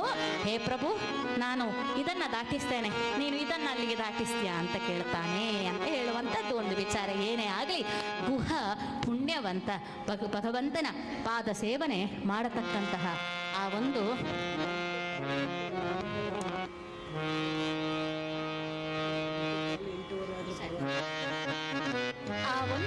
ನದಿಯನ್ನ ದಾಟಿಸುವಂತಹ ಕೆಲಸವನ್ನ ಮಾಡಿದಂತಹ ಗುಹ ಸಂತೋಷಗೊಂಡಿದ್ದಾನಂತೆ. ಯಾಕೆ? ಶ್ರೀರಾಮಚಂದ್ರನ ಭಕ್ತ ಅವನು, ಶ್ರೀರಾಮಚಂದ್ರನ ಬಗ್ಗೆ ಕೇಳಲ್ಪಟ್ಟಿದ್ದಾನೆ ಅವನು. ನಾವು ಯಾರದಾದ್ರೂ ವಿಚಾರವನ್ನ ಬಹಳ ಮನಸ್ಸು ಕೊಟ್ಟು ಕೇಳಿದ್ರೆ ಅವರ ಬಗ್ಗೆ ನಮಗೆ ಭಕ್ತಿ ಉಂಟಾಗ್ತದೆ, ಪ್ರೀತಿ ಉಂಟಾಗುತ್ತದೆ. ಆದದ್ದರಿಂದ ನಮಗೆ ನಿಷಾದರಾಜನಾಗಿರ್ತಕ್ಕಂತಹ ಗುಹ ತೋರಿಸಿಕೊಟ್ಟಿದ್ದಾನೆ ಹೇಗಿರಬೇಕು. ಯಾಕೆ? ಭಗವಂತನಿಗೆ ಯಾವ ಕುಲವೂ ಬೇಡ, ಗೋತ್ರವೂ ಬೇಡ, ನಿನ್ನ ಸೌಂದರ್ಯವೂ ಬೇಡ, ಎಂಥದ್ದು ಬೇಡ, ಅವನಿಗೆ ಬೇಕಾಗಿರುವಂಥದ್ದು ನಿನ್ನ ಭಕ್ತಿ ಅಂತ ಹೇಳುವಂಥದ್ದು. ಸರಿ, ಅಲ್ಲಿಂದ ಆಮೇಲೆ ಭಾರದ್ವಾಜ ಋಷಿಗಳ ಆಶ್ರಮಕ್ಕೆ ಹೋಗಿ ಅಲ್ಲಿಂದ ಅವರ ಮಾತಿನ ಪ್ರಕಾರ ಶ್ರೀರಾಮಚಂದ್ರ ಚಿತ್ರಕೂಟವನ್ನ ತಲುಪಿದ್ದಾನೆ. ಚಿತ್ರಕೂಟದಲ್ಲಿ ಪರ್ಣಕುಟೀರವನ್ನ ಲಕ್ಷ್ಮಣ ನಿರ್ಮಾಣ ಮಾಡಿದ್ದಾನೆ. ಲಕ್ಷ್ಮಣ ಕೂಡ ನೋಡಿ, ಅವನಂದು ಶೇಷಭಾವ ಅಂತವ. ಯಾರು? ಲಕ್ಷ್ಮಣ. ನಮಗೆ ಗೊತ್ತಿದೆ ಅವ ಯಾರು ಅಂತ ಹೇಳಿ. ಅವನ ಶೇಷಭಾವ ಅಂತ ಹೇಳಿದ್ರೆ ನನಗೆ ನೀನೇ ಬೇಕು ಅಂತ, ನಿನ್ನ ಜೊತೆಯಲ್ಲೇ ನಾನು ಇರುವಂಥದ್ದನ್ನ, ನಿನ್ನನ್ನು ಬಿಟ್ಟು ನನಗೆ ಬದುಕಲಿಕ್ಕೆ ಆಗುವುದಿಲ್ಲ, ನಿನ್ನನ್ನು ಆ ರೀತಿ ಸರ್ಪದ ಹಾಗೆ ನಾನು ಒಟ್ಟಿಗೆ ಇರ್ತೇನೆ ಅಂತ ಹೇಳಿ ಬೆಂಗಾವಲಾಗಿರ್ತೇನೆ ಅನ್ನುವಂತಹ ರೀತಿಯಲ್ಲಿ ಸದಾ ಕಾಲವೂ ಕೂಡ ಶ್ರೀರಾಮಚಂದ್ರನ ಜೊತೆಗೆ ಇದ್ದವ ಲಕ್ಷ್ಮಣ ಶೇಷಭಾವದಿಂದ ಸೇವೆಯನ್ನ ಮಾಡ್ತಾನೆ ಅಂತ ಹೇಳುವಂಥದ್ದು ಲಕ್ಷ್ಮಣನಿಗಿರತಕ್ಕಂತಹ ಗುಣ. ಆದದ್ದರಿಂದ ಆ ಲಕ್ಷ್ಮಣ ಪರ್ಣಕುಟೀರವನ್ನ ಮಾಡಿದ್ದಾನೆ. ಅಲ್ಲಿ ಅವರು ವಾಸ ಮಾಡುತ್ತಾ ಇದ್ದಾರೆ ಅಂತ ಹೇಳುವಲ್ಲಿಗೆ ಇತ್ತ ಕಡೆಯಲ್ಲಿ ಏನಾಗಿದೆ? ದಶರಥ ಅಳ್ತಾನೆ ಇದ್ದಾನಂತೆ, ಮೂರ್ಛೆ ತಪ್ಪುತ್ತಾನೆ ಇದ್ದಾನೆ. ಅವನನ್ನು ಹೊತ್ತುಕೊಂಡು ಕೌಸಲ್ಯ ಮನೆಗೆ ಕರ್ಕೊಂಡು ಬರ್ತಾನೆ. ಅಲ್ಲಿಗೆ ಬರುವಾಗ ಸರಿಯಾಗಿ ನಿಂದನೆ ಮಾಡ್ತಾಳೆ ಕೌಸಲ್ಯೆ. ಯಾಕೆ ಅಂತ ಹೇಳಿದ್ರೆ, ನೀವು ಸತ್ತು ಹೋಗಿ ಆಯ್ತು, ನಿಮ್ಮ ಆತ್ಮಜನಾಗಿರ್ತಕ್ಕಂತಹ ಶ್ರೀರಾಮಚಂದ್ರನನ್ನ ಕಾಡಿಗೆ ಕಳಿಸಿ ಬಿಟ್ಟಿರಲ್ಲ. ಇಷ್ಟರವರೆಗೆ ನೀವು ಭೇದ ಮಾಡಿ ನನ್ನನ್ನು ದೂರ ಇಟ್ಟರೂ ಕೂಡ ಒಂದು ಮಾತನ್ನು ನಾನು ಆಡಿದವಳಲ್ಲ. ಕೈಕೆಯಿಂದ ಪ್ರತಿ ಸಲವೂ ಕೂಡ ಅನ್ಯಾಯಕ್ಕೆ ಒಳಗಾದರೂ ಕೂಡ, ಅವಳ ಮಾತನ್ನ ಕೇಳಿ ಹಿಂಸೆ ಪಟ್ಟರೂ ಕೂಡ ಒಂದು ದಿನವೂ ಕೂಡ ನಾನು ನಿಮ್ಮ ಬಗ್ಗೆ ಕೆಟ್ಟದ್ದಾಗಿ ಮಾತನಾಡಿ ಇಲ್ಲ. ಪ್ರತಿಯೊಂದನ್ನು ನಾನು ಅನುಭವಿಸಿದೆ. ಆದರೆ ಇಂದು ಆತ್ಮವಂತನಾಗಿರ್ತಕ್ಕಂತಹ ಮಗನನ್ನೇ ದೂರಕ್ಕೆ ಕಳುಹಿಸಿದಿರಿ. ಹೇಗೆ ಮನಸ್ಸು ಬಂತು ನಿಮಗೆ ಅಂತ ಹೇಳಿ ಅಳ್ತಾಳೆ. ಆದರೆ ಆ ಕ್ಷಣದಲ್ಲಿ ತಪ್ಪಿನ ಅರಿವಾಗುತ್ತದೆ ದಶರಥನಿಗೆ. ಕೌಸಲ್ಯ ಹತ್ರ ಹೇಳ್ತಾನಂತೆ, ತಪ್ಪು ಮಾಡಿದ್ದು ನಾನು ಹೌದು. ಯಾಕೆ ಅಂತ ಹೇಳಿದ್ರೆ, ನಿನ್ನಂತಹ ನೀತಿವಂತಳಾದಂತಹ, ಪ್ರಾಜ್ಞಳಾದಂತಹ, ಸಾತ್ವಿಕಳಾದಂತಹ, ಸದಾಚಾರಯುಕ್ತಳಾಗಿರ್ತಕ್ಕಂತಹ, ಒಬ್ಬರಿಗೂ ಒಂದು ದಿನಕ್ಕೆ ಕೆಟ್ಟವರಿಗೂ ಕೂಡ ಕೇಡು ಬಗೆಯದಂತಹ ನಿನ್ನನ್ನು ನಾನು ದೂಷಿಸಿ ದೂರ ಮಾಡಿ ನಾನು ತಪ್ಪು ಮಾಡಿದೆ ಅಂತ ಹೇಳ್ತಾನ. ಆದರೆ ಯಾವ ರೀತಿಯಲ್ಲಿ ಮಗ ಹೋಗಿರ್ತಕ್ಕಂತಹ ಆ ಒಂದು ಕಷ್ಟದಲ್ಲಿ ಗಂಡನನ್ನ ಒಂದರೆ ಕ್ಷಣ ನಿಂದಿಸಿದಳೋ, ತಕ್ಷಣ ನನ್ನನ್ನು ಕ್ಷಮಿಸಿಬಿಡಿ, ಗಂಡನಾದಂತಹ ನಿಮ್ಮಲ್ಲಿ ನಾನು ಆ ರೀತಿ ಮಾತನಾಡಬಾರದಾಗಿತ್ತು. ಆದರೆ ಆ ಪರವಶತೆ ಅಂತ ಹೇಳತಕ್ಕಂತಹ ಮಾನವನ ಸಹಜ ದೌರ್ಬಲ್ಯ ಇದೆಯಲ್ಲ, ಇವತ್ತು ಮಗನಿಗೆ ವಶಳಾಗಿ, ಆ ಪ್ರೀತಿಗೆ ವಶಳಾಗಿ ನಿಮ್ಮ ಬಗ್ಗೆ ನಾನು ಕೆಟ್ಟದಾಗಿ ಮಾತನಾಡಿಬಿಟ್ಟೆ, ನನ್ನನ್ನು ಕ್ಷಮಿಸಿಬಿಡಿ ಅಂತ. ಆದದ್ದರಿಂದ ಕೌಸಲ್ಯೇ ಆಗಿ ಉಳಿದಿದ್ದಾಳೆ. ಆ ರೀತಿಯ ಒಂದು ಬುದ್ಧಿ ಅವಳದ್ದು. ಯಾರಿಗೂ ಕೂಡ ಕೆಟ್ಟವರಿಗೂ ಕೇಡು ಬಗೆಯದೇ ಇದ್ದವಳು ಕೌಸಲ್ಯೆ ಅಂತೇಳಿ ಮಾತನಾಡಿದ್ದು 2 ಬಾರಿ ಅವಳು ದುಡುಕಿ. ಅದಕ್ಕೆ ಆ ಕ್ಷಣವೇ ಅವಳು ತಪ್ಪು ಕೇಳಿದ್ದಾಳೆ, ಕ್ಷಮೆ ಕೇಳಿದ್ದಾಳೆ ಅಂತ ಹೇಳ್ತದೆ ರಾಮಾಯಣ. ಆದ್ದರಿಂದ ಇವತ್ತು ರಾಮಾಯಣ ಅಂತ ಹೇಳುವಂಥದ್ದು ಅದು ನಮಗೆ ಅಳವಡಿಸಿಕೊಳ್ಳಿಕ್ಕೆ ಇರುವಂಥದ್ದು. ರಾಮಾಯಣ ಬೇರೆಲ್ಲೂ ಇಲ್ಲ, ನಮ್ಮ ಮನಸ್ಸಲ್ಲೇ ಇರುವಂಥದ್ದು ಅಂತ ಹೇಳಿ. ಇದೀಗ ಅಳ್ತಾ ಇದ್ದಾಳಲ್ಲ, ಅವಳು ಅಳ್ತಾ ಇದ್ದಾಳೆ. ಈ ಕಡೆಯಿಂದ ದಶರಥನು ಅಳ್ತಾ ಇರಬೇಕಾದ್ರೆ ಮಾವನ ಮನೆಗೆ ಹೋಗಿರ್ತಕ್ಕಂತಹ ಭರತನಿಗೆ ಕೆಟ್ಟ ಶಕುನ ಬೀಳುತ್ತಾ ಇದೆ. ಏನು? ತಂದೆಯಾಗಿರ್ತಕ್ಕಂತಹ ದಶರಥ ಮಹಾರಾಜ ಮೈಗೆಲ್ಲ ಎಣ್ಣೆಯನ್ನ ಲೇಪನ ಮಾಡಿಕೊಂಡು ಯಾವುದೇ ವಸ್ತ್ರ ಇಲ್ಲದೆ ವಿವಸ್ತ್ರನಾಗಿ ಕತ್ತೆಯ ಮೇಲೇರಿಕೊಂಡು ತಿಲಾನ್ನವನ್ನ ತಿನ್ನುತ್ತಾ ದಕ್ಷಿಣ ಭಾಗಕ್ಕೆ ಕತ್ತೆಯ ಮೇಲೆ ಕುಳಿತುಕೊಂಡು ಹೋಗುತ್ತಾ ಇದ್ದಾನೆ ಅನ್ನುವಂತಹ ಒಂದು ಕೆಟ್ಟ ಕನಸು ಬೀಳುತ್ತಾ ಇದೆಯಂತೆ. ಬೆಚ್ಚೆ ಬಿದ್ದು ಎದ್ದು ಕುಳಿತಿದ್ದಾನೆ ಭರತ. ಹಿಂದೆಲ್ಲ ಹಾಗೆ ಮುಂದೆ ಏನು ಕೆಟ್ಟದಾಗುತ್ತದೋ, ಮುಂದೆ ಏನು ಒಳ್ಳೆಯದಾಗುತ್ತದೋ ಅದನ್ನ ಕನಸಿನ ಮೂಲಕವಾಗಿ ತಿಳಿಯಪಡಿಸ್ತಾ ಇದ್ರಂತೆ. ಅಂದು ಅಂತಃಕರಣ ಶುದ್ಧಿ ಇದ್ದವರಿಗೆ ಈ ರೀತಿಯ ಕನಸುಗಳೆಲ್ಲ ಈಗ ಸಹ ಬೀಳ್ತದೆ. ಆದ್ರೆ ಅಂತಃಕರಣ ಶುದ್ಧಿ ಬೇಕಲ್ಲ. ನಮಗೆಲ್ಲ ಬೀಳುವ ಒಂದೊಂದು ಕನಸು ನೋಡಬೇಕು. ಕಾಪಿ ಮಾಡಿ ಕುಡ್ದಾಗೆ ಕನಸು ಬರುದು. ಬೆಳಿಗ್ಗೆ ಎದ್ದು ನೋಡುವಾಗ ಅಡಿಗೆ ಮನೆಯಲ್ಲಿ ಕಾಪಿ ಕುಡಿದು ಬಂದಿರ್ತಾರೆ. ಜನ ಯಾರು ಬಂದದಂತ ಗೊತ್ತಿಲ್ಲ, ಅದು ಇವನೇ ಹೋಗಿ ಕುಡ್ದದಂತ ಗೊತ್ತಾಗುತ್ತಿಲ್ಲ. ಇನ್ನು ಕೆಲವರು ರಾತ್ರಿ ಮನೆಯಲ್ಲಿ ಮಲಗಿರ್ತಾರೆ, ಬೆಳಿಗ್ಗೆ ಹೇಳುವಾಗ ಬಸ್ ಸ್ಟ್ಯಾಂಡ್ ಅಲ್ಲಿ ನಿಂತಿರ್ತಾರೆ. ಅವ್ರಿಗೆ ಗೊತ್ತಿರುವುದಿಲ್ಲ, ಇದೆಲ್ಲ ನಮ್ಮ ಕನಸು. ಆದರೆ ಹೀಗೆ ಅಲ್ಲ, ಯಾರು ಮನಸ್ಫೂರ್ತಿಯಾಗಿ ಅಂತಃಕರಣ ಶುದ್ಧರಾಗಿದ್ದಾರೆ ಅವರಿಗೆ ಭಗವಂತ ಮುಂದೆ ಆಗುವಂಥದ್ದನ್ನು ತಿಳಿಸ್ತಾನೆ ಅಂತ ಹೇಳ್ತಾರೆ. ತಂದೆಯಾಗಿರ್ತಕ್ಕಂತಹ ದಶರಥ ಮಹಾರಾಜನ ಈ ಪರಿಸ್ಥಿತಿಗೆ ಕಾರಣ ಏನು ಅಂತ ಹೇಳಿ ಆಲೋಚನೆ ಮಾಡುತ್ತಿರಬೇಕಾದ್ರೆ ಇತ್ತ ಕಡೆಯಲ್ಲಿ ಶ್ರೀರಾಮಚಂದ್ರ ಹೊರಟು ಹೋದ. 7 ರಾತ್ರಿ ಆ ಕ್ಷಣದಲ್ಲಿ ಅವ ತೀರಿ ಹೋಗಿದ್ದಾನಲ್ಲ, ದಶರಥ ಮಹಾರಾಜ ತೀರಿ ಹೋಗಿದ್ದಾನೆ. ಈ ವಿಚಾರ ಅಲ್ಲಿರತಕ್ಕಂತಹ ಭರತನಿಗೆ ಗೊತ್ತಾಗಿದೆ. ಇಲ್ಲಿಂದ ಶೀಘ್ರಗಾಮಿ ಕುದುರೆಗಳನ್ನ ಕಳುಹಿಸಿದ್ದಾರಂತೆ ವಸಿಷ್ಠರು. ಬೇಗ ಹೋಗಿ ಭರತನನ್ನ ಕರ್ಕೊಂಡು ಬನ್ನಿ. ಶೀಘ್ರಗಾಮಿ ಕುದುರೆಗಳನ್ನ ಹಿಡಿದುಕೊಂಡು ಕೇಕೆಯ ರಾಜ್ಯಕ್ಕೆ ಬಂದಿರತಕ್ಕಂತಹ ಆ ಭಟರು ಇದೀಗ ಭರತನನ್ನ ನೋಡಿ ವಿಚಾರವನ್ನ ಹೇಳುತ್ತಾ ಇದ್ದಾರೆ. ಬಹಳ ಆಲೋಚನಾಯುಕ್ತವಾಗಿ ಅರಾಜಕತೆಯ ಆ ಒಂದು ಭಯವನ್ನ ಅರಿತಂತಹ ವಸಿಷ್ಠ ಮಹರ್ಷಿಗಳು ಹೇಳಿ ಕಳಿಸಿದ್ದಾರೆ. ನಿಮ್ಮಲ್ಲಿ ಏನಾದರೂ ಭರತ ಎಲ್ಲರೂ ಕ್ಷೇಮವೇ ಅಂತ ಕೇಳಿದರೆ ನೀವು ಹೇಳಬೇಕು, ನೀನು ಯಾರ ಸೌಖ್ಯವನ್ನ ಬಯಸುತ್ತೀಯೋ ಅವರೆಲ್ಲರೂ ಕ್ಷೇಮ, ಐಶ್ವರ್ಯ ಲಕ್ಷ್ಮಿಯು ಕಮಲವನ್ನ ಹಿಡಿದುಕೊಂಡು ನಿನ್ನ ಹಾದಿಯನ್ನು ಕಾಯ್ತಾ ಇದ್ದಾಳೆ ಅಂತ ಅಷ್ಟು ಹೇಳು ಅಂತ ಹೇಳಿ ಕಳಿಸಿದ್ದಾರೆ. ಅದೇ ರೀತಿ ಅಲ್ಲಿಗೆ ಬಂದಿರತಕ್ಕಂತಹ ಯಾವ ಶೀಘ್ರಗಾಮಿ ಕುದುರೆಗಳನ್ನು ಹಿಡ್ಕೊಂಡು ಹೋದಂತಹ ಭಟರು ಯಾರಿದ್ದಾರೋ ಅವರನ್ನ ಅಲ್ಲಿ ಹೋಗಿ ಭರತನನ್ನ ನೋಡಿದಾಗ ಭರತ ಕೇಳ್ತಾನಂತೆ, ಏನು ತುರಾತುರಿಯಲ್ಲಿ ಬಂದು ಬಿಟ್ಟಿದ್ದೀರಿ, ಏನಾಯ್ತು? ವಸಿಷ್ಠರು ಬರ ಹೇಳಿದ್ದಾರೆ, ಯಾಕೆ ಎಲ್ಲರೂ ಕ್ಷೇಮವೇ, ಅಲ್ಲಿ ಏನಾದರೂ ಆಗಿದೆಯೇ ಅಂತ ಹೇಳುವಾಗ ವಸಿಷ್ಠರು ಹೇಳಿದ್ದಾರೆ, ಅವನು ಕ್ಷೇಮವೇ ಅಂತ ಕೇಳುವಾಗ ನೀವು ಈ ಉತ್ತರವನ್ನು ಕೊಡುವಾಗ ಅವನ ಮನೋಸ್ಥಿತಿಯನ್ನು ನೀವು ನೋಡ್ಬೇಕು, ಅವನ ಮುಖ ಎಲ್ಲ ಹೇಗೆ ಬದಲಾಗ್ತದೆ ಅಂತ. ಯಾಕೆ ಅಂತ ಹೇಳಿದ್ರೆ ಎಲ್ಲರೂ ಕ್ಷೇಮವೇ ಅಂತ ಕೇಳುವಾಗ ಹೌದು ಹೌದು, ನೀನು ಯಾರ ಕ್ಷೇಮವನ್ನು ಬಯಸ್ತಾ ಇದೆಯೋ ಅವರೆಲ್ಲರೂ ಕ್ಷೇಮ ಅಂತ. ಒಂದು ವೇಳೆ ಇವ ಕೂಡ ರಾಜ್ಯ ಸಿರಿ ಬೇಕು ಅಂತ ಹೇಳಿ ಅಮ್ಮನೊಟ್ಟಿಗೆ ಸೇರಿದ್ದು ಹೌದಾದರೆ ನೀನು ಯಾರ ಕ್ಷೇಮವನ್ನು ಬಯಸಿದ್ದಿ? ಕೈಕೇಯ ಕ್ಷೇಮವನ್ನು ಬಯಸಿದ್ದ, ಅವಳು ಕ್ಷೇಮ ಇದ್ದಾಳೆ, ಉಳಿದವ ಇಲ್ಲಿ ದಶರಥ ಸತ್ತಿದ್ದಾನೆ, ರಾಮ ಎಲ್ಲ ಕಾಡಿಗೆ ಹೋಗಿದ್ದಾರೆ ಅಂತ ಹೇಳುವ ಅರ್ಥ. ಇನ್ನು ಐಶ್ವರ್ಯ ಲಕ್ಷ್ಮಿ ನಿನಗಾಗಿ ಕಾದಿದ್ದಾಳೆ ಅಂತ ಹೇಳಿದ್ರೆ ರಾಜ್ಯ ನಿನಗೆ ಸಿಕ್ಕಿದೆ, ನೀನೆಲ್ಲ ಕೇಳಲಿಕ್ಕೆ ಹೇಳಿದ 14 ವರ್ಷ ನಿನಗೆ ಸಿಗ್ತದೆ ಅಂತ ಹೇಳುವಂತಹ ರೀತಿಯಲ್ಲಿ ದ್ವಂದ್ವಾರ್ಥ ಬರುವಂತಹ ರೀತಿಯಲ್ಲಿ ಮಾತನಾಡಿದಾಗ ಭರತನಿಗೆ ಇದು ಎಂತ ಸಹ ಗೊತ್ತಿಲ್ಲ. ಅವನು ಹೇಳ್ತಾನಂತೆ, ನಿನ್ನವರೆಲ್ಲರೂ ಕ್ಷೇಮದಲ್ಲಿದ್ದಾರೆ. ಹಾಗಾದ್ರೆ ಅಪ್ಪ ಅಣ್ಣ ಎಲ್ಲರೂ ಕ್ಷೇಮದಲ್ಲಿದ್ದಾರೆ, ಹಾಗಾದ್ರೆ ಯಾಕಪ್ಪ ವಸಿಷ್ಠರು ಬರ್ಲಿಕ್ಕೆ ಹೇಳಿದ್ರು ಅಂತ ಹೇಳಿ ಬರ್ತಾನವ. 7 ರಾತ್ರಿ 7 ಹಗಲು ಕಳೆದಿದೆ, ದಶರಥ ಸತ್ತಿದ್ದಾನೆ, ತೈಲ ದೋಣಿಯಲ್ಲಿ ದೇಹವನ್ನ ಇಟ್ಟಿದ್ದಾರೆ. ಅಷ್ಟು ದಿನ ಕಳೆದು ಬರಬೇಕಾದ್ರೆ ಬಹಳ ಚಿಂತೆ ಆಗ್ತಾ ಇದೆ ಭರತನಿಗೆ. ಯಾಕೆ? ಅಯೋಧ್ಯ ನಗರವನ್ನ ಪ್ರವೇಶ ಮಾಡುವಾಗ ನೋಡ್ತಾ ಇದ್ದಾನಂತೆ, ಮಸಣದಂತೆ ಕಾಣಿಬುದಿ ನಗರ, ಮಸಣದಂತೆ ಕಾಣಿಬುದಿ ನಗರ, ಮನುಪಾಲಿತ ಮಹಾಸೌಖ್ಯದ. ಅಯ್ಯೋ, ಯಾವತ್ತೂ ನನ್ನ ಅಯೋಧ್ಯೆ ಹೀಗಿದ್ದದ್ದಿಲ್ವಲ್ಲ,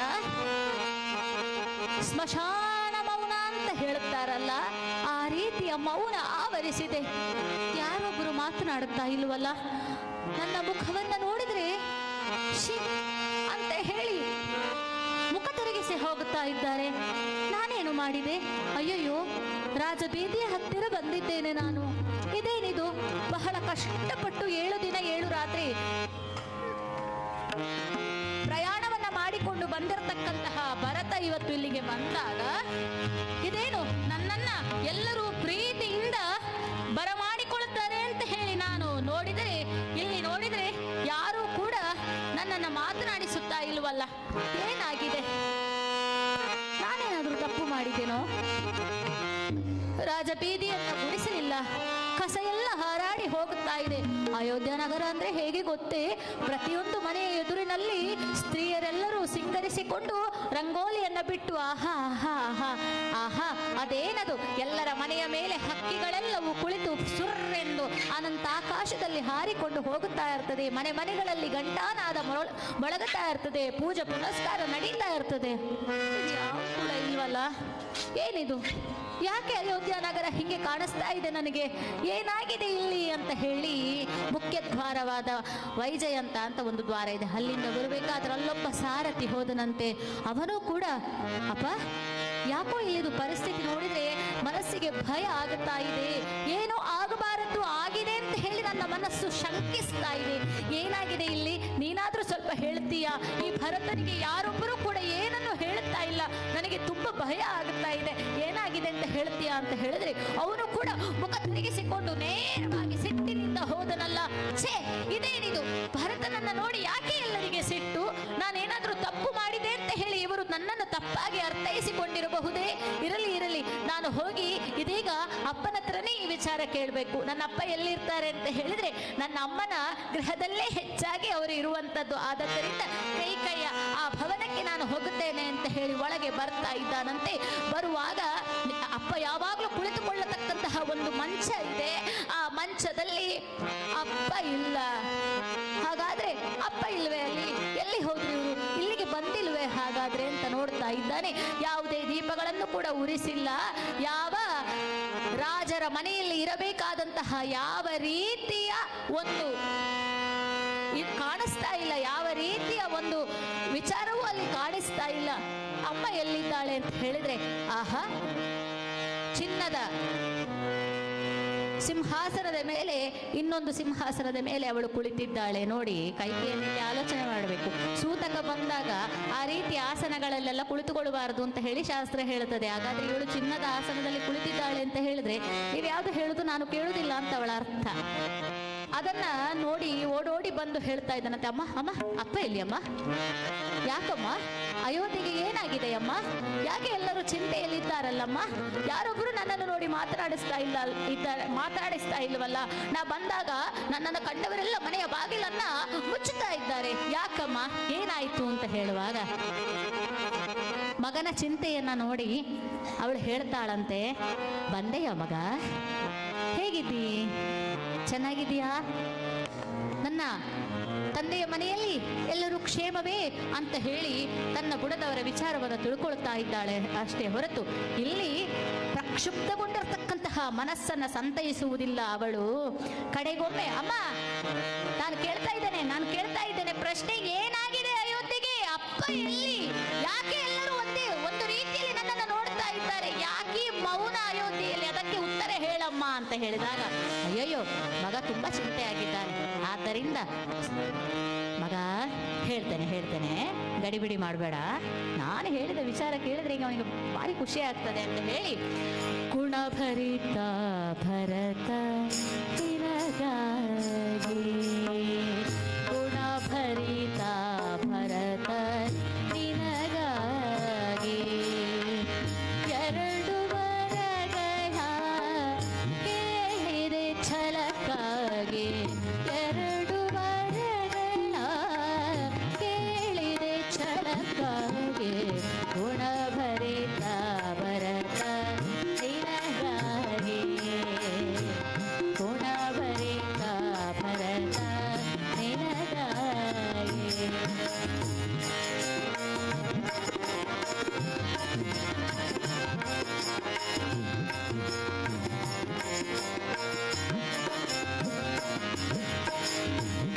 ಗುಣಭರಿತನಾಗಿರ್ತಕ್ಕಂತಹ ಭರತ, ಇದೀಗ ನೀನು ಸಂತಸಗೊಳ್ಳುವಂತಹ ಒಂದು ವಾರ್ತೆಯನ್ನ ಹೇಳುತ್ತೇನೆ ಕೇಳು. ನಿನಗೋಸ್ಕರವಾಗಿ, ನಿನ್ನ ಅಭ್ಯುದಯಕ್ಕಾಗಿ 2 ವರವನ್ನ ಕೇಳಿದೆ ನಾನು. 2 ವರವೇ? ಏನು? ಯಾರಲ್ಲಿ ಕೇಳಿದೆ? ಇನ್ಯಾರಲ್ಲಿ? ನಿನ್ನ ಅಪ್ಪನಲ್ಲಿ ಕೇಳಿರುವಂಥದ್ದು. ಇನ್ನೇನಿಲ್ಲ, ಶ್ರೀರಾಮನಿಗೆ ಪಟ್ಟಾಭಿಷೇಕ ಅಂತ ಚಿಂತನೆ ಮಾಡಿದ್ರಾ? ನಾನು ಹೇಳಿದೆ ಶ್ರೀರಾಮಚಂದ್ರ ಕಾಡಿಗೆ ಹೋಗ್ಲಿ 14 ವರ್ಷ, ಭರತನಿಗೆ ರಾಜ್ಯಾಭಿಷೇಕ ಮಾಡಿ ಅಂತ. ಅಷ್ಟು ಹೇಳಿದ್ದೇ ತಡ ಆಗಬಾರದ್ದೆಲ್ಲ ಆಗಿ ಹೋಯ್ತು. ಅದಕ್ಕೆ ಇಲ್ಲಿ ಸ್ಮಶಾನ ಮೌನ ಅಂತ ಹೇಳ್ತಾಳಂತೆ. ಅಂದ್ರೆ ಏನು ಕೇಳಿದೆ ನೀನು? ಶ್ರೀರಾಮಚಂದ್ರ ಕಾಡಿಗೆ ಹೋಗ್ಲಿ ಅಂತ ಕೇಳಿದೆಯಾ ನೀನು?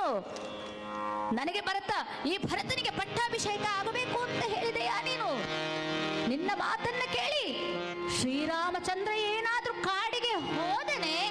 ಹೌದು ಮಗ, ಅವ ಕಾಡಿಗೆ ಹೋದ, ಇನ್ನು ನಿನಗೆ ಯಾವ ಚಿಂತೆಯೂ ಇಲ್ಲ. ನಾಳೆಯಿಂದ ಭರತನಿಗೆ ಅಯೋಧ್ಯೆಗೆ ರಾಜ್ಯಾಧಿಪತಿ, ಚಿಂತೆ ಮಾಡಬೇಡ ನೋಡು ಅಂತ ಹೇಳಿದಾಗ, ಹೆಡೆದ ತಾಯಲ್ಲ ನೀ ವಿಷಬೂಡಿದ ವಿಷವೇ, ಹೆಡೆದ ತಾಯಲ್ಲ ನೀ ವಿಷಬೂಡಿದ ವಿಷವೇ,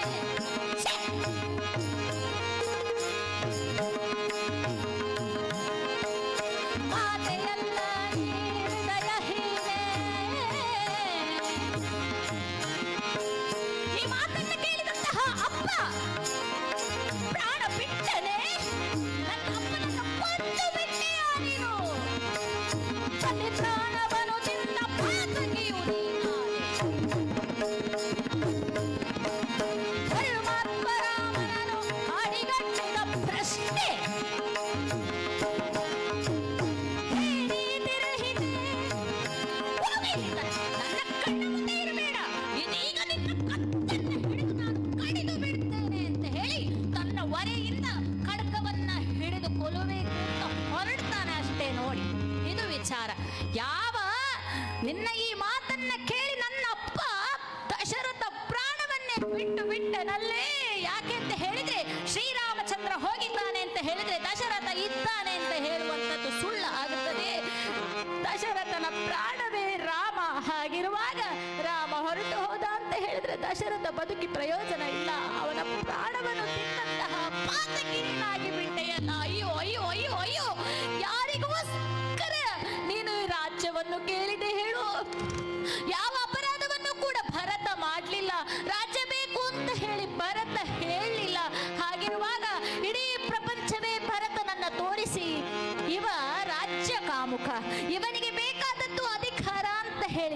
ಮೇಲೆ ಆರೋಪವನ್ನ ಹೊರಿಸಿಬಿಟ್ಟೆಯಲ್ಲೇ. ಅಯ್ಯೋ ಅಯ್ಯೋ ಅಯ್ಯೋ, ತಾಯಿಯನ್ನು ನಾನು ಈ ರೀತಿಯೆಲ್ಲ ಹೇಳಬಾರದು. ಆದ್ರೆ ನನಗಿದ್ದಾರೆ 3 ಜನ ಮಾತೆಯರು. ಆ 3 ಜನರಲ್ಲಿ ಒಬ್ಬೊಬ್ಬರ ಗುಣ ಏನೇನು ಅಂತ ಹೇಳಿ ನಾನು ಹೇಳಬಲ್ಲೆ. ಎಲ್ಲರಿಗಿಂತ ಹೆಚ್ಚು ದುಡುಕು ಸ್ವಭಾವದ, ಎಲ್ಲರಿಗಿಂತ ಹೆಚ್ಚು ಬೇರೆಯಾಗಿ ಬೇರೆ ವ್ಯಕ್ತಿತ್ವದಲ್ಲಿ ನಿಲ್ಲುವಂತವಳು ಕೈಕೆ ಅಂತ ಹೇಳಿ ನಾನು ಹೇಳಬೇಕಾಗಿಲ್ಲ. ಲೋಕವೇ ಮಾತನಾಡುತ್ತಾ ಇದೆ.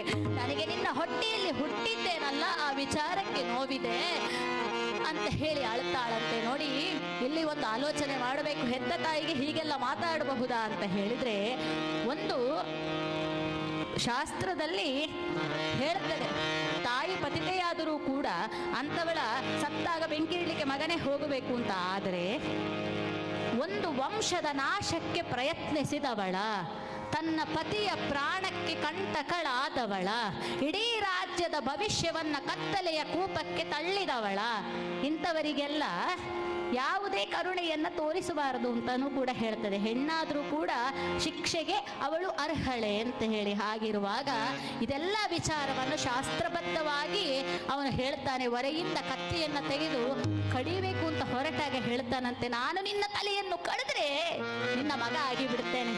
ನಾನು ಭರತ ಅಂತ ಹೇಳಿಕೊಳ್ಳಿಕ್ಕೆ ಇಷ್ಟಪಡುವುದಿಲ್ಲ, ರಾಮನ ತಮ್ಮ ಅಂತ ಹೇಳಲಿಕ್ಕೆ ಇಷ್ಟಪಡ್ತೇನೆ ನಾನು ಅಂತ ಹೇಳ್ತಾನಂತೆ.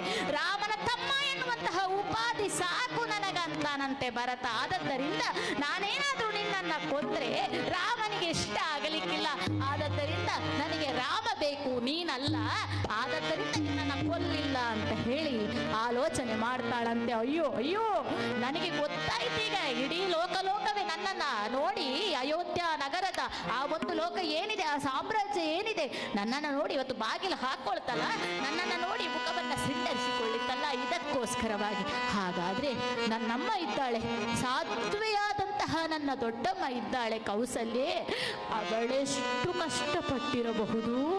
ಒಂದೆಡೆಯಲ್ಲಿ ಗಂಡನನ್ನು ಕಳೆದುಕೊಂಡು, ಇನ್ನೊಂದೆಡೆಯಲ್ಲಿ ಮಗನನ್ನ, ಸೊಸೆಯನ್ನ, ಎಲ್ಲರನ್ನ ಕಳೆದುಕೊಂಡು ಇವಳೇ ಹೇಳಿದಳಲ್ಲ, ಯಾರು ಅಪ್ಪನ ಕೊನೆಯ ಮಾತ ಏನಮ್ಮ ಅಂತ ಹೇಳಿ ನಾನು ಕೇಳುವಾಗ, ಯಾರು ಲಕ್ಷ್ಮಣ ರಾಮನ ಸಹಿತ ಬರತಕ್ಕಂತಹ ಸೀತೆಯನ್ನ ನೋಡುತ್ತಾರೋ ಅವರಿಗೆ ಧನ್ಯರು ಅಂತ ಹೇಳಿದ್ರೆ, ಹಾಗಾದ್ರೆ ರಾಮನ ಜೊತೆಯಲ್ಲಿ ಸೀತೆಯು ಲಕ್ಷ್ಮಣ ಹೋಗಿದ್ದಾರೆ ಅಂತ ಹೇಳಿ ಆಯ್ತಲ್ಲ. ಹಾಗಿರುವಾಗ ತನ್ನ ಗಂಡನನ್ನ, ತನ್ನ ಮಗುವನ್ನ ಕಳೆದುಕೊಂಡಿರುವಂತಹ ತಾಯಿ ಅದೆಷ್ಟು ಕಷ್ಟಪಡ್ತಾ ಇರಬಹುದು ಅಂತ ಹೇಳಿ ದೊಡ್ಡಮ್ಮ ಅಂತ ಹೇಳಿ ಹೋದಾಗ ಕೇಳ್ತಾಳಂತೆ, ಬಂದೆಯ ರಾಜ್ಯ ಕಾಮುಕ, ನಾನೇನು ಕಷ್ಟಪಡ್ತಾ ಇದ್ದೇನೆ ಅಂತ ನೋಡ್ಲಿಕ್ಕೆ ಬಂದಿಯಾ? ನೋಡು ನೋಡು, ಅತ್ತ ಗಂಡನನ್ನು ಕಳೆದು ವಿಧವೆಯಾದೆ, ಇತ್ತೆ ಮಗನನ್ನು ಕಳೆದುಕೊಂಡು ಬಹಳ ಸಂತೋಷದಲ್ಲಿ ಇದ್ದೇನೆ ನಾನು ಅಂತ ಹೇಳಿದಾಗ ದೊಡ್ಡಮ್ಮ ಕಾಲಿಗೆ ಬೀಳ್ತಾನಂತೆ. ನಾನು ತಪ್ಪು ಮಾಡಲಿಲ್ಲ ದೊಡ್ಡಮ್ಮ, ನನಗೆ ಈ ರಾಜ್ಯ ಬೇಕು ಅಂತ ಹೇಳಿ ನಾನು ಹೇಳಲಿಲ್ಲ ದೊಡ್ಡಮ್ಮ. ನನ್ನ ಅಭ್ಯುದಯಕ್ಕೋಸ್ಕರ ನನ್ನಮ್ಮ ಮಾಡಿದ್ದಂತೆ, ಅವಳನ್ನ ನಾನು ಖಂಡಿಸಿ ಇಲ್ಲಿಗೆ ಬಂದಿದ್ದೇನೆ. ಅಂಥವಳ ಮಗ ಅಂತ ಹೇಳಿಕೊಳ್ಳುವಂತಹ ಯಾವ ಆಸೆಯೂ ನನಗಿಲ್ಲ ದೊಡ್ಡಮ್ಮ. ಆದರೆ ನನ್ನನ್ನ ನೀನು ತುಚ್ಛೀಕರಣ ಮಾಡಿದರೆ ನನಗೆ ದುಃಖ ಆಗುತ್ತದೆ. ನೀನು ಕೂಡ ನನ್ನನ್ನು ನಂಬದೆ ಹೋದ್ರೆ ಈ ಭರತನಿಗೆ ಇನ್ಯಾರು ದಿಕ್ಕು ಅಂತ ಕೇಳುವಾಗ ಆ ಕಂದನನ್ನ ಓಡಿಕೊಂಡು ಬಂದು ಅಪ್ಪಿ ಹಿಡಿದ್ಲಂತೆ ಕೌಸಲ್ಯ. ಯಾಕೆ ಅಂತ ಹೇಳಿದ್ರೆ, ಅಯ್ಯೋ ಮಗ, ನಿನ್ನಂತಹ ಮಗನಿಗೆ ನಾನು ನೋವು ಕೊಟ್ಟೆನಲ್ಲ, ಬೇಸರಿಸಬೇಡ ಅಂತ ಹೇಳಿ ಅವಳನ್ನ, ಆ ಭರತನನ್ನ ಅಪ್ಪಿ ಆಧರಿಸಿದಳಂತೆ ಕೌಸಲ್ಯೆ. ಅದು ಕೌಸಲ್ಯೆ. ಆದ್ದರಿಂದ ಕಡೆಗೊಮ್ಮೆ ವಸಿಷ್ಠರು ಬಂದು ಹೇಳಿದ್ರಂತೆ, ಮುಂದೆ ಮಾಡಬೇಕಾದ ಕಾರ್ಯಗಳು ಬೇಕಾದಷ್ಟಿದೆ. ತೈಲ ದೋಣಿಯಲ್ಲಿರಿಸಿರುವಂತಹ ದಶರಥನ ಆ ಒಂದು ದೇಹವನ್ನ ಸಂಸ್ಕಾರ ಮಾಡಬೇಕಾಗಿದೆ, ಅಗ್ನಿಗೆ ಹಾಕಬೇಕಾಗಿದೆ ಅಂತ ಹೇಳಿ ಅವನ ಕೈಯಲ್ಲಿ ಮರಣಾನಂತರದ ಯಾವೆಲ್ಲ ಕರ್ಮಗಳಿದೆಯೋ ಅದನ್ನೆಲ್ಲ ಮಾಡಿಸಿ ಆದ ಮೇಲೆ ಭರತ ಹೆಚ್ಚು ಸಮಯ ರಾಜನಿಲ್ಲದೆ ದೇಶವನ್ನ ಬಿಡುವ ಹಾಗಿಲ್ಲ, ಅರಾಜಕತೆ ಉಂಟಾಗುತ್ತದೆ. ಆದುದರಿಂದ ನೀನು ಪಟ್ಟವನ್ನು ವಹಿಸಿಕೊಳ್ಳಬೇಕು ಅಂತ ಹೇಳಿದಾಗ ನನ್ನಿಂದ ಪಟ್ಟ ವಹಿಸಲಿಕ್ಕೆ ಸಾಧ್ಯವೇ ಇಲ್ಲ. ಯಾಕೆ ಅಂತ ಹೇಳಿದ್ರೆ ಈ ನಮ್ಮ ವಂಶದಲ್ಲಿ ಹಿರಿಯವನೇ ರಾಜನಾಗುವಂಥದ್ದು ಪ್ರತೀತಿ. ಆದ್ದರಿಂದ ನಾನು ಅಣ್ಣನನ್ನ ಹೋಗಿ ಕರ್ಕೊಂಡು ಬರ್ತೀನಿ ಕೊಡ್ತೇನೆ ಅಂತ ಹೇಳ್ತಾನಂತೆ. ನೋಡಿ, 5 ಸಲ ವಸಿಷ್ಠರು ಹೇಳ್ತಾರಂತೆ ಕಾರಣವನ್ನ ಕೊಟ್ಟು, ನೀನು ಈ ರಾಜ್ಯವನ್ನ ಪಡ್ಕೋ, ನೀನೇ ಆಳಬೇಕು ಅಂತ ಹೇಳುವಾಗ, ಈಗ ನಾವೆಲ್ಲ ಇದ್ದೇವೆ, ಒಂದು 4 ಸಲ ಒತ್ತಾಯ ಮಾಡಿದ್ರೆ ಮತ್ತೆಂತ ಮಾಡುದು, ನೀವು ಒತ್ತಾಯ ಮಾಡಿದ್ರಲ್ಲ ಅಂತ ಹೇಳಿ ಒಪ್ಪಿಕೊಂಡೆ. ಹಾಗೇನಾದ್ರೂ ಹೇಳ್ತಾನೇನೋ ಅಂತ ಆದ್ರೆ ಅದಕ್ಕೆ ಅವನ ಹೆಸರು ದೃಢ ಭರತ ಅಂತ. ಒಂದು ಸಂಕಲ್ಪವನ್ನ ಮಾಡಿ ಹೊರಟ್ರೆ ಮುಗಿದು ಹೋಯ್ತು, ಆಮೇಲೆ ಯಾವುದೇ ರೀತಿಯ ವಿಚಲಿತ ಆಗೋದಿಲ್ಲ. ಅವನ ಮನಸ್ಸು ಹಾಗಿತ್ತಲ್ಲ.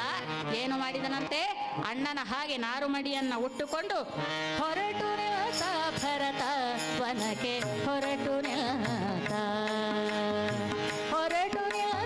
ಭರತ ವನಕ್ಕೆ, ಹೊರಟು ನಿಲ್ತ.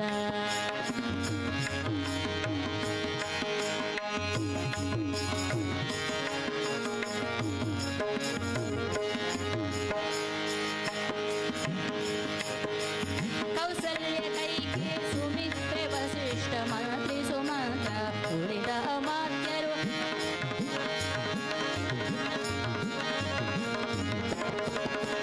ಕೌಸಲ್ಯ ಕೈಕೆ ಸುಮಿತ್ರೆ ವಸಿಷ್ಠ ಮಂತ್ರಿ ಸುಮಂತ್ರ ಉಳಿದ ಅಮಾತ್ಯರು.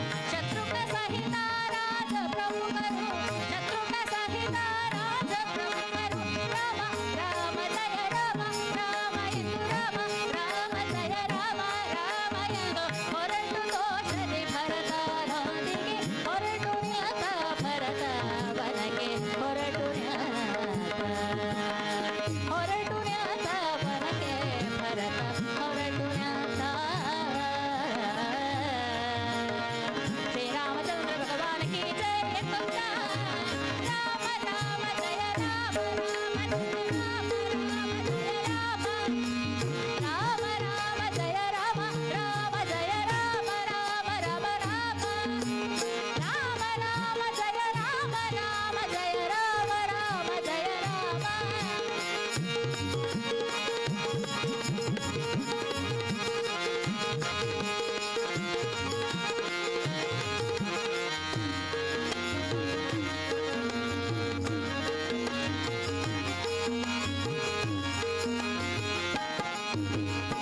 ಹೊರಟು ನಿಲ್ತ ವನಕ್ಕೆ ಭರತ, ಹೊರಟು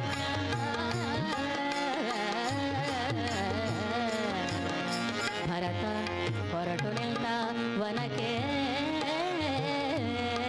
ನಾರುಬಡಿಯನ್ನ ಉಟ್ಟುಕೊಂಡು ನಾನು ವನಕ್ಕೆ ಹೊರಟು ನಿಲ್ತಾಗ ಅವನ ಹಿಂದೆಯಲ್ಲಿ ನಾವು ಕೂಡ ಬರ್ತೇವೆ ಎಂಬುದಾಗಿ ಕೌಸಲ್ಯೆ, ಸುಮಿತ್ರೆ, ವಸಿಷ್ಠ ಮೊದಲಾದವರ ಜೊತೆಯಲ್ಲಿ ತಪ್ಪನ್ನ ಅರಿತುಕೊಂಡಿರುವಂತಹ ಕೈಕೆಯು ಕೂಡ ಹೊರಟಳು.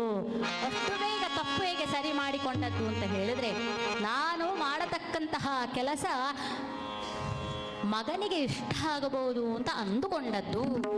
ಮಗ ಅದಕ್ಕೆ ಪ್ರತಿರೋಧವನ್ನ ಒಡ್ಡಿದಾಗ, ಮಗನಿಲ್ಲದ ಮೇಲೆ ರಾಜ್ಯ ನನಗೆ ಯಾಕೆ ಅಂತ ಹೇಳಿ ತಪ್ಪನ್ನು ತಿದ್ದಿಕೊಂಡಂತಹ ಕೈಕೇಯಿಯ ಸಹಿತವಾಗಿ ಶತ್ರುಘ್ನ ಸಹಿತ ರಾಜ ಪ್ರಮುಖರು ನೇರವಾಗಿ ಶ್ರೀರಾಮಚಂದ್ರನನ್ನು ಕರ್ಕೊಂಡು ಬರ್ತೇನೆ ಎನ್ನುವಂತಹ ಭರತನ ದೃಢ ಭಕ್ತಿಗೆ ಮನಸೋತು ಅವನ ಜೊತೆಯಲ್ಲಿ ಹೊರಟು ಬಂದರಂತೆ. ತಾಮಸ ನದಿ ತೀರವನ್ನೆಲ್ಲ ಕಳೆದು ಶೃಂಗವೇರಪುರಕ್ಕೆ ಬಂದರು. ಬರಬೇಕಾದ್ರೆ ದಾರಿ ಮಧ್ಯದಲ್ಲಿ ಸಿಕ್ಕತಕ್ಕಂತಹ ಎಲ್ಲ ಮರ ಗಿಡಗಳನ್ನ, ನೆಲವನ್ನ, ಇದು ರಾಮ ಮುಟ್ಟಿದ ನೆಲ, ಇದು ರಾಮ ಮುಟ್ಟಿದ ಜಲ, ಇದು ರಾಮ ಮುಟ್ಟಿದಂತಹ ಮರ, ಇದು ರಾಮ ಮುಟ್ಟಿದಂತಹ ಗಿಡ ಅಂತ ಹೇಳುತ್ತಾ ರಾಮ ರಾಮ ಜಯ ರಾಮ, ರಾಮ ಜಯ ರಾಮ, ರಾಮ ಜಯ ರಾಮ, ರಾಮ ರಾಮ ಜಯ ರಾಮ, ರಾಮ ಜಯ ರಾಮ, ರಾಮ ಜಯ ರಾಮ ಎನ್ನುತ್ತಾ ರಾಮ ಭಜನೆಯನ್ನ ಮಾಡುತ್ತಾ ರಾಮ ರಾಮ ರಾಮ ರಾಮ ರಾಮ ರಾಮ ಹೇಳುತ್ತಾ ಶೃಂಗವೇರಪುರಕ್ಕೆ ಬಂದಾಗ ನೋಡಿದ ಗುಹ, ಇವ ಯಾರು? ಭರತ ನನ್ನ ಸ್ವಾಮಿಯನ್ನ ರಾಜ್ಯ ಬೇಕು ಅಂತ ಹೇಳಿ ಕಾಡಿಗೆ ಅಟ್ಟಿದವ. ಇವ ಯಾಕೆ ಇಲ್ಲಿಗೆ ಬಂದ? ರಾಮನನ್ನ ಕೊಲ್ಲಿಕ್ಕೆ ಆಗಿರ್ಬೋದಾ? ತನ್ನ ಕಡೆಯವರನ್ನೆಲ್ಲ ಕಳೆದು ಹೇಳಿದನಂತೆ. ನೋಡಿ, ಇವ ನಿಜವಾಗಲೂ ಕೂಡ ರಾಮನನ್ನ ಅರಸಿಯೇ ಬಂದಿರ್ತಾನೆ. ಅವ ಏನಾದ್ರೂ ರಾಮನಿಗೆ ಕೆಡುಕು ಮಾಡ್ತಾನೆ ಅಂತ ಆದ್ರೆ ಗಂಗೆಯನ್ನ ದಾಟಿಸುವಂತ ನಮ್ಮ ಹತ್ರವೇ ಕೇಳ್ತಾನೆ. ಕೇಳುವಾಗ ಇಷ್ಟಿಷ್ಟು ತೆಪ್ಪಗಳನ್ನ ಸಿದ್ಧ ಮಾಡಿಟ್ಟುಕೊಳ್ಳಿ ನೀವು. ಗಂಗೆಯ ಮಧ್ಯಭಾಗಕ್ಕೆ ಬಂದಾಗ ಅವರನ್ನೆಲ್ಲ ಮುಳುಗಿಸಿ ಸಾಯಿಸಬೇಕು ಅಂತ ಹೇಳಿ ಪಡೆಯವರಿಗೆ ಹೇಳಿಟ್ಟಿದ್ದಾನೆ. ಯಾಕೆ? ರಾಮ ರಾಮನ ಮೇಲಿನ ಅತಿಶಯವಾದ ಭಕ್ತಿ. ಸರಿ, ಇವ ಬಂದು ಶೃಂಗವೇರಪುರಕ್ಕೆ ಬಂದಾಗ ಸುಮಂತ್ರ ಹೇಳಿದ, ಇವ ಗುಹ ಶ್ರೀರಾಮನ ಪಾದ ಪೂಜೆಯನ್ನ ಮಾಡಿದಂತಹ ಅನನ್ಯ ಭಕ್ತ ಅಂತ ಹೇಳುವಾಗ ಅವನನ್ನ ಬಿಗಿದಪ್ಪಿಕೊಂಡು ಕೇಳ್ತಾ ಇದ್ದಾನಂತೆ, ಅದು ಎಂತ ಭಾಗ್ಯವಂತ ನೀನು, ನನ್ನ ಕಂಡೆಯ, ಅವನ ಅಪ್ಪುಗೆಯನ್ನ ಪಡೆದೆಯ. ರಾಮ ಇಲ್ಲಿ ಒಂದು ದಿವಸ ಉಳಿದನು, ಅವ ಎಲ್ಲಿದ್ದ, ಅವ ಎಲ್ಲಿ ಮಲಗಿದ, ಅವ ಏನೇನು ಮಾಡಿದ ಅಂತ ಹೇಳಿ ರಾಮ ಗುಣಗಾನವನ್ನ ಕೇಳುತ್ತಾ ಇರುವಾಗ ಅವ ಹೇಳಿದಂತಹ ವಿಚಾರವನ್ನ ಕೇಳಿ ರಾಮ ಮಲಗಿದಂತಹ ಸ್ಥಳಕ್ಕೆ ಬಂದು ರಾಮ ರಾಮ ರಾಮ ಎನ್ನುತ್ತ ಹೊರಳಾಡುತ್ತಿದ್ದಾರಂತೆ ಭರತ. ಆ ರಾಮನನ್ನೇ ಚಿಂತನ ಮಂಥನಗಳಿಗೆ ವಿಚಾರವಾಗಿರಿಸಿಕೊಂಡಿದ್ದಾನೆ. ಅವನಿಗೆ ಇವ ರಾಮ, ಇವನಿಗೆ ಅವ ರಾಮ, ಅವನಿಗೆ ಇವ ರಾಮ, ಇವನಿಗೆ ಅವ ರಾಮ. ಭುವಿಯೊಳಗೆ ಬೇರೆ ರೂಪವುಳ್ಳೆ.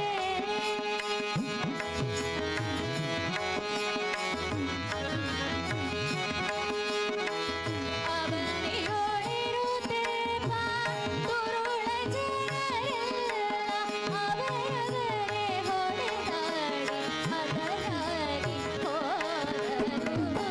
ಅಲ್ಲಿ ನೋಡಲು ರಾಮ, ಇಲ್ಲಿ ನೋಡಲು ರಾಮ, ಎಲ್ಲೆಲ್ಲಿ ನೋಡಿದರು ಅಲ್ಲೇ ಶ್ರೀರಾಮ. ಶ್ರೀರಾಮ ಜಯ ರಾಮ ಜಯ ರಾಮ, ಶ್ರೀರಾಮ ಜಯ ರಾಮ ಜಯ ರಾಮ.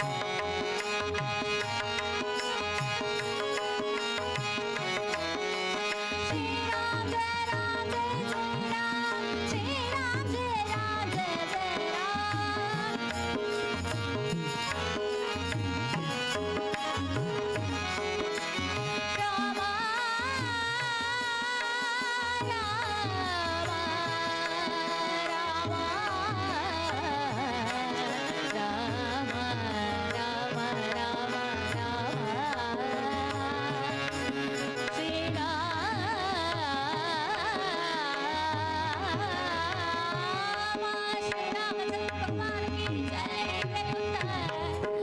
ರಾಮ ಹೋದಡೆಯಲ್ಲ, ಅವನ ಆಪಾದ ಧೂಳಿ ಮೆಟ್ಟಿದಂತಹ ಜಾಗೆಯನ್ನೆಲ್ಲ ನಮಸ್ಕರಿಸುತ್ತಾ ಹೊರಳಾಡುತ್ತಾ ಬಿದ್ದು ಅಳುತ್ತಿರುವಂತಹ ಭರತನನ್ನ ಕಂಡು, ಛೆ, ಇವನ ಬಗ್ಗೆ ನಾನು ತಪ್ಪು ತಿಳಿದೇನೆ ಎಂಬುದಾಗಿ ಗುಹನಿಗೆ ಪಶ್ಚಾತ್ತಾಪ ಆಗಿ ಕ್ಷಮೆ ಕೇಳ್ತಾನಂತೆ. ನೋಡಿ, ಮನಸ್ಸಲ್ಲಿ ಹೀಗೆ ಆಲೋಚನೆ ಮಾಡಿಬಿಟ್ಟೆ ನಾನು, ಇದು ಭಕ್ತ ಅಂತ ಹೇಳುವಂಥದ್ದು.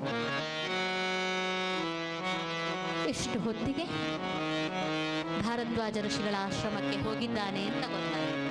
ಅಲ್ಲಿಗೆ ನದಿಯನ್ನು ದಾಟಿಸಿ ಬಿಟ್ಟ ಗುಹ ಭಾರದ್ವಾಜ ಋಷಿಗಳ ಆಶ್ರಮಕ್ಕೆ ಹೋದಾಗ ಭಾರದ್ವಾಜ ಋಷಿಗಳು ಆಲೋಚನೆ ಮಾಡಿದ್ರಂತೆ, ಇದು ರಾಮನಿಗೆ ಶುಭವೋ ಅಶುಭವೋ. ಅಷ್ಟು ಹೊತ್ತಿಗೆ ಕಣ್ಣಲ್ಲಿ ಕಣ್ಣೀರು ಉಂಟು ಹೇಳಿಬಿಟ್ಟನಂತೆ, ಅಯ್ಯೋ ಮಹರ್ಷಿಗಳೇ, ಇದೆಂತಹ ಗ್ರಹಚಾರ, ನಾನು ಮಾಡದೇ ಇರುವಂತಹ ತಪ್ಪಿಗೆ ಲೋಕ ಎಲ್ಲ ಇವನನ್ನ ಅಪರಾಧಿ ಅಪರಾಧಿ ಅಪರಾಧಿ ಅಂತ ಹೇಳಿ ಸಂಶಯ ದೃಷ್ಟಿಯಲ್ಲಿ ನೋಡುವ ಹಾಗೆ ಆಯ್ತಲ್ಲ. ನಾನು ರಾಮನಿಗೆ ಕಷ್ಟ ಕೊಡ್ಲಿಕ್ಕೆ ಬಂದದಲ್ಲ ಸ್ವಾಮಿ, ರಾಮನನ್ನ ಮತ್ತೆ ಕರ್ಕೊಂಡು ಹೋಗ್ಲಿಕ್ಕೆ ಬಂದದ್ದು. ದಯವಿಟ್ಟು ರಾಮ ಎಲ್ಲಿದ್ದಾನೆ ಅಂತ ಹೇಳುವಾಗ ಬಹಳ ದುಃಖ ಆಯ್ತಂತೆ. ಹೇಳಿದ್ರಂತೆ, ಇಲ್ಲಪ್ಪ, ನಿನ್ನನ್ನ ಸಂಶಯ ದೃಷ್ಟಿಯಲ್ಲಿ ನೋಡಿದ್ದಲ್ಲ, ಮನಸ್ಸಲ್ಲಿ ಬಂದಂತಹ ಒಂದು ವೃತ್ತಿ. ಆದ್ರೆ ನನಗೆ ಗೊತ್ತಿದೆ ಭರತ ಏನು ಅಂತ. ಆದ್ದರಿಂದ ನೋಡಪ್ಪ, ಶ್ರೀರಾಮಚಂದ್ರ ವನವಾಸಕ್ಕೆ ಬಂದಿದ್ದಾನೆ ಅಂತ ಆದ್ರೆ ಲೋಕದ ಕಲ್ಯಾಣ ಅಡಗಿದೆ, ದುಷ್ಟ ಶಿಕ್ಷಣೆ ಶಿಷ್ಟ ರಕ್ಷಣೆಗೋಸ್ಕರ ಅವ ಬಂದಿದ್ದಾನೆ. ಆದ್ದರಿಂದ ಚಿಂತೆ ಮಾಡಬೇಡ. ಒಂದು ವಿಚಾರ ನಿನ್ನಲ್ಲಿ ಹೇಳ್ತೇನೆ, ಇದಕ್ಕೆ ಕಾರಣಳಾದವಳು ಕೈಕೆ ನಿನ್ನ ಅಮ್ಮ ಎಂಬುದಾಗಿ ದಯವಿಟ್ಟು ಅವಳನ್ನ ದೂಷಿಸಬೇಡ. ಯಾಕೆ ಅಂತ ಹೇಳಿದ್ರೆ ಶ್ರೀರಾಮಚಂದ್ರ ರಾಜ್ಯಭಾರ ಮಾಡಲಿಕ್ಕೆ ಬಂದದ್ದಲ್ಲ, ಅವ ಲೋಕದ ಕಲ್ಯಾಣಕ್ಕೋಸ್ಕರವಾಗಿ ಅವತಾರವಾಗಿರುವಂತವ. ಆದ್ದರಿಂದ ಯಾವ ಕಾರಣಕ್ಕೂ ಕೈಕೆಯನ್ನ ನೀನು ದೂಷಿಸಬೇಡ. ಅವಳಿಗೆ ಯಾವ ರೀತಿ ಗೌರವವನ್ನ ಕೊಡ್ತಾ ಇದೆಯೋ ಇನ್ನು ಮುಂದೆಯೂ ಕೊಡಬೇಕು ಅಂತ ಹೇಳಿದ್ದಾರೆ ಅಂತ. ನೋಡಿ, ಭಾರದ್ವಾಜ ಋಷಿಗಳು ಕಡೆಗೊಮ್ಮೆ ಅವರಿಗೆ ನಮಸ್ಕರಿಸಿ ಚಿತ್ರಕೂಟದಲ್ಲಿದ್ದಾನೆ ಅಂತ ಹೇಳಿ ಚಿತ್ರಕೂಟಕ್ಕೆ ಬಂದಾಗ ಇಡೀ ತನ್ನ ಸಾಮ್ರಾಜ್ಯದಲ್ಲಿರತಕ್ಕಂತಹ ಐಶ್ವರ್ಯವನ್ನೆಲ್ಲ ಹೊತ್ತುಕೊಂಡು ಬಂದಿದ್ದಾವ. ಚತುರಂಗ ಬಲ ಸಮೇತನಾಗಿ ಬಂದಿದ್ದಾನವ, ಮೃತ್ಯುಂಜಯ ಆನೆಯನ್ನು ಕರ್ಕೊಂಡು ಬಂದಿದ್ದಾನವ. ಅವರೆಲ್ಲರನ್ನೂ ಕೂಡ ಕೆಳಗೆ ನಿಲ್ಲಿಸಿ ಮೆಲ್ಲ ಮೆಲ್ಲನೆ ಶತ್ರುಘ್ನನೊಂದಿಗೆ ಚಿತ್ರಕೂಟದಲ್ಲಿರತಕ್ಕಂತಹ ಆ ಒಂದು ಪರ್ವತದ ಆ ಗಿರಿಯ ಮೇಲ್ಭಾಗಕ್ಕೆ ಮೆಲ್ಲ ಮೆಲ್ಲ ಹತ್ತಿಕೊಂಡು ಇವರನ್ನೆಲ್ಲ ತಪ್ಪಲಲ್ಲಿ ನಿಲ್ಲಿಸಿದ್ದಾನೆ. ಬಂದನಂತೆ. ಯಾಕೆ? ರಾಮನಿಗೆ ಹೆದರಿಕೆ ಆಗಬಾರ್ದು, ಅವನಿಗೆ ಕಷ್ಟ ಕೊಡಬಾರ್ದು. ಇಷ್ಟು ಹೊತ್ತಿಗೆ ಭೀಕರವಾದಂತಹ ರಣಭೇರಿಗಳ ಮೊರೆತ ಮೇಲಿರುವಂತಹ ಶ್ರೀರಾಮನಿಗೆ ಕೇಳಿಸಿದಾಗ ಶ್ರೀರಾಮಚಂದ್ರ, ಲಕ್ಷ್ಮಣ, ಇದೇನಿದು ಪ್ರಶಾಂತವಾಗಿರುವಂತಹ ಚಿತ್ರಕೂಟದ ಪರಿಸರದಲ್ಲಿ ಈ ರೀತಿ ರಣಬೇರಿ ದುಂದುಬಿಗಳು ಕೇಳಿಸ್ತಾ ಇದೆಯಲ್ಲ, ನೋಡು ನೋಡು, ಯಾರಾದ್ರೂ ಏನಾದ್ರೂ ಆಕ್ರಮಣ ಮಾಡ್ಲಿಕ್ಕೆ ಬಂದ್ರು ರಾಜರು ಅಂತ ಹೇಳುವಾಗ ಎತ್ತರವಾದಂತಹ ಸಾಲವೃಕ್ಷವನ್ನ ಏರಿ ನೋಡ್ತಾ ಇದ್ದಾನೆ ಲಕ್ಷ್ಮಣ. ಹೇಳ್ತಾ ಇದ್ದಾನಂತೆ, ಅಣ್ಣ ಇಲ್ಲಿಗೂ ಬಂದಿದ್ದಾನೆ ಭರತ, ಅವನು ನಮ್ಮನ್ನು ಇಲ್ಲಿಯೂ ಕೂಡ ಇರಬಾರ್ದು ಅಂತ ಹೇಳಿ ಚಿಂತೆ ಮಾಡಿದ್ದಾನೆ.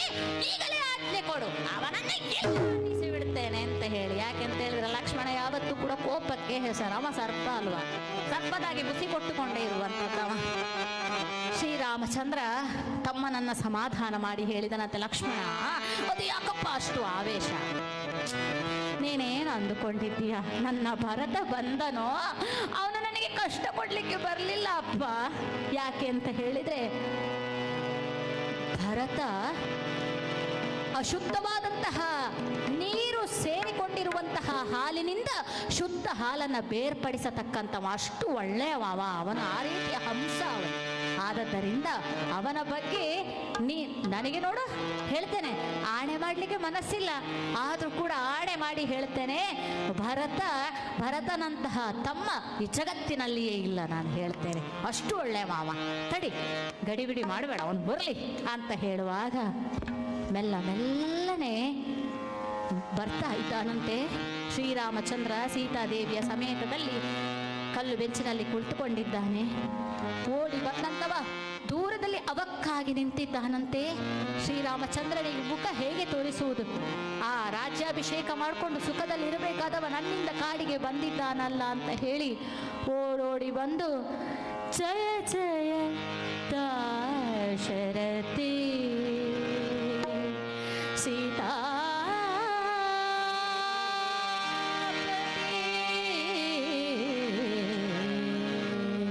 ರಾಮ ರಾಮಾಯ ರಾಮಭದ್ರಾಯ ರಾಮಚಂದ್ರಾಯ ವೇದಸೆ ರಘುನಾಥಾಯ ನಾಥಾಯ ಸೀತಾಪತಯೇ ನಮಃ. ರಾಮ ರಾಮ ಜಯ ಜಯ ದಾಶರಥಿ, ಜಯ ಜಯ ದಾಶರಥಿ ಸೀತಾಪತಿ, ಜಯ ಜಯ ಜಗಪತಿ ಸೀತಾಪತಿ, ಜಯ ಜಯ ದಾಶರಥಿ ರಾಮ.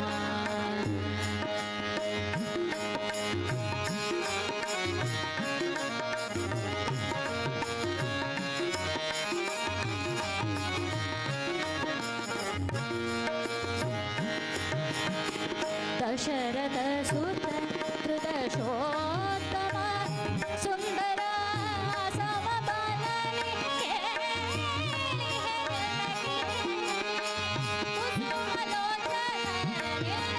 ಚರಣ ದರ್ಶನಕ್ಕೆ ಶತನಾಗಿದ್ದೀನಯ್ಯ ಮಂಗಳಮೂರ್ತಿ.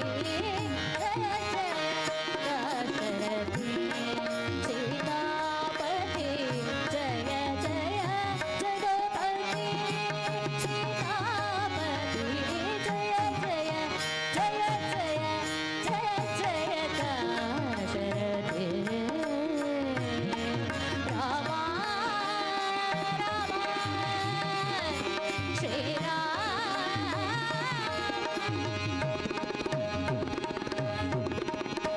ಶ್ರೀರಾಮಚಂದ್ರ ಭಗವಾನ್ಗೆ ಜಯ ಎನ್ನುತ್ತಾ ಅವನ ಪಾದ ಮೂಲಗಳಲ್ಲಿ ಬಿಟ್ಟು ಹೊರಳಾಡುತ್ತಿರುವಂತಹ ತನ್ನ ಭಕ್ತನನ್ನ, ತನ್ನ ತಮ್ಮನನ್ನ ಕಂಡು ಬಿಗಿದಪ್ಪಿ ಎತ್ತಿ ಆಲಂಗಿಸಿಕೊಂಡರಂತೆ. ತಕ್ಷಣ ಲಕ್ಷ್ಮಣ ಬಂದು ತಪ್ಪಾಯಿತು ನನ್ನದು ಅಂತ ಭರತನಲ್ಲಿ ಅಣ್ಣ ಕ್ಷಮಿಸಿಬಿಡು ಅಂತ ಕೇಳಿಕೊಂಡನಂತೆ. ನೋಡಿ, ಇದು ಆ ಭಾತೃಪ್ರೇಮ ಅಂತ ಹೇಳಿದ್ರೆ ಹೀಗೆ ಪರಸ್ಪರ ತಪ್ಪಾದ ತಕ್ಷಣ ಕ್ಷಮೆ ಕೇಳಿಬಿಡುವಂಥದ್ದು, ಅರಿತು ಕೇಳುವಂಥದ್ದು, ಸುಮ್ಮನೆ ಸುಮ್ಮನೆ ಕೇಳುವುದಲ್ಲ. ಇಷ್ಟು ಹೊತ್ತಿಗೆ ಬಂದೆಯ ಭರತ, ಹೇಗಿದ್ದಿ? ಚಿಕ್ಕಮ್ಮ ಹೇಗಿದ್ದಾಳೆ? ಮೊದಲ ಪ್ರಶ್ನೆ. ನನ್ನನ್ನು ಕಾಡಿಗೆ ಕಳಿಸಿದ್ಲಲ್ಲ, ಸುಖಾಗಿ ಇದ್ದಾಳೋ ಅಂತ ಕೇಳಿದ್ದಲ್ಲ. ಅವಳ ಮನಸ್ಸು ತೃಪ್ತಿಯಾಗಿದೆಯೋ? ನಾ ಕಾಡಿಗೆ ಬಂದಿದ್ದ ಕಾರಣಕ್ಕಲ್ಲ, ಅವಳು ಚೆನ್ನಾಗಿದ್ದಾಳೋ?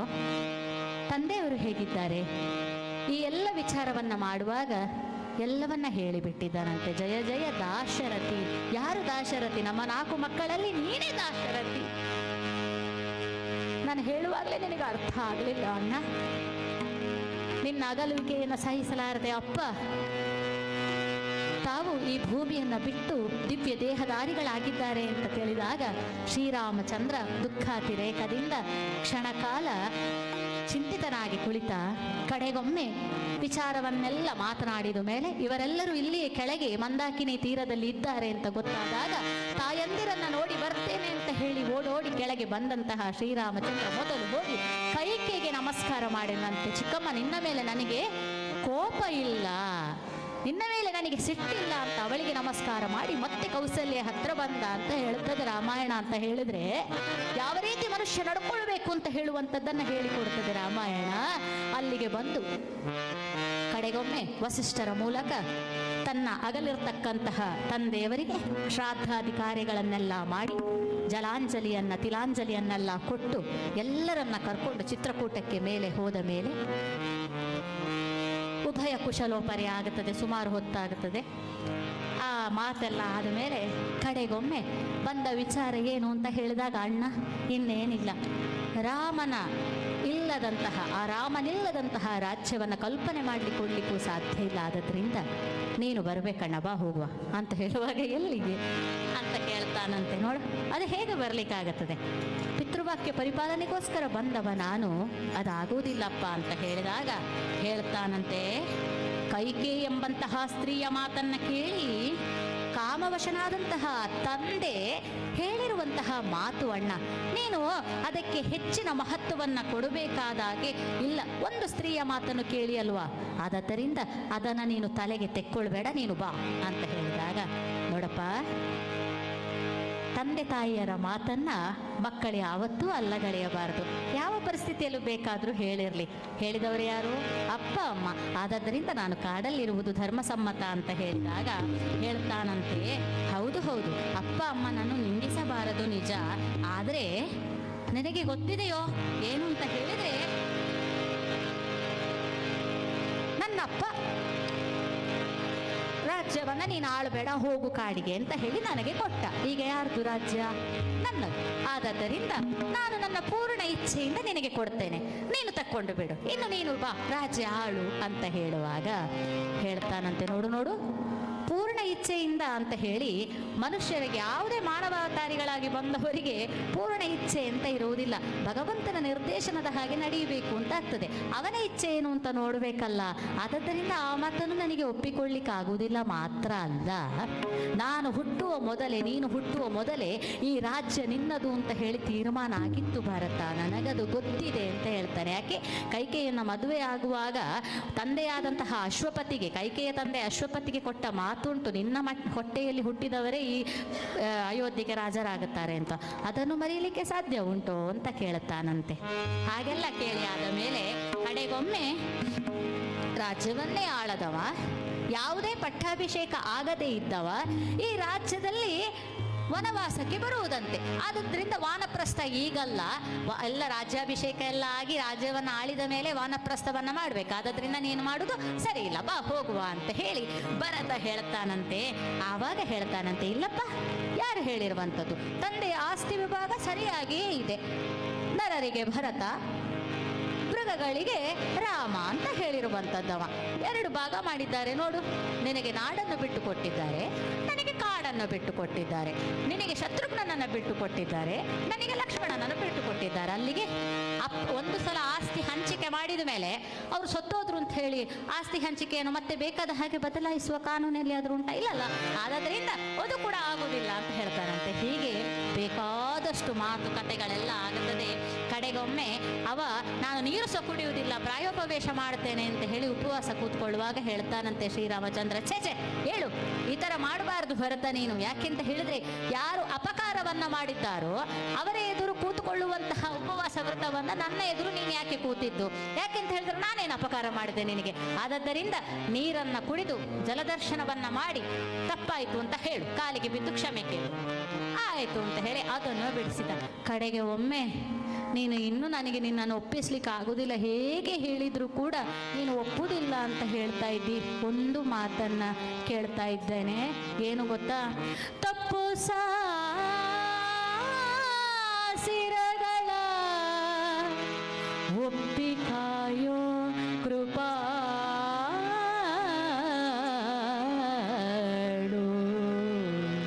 ನಾವು ತಪ್ಪು ಮಾಡಿದ್ದು ಹೌದಣ್ಣ, ತಪ್ಪು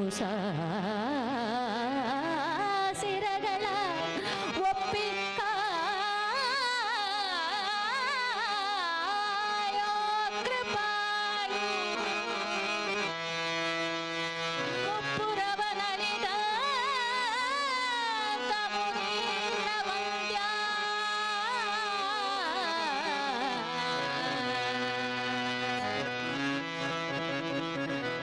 ದೇನ ನಾನು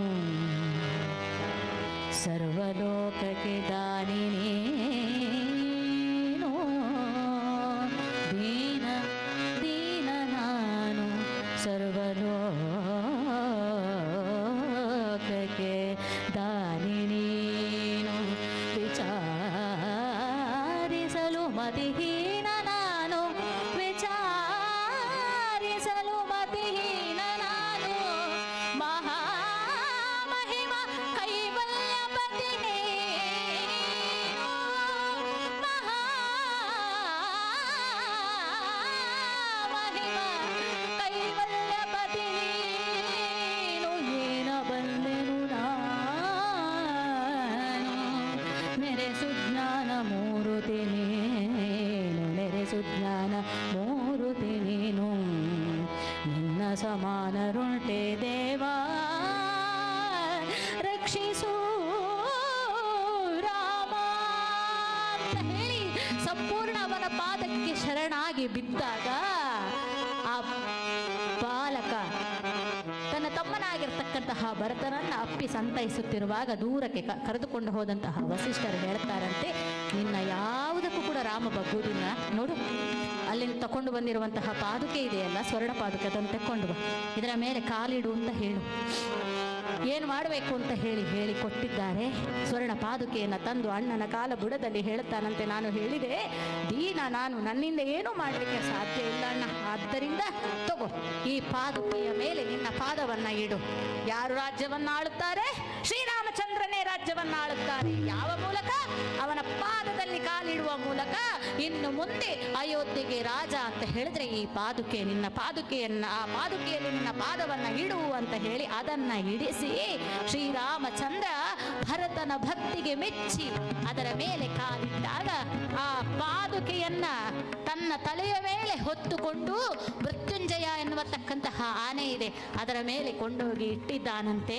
ಹೇಳ್ತಾ ಇದ್ದಾನಂತೆ, ಯಾವ ಪಾದುಕೆಯನ್ನ ಇವತ್ತು ನೀನು ಕೊಟ್ಟಿದ್ದೀಯೋ ಇದು ಇನ್ನು ಮುಂದೆ ಅಯೋಧ್ಯೆಯ ರಾಜ್ಯಭಾರವನ್ನ ಮಾಡುತ್ತದೆ. ಆದ್ದರಿಂದ ಈ ಭರತ ಏನೂ ಕೂಡ ಇಲ್ಲ, ನೋಡು ಅಯೋಧ್ಯೆಗೆ ನಾನು ಹೋಗುವುದೂ ಇಲ್ಲ, ದೂರದ ನಂದಿ ಗ್ರಾಮದಲ್ಲಿ ಇದ್ದುಕೊಂಡು ಇಡೀ ರಾಜ್ಯದ ಪರಿಪಾಲನೆಯನ್ನ ಈ ಪಾದುಕೆ ಮಾಡುವ ಹಾಗೆ ಅಂತ ಹೇಳಿದ್ರೆ ನಾನು ರಾಜ್ಯಪಾಲನೆ ಮಾಡಿ ಪ್ರತಿಯೊಂದನ್ನು ಪಾದುಕೆಗೆ ಅರ್ಪಣೆ ಮಾಡ್ತೇನೆ ಅಂತ ಹೇಳಿ. ರಾಜ ಯಾರು ಅಂತ ಹೇಳಿದ್ರೆ ರಾಮನೇ. ಆದದ್ದರಿಂದ 14 ವರ್ಷ ಕಳೆದು ಮತ್ತೊಂದು ದಿನವೂ ಕೂಡ, ಒಂದು ಕ್ಷಣವೂ ಕೂಡ ನಾನು ಸಹಿಸಲಾರೆ. ನೀನು ಬರಲಿಲ್ಲ ಅಂತ ಹೇಳಿದ್ರೆ ನಾನು ನನ್ನ ಪ್ರಾಣವನ್ನ ತ್ಯಾಗ ಮಾಡ್ತೇನೆ ಅಂತ ಹೇಳಿ ಆ ಪಾದುಕೆಯನ್ನ ಹಿಡಿದುಕೊಂಡು ಹೊರಡ್ತಾ ಇದ್ದಾನಂತೆ. ಆಹಾ ಆಹಾ, ಏನು ಚೆನ್ನಾಗಿ ಆ ಪಾದುಕೆಯನ್ನು ತಕೊಂಡು ಹೋಗುತ್ತಾ ಇದ್ದಾನೆ ಅಂತ ಹೇಳಿದ್ರೆ, ಯಾವ ರೀತಿ ಬಂದಿದ್ದಾನೋ ಅದೇ ರೀತಿಯಲ್ಲಿ ತನ್ನ ಚತುರಂಗ ಬಲ ಸಮೇತನಾಗಿ ಅಣ್ಣನಿಗೆ ನಮಸ್ಕಾರವನ್ನ ಮಾಡಿ ತನ್ನಿಡೀ ಬಲವನ್ನ ಪಡೆದುಕೊಂಡು ತಕೊಂಡು ಹೋಗಿ ನಂದಿ ಗ್ರಾಮದಲ್ಲಿ ತಾನಿದ್ದುಕೊಂಡು ಅಯೋಧ್ಯೆಯಲ್ಲಿ ಆ ರಾಜ ಸಿಂಹಾಸನದಲ್ಲಿ ಪಾದುಕೆಯನ್ನ ಇಟ್ಟು ಇಡೀ ಲೋಕ ಲೋಕರಕ್ಷಕನಾಗಿ ರಾಮನಿರಬೇಕಾದ್ರೆ ರಾಮನ ರಕ್ಷಣೆ ಮಾಡಿರ್ತಕ್ಕಂತಹ ಪಾದುಕಾದೇವಿ ಇದ್ದಾಳೆ ನೋಡಿ. ಅವಳನ್ನ ತಕ್ಕೊಂಡು ಬಂದು ಸಿಂಹಾಸನದಲ್ಲಿ ಕುಳ್ಳಿರಿಸಿ ಆರತಿ ಬೆಳಗುವೆ ಪಾದುಕೆಗೆ ಮಂಗಳಾರತಿ ರಾಮನ ಪಾದುಕೆಗೆ, ಆರತಿ ಬೆಳಗುವೆ ಪಾದುಕೆಗೆ ಮಂಗಳಾರತಿ ರಾಮನ ಪಾದುಕೆಗೆ, ಮಂಗಳಾರತಿ ರಾಮನ ಪಾದುಕೆಗೆ.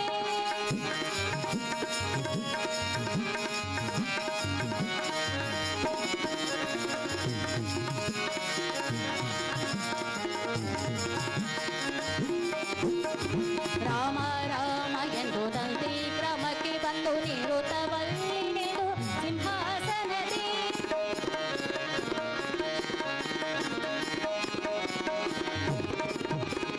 ಸತತ ನಂಬಿದವರ ಬಿಡದೆ ಸಲಹುತಿಹ ಶ್ರೀರಾಮನ ಪಾದುಕೆಗೆ ಆರತಿ ಬೆಳಗುವೆ ರಾಮನ ಪಾದುಕೆಗೆ, ಆರತಿ ಬೆಳಗುವೆ ಪಾದುಕೆಗೆ ಮಂಗಳಾರತಿ ರಾಮನ ಪಾದುಕೆಗೆ, ಮಂಗಳಾರತಿ ರಾಮನ ಪಾದುಕೆಗೆ, ಮಂಗಳಾರತಿ ರಾಮನ ಪಾದುಕೆಗೆ. ಶ್ರೀರಾಮಚಂದ್ರ ಭಗವಾನಿಗೆ ಜೈ ಎನ್ನುತ್ತ ಆ ಪಾದುಕೆಗೆ ಮಂಗಳಾರತಿಯನ್ನ ಮಾಡಿ ಇನ್ನು ಮುಂದೆ ಶ್ರೀರಾಮಚಂದ್ರನೇ ಈ ರಾಜ್ಯದ ಆಡಳಿತವನ್ನ ಮಾಡ್ತಾನೆ ಅಂತ ಹೇಳಿ ತಾನು ನಂದಿ ಗ್ರಾಮದಲ್ಲಿ ಅವನ ಅನುಯಾಯಿಯಾಗಿ ನಿಂತುಕೊಂಡು ಪ್ರತಿಯೊಂದು ಕೆಲಸವನ್ನ ತಾನೇ ಮಾಡಿ ಅದನ್ನ ಪಾದುಕೆಗೆ ಸಮರ್ಪಣೆ ಮಾಡಿ ರಾಮ ಮಾಡಿಯೂ ಯಾವುದನ್ನು ಮಾಡದೆಯೂ ಮಾಡಿದವ, ಭರತ ಎಲ್ಲವನ್ನ ಮಾಡಿಯೂ ಮಾಡದವ. ಆದ್ದರಿಂದ ಜ್ಞಾನಯೋಗಿ ರಾಮ, ಕರ್ಮಯೋಗಿ ಭರತ ಅಂತ ಹೇಳುವಂತಹ ಮಾತನ್ನ ತೆಗೆದುಕೊಂಡಿರುವಂತಹ ದೃಢ ಭರತ ಇವತ್ತು ನಮ್ಮ ನಿಮ್ಮೆಲ್ಲರ ಆದರ್ಶ ಆಗಬೇಕು. ನಾವು ಭರತನ ಹಾಗೆ ಬದುಕಬೇಕು. ರಾಮದೇವ, ಭರತ ಜೀವಾತ್ಮ.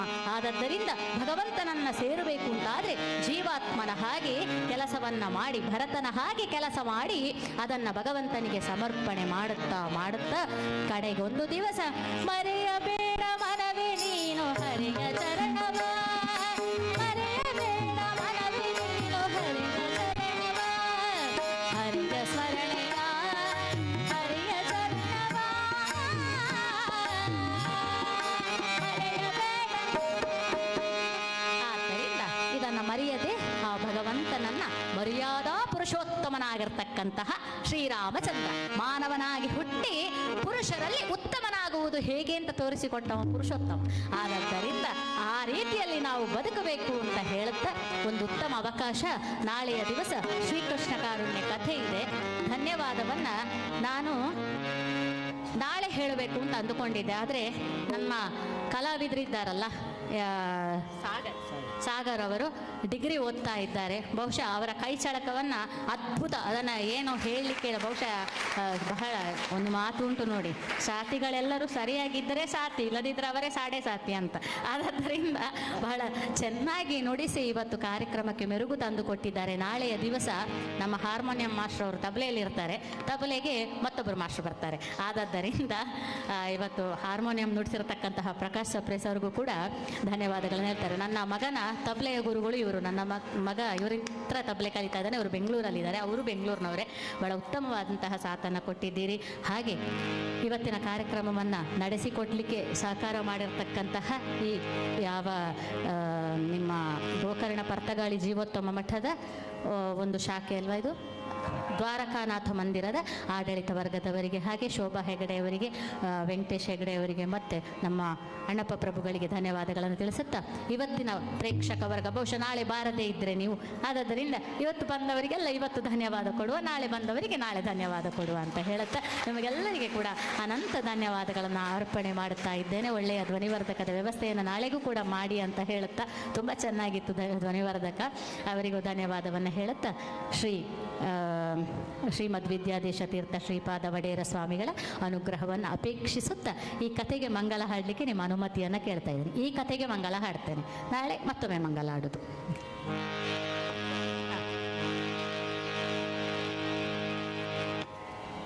ಜೋರ್ ಪಾವಸ್ ಎತ್ತಾರ ಆರಾಮಿರ್ಬೇಸತ್ ಕೈ ಹೆಚ್ಚನ್ ಕಾಣಕತಿ. ನೀವು ನಂಗೆ ಬೈದ್ರೆ ಸಹ ಗೊತ್ತಾಗುದಿಲ್ಲ ನಿಮ್ಮ ಭಾಷೆ. ಅಲ್ಲ, ಹೊರಗಡೆ ಜೋರಾಗಿ ಮಳೆ ಬರ್ತಾ ಇದೆ, ಆರಾಮಾಗಿ ಕುತ್ಕೊಳ್ಳಿ ಅಂದೆ. ಇವ್ರು ಬರಲ್ಲ ನಾಳೆ ಇವ್ರು ಬೇರೆ ಮತ್ತೊಬ್ರು ಹೊಸಬ್ರು.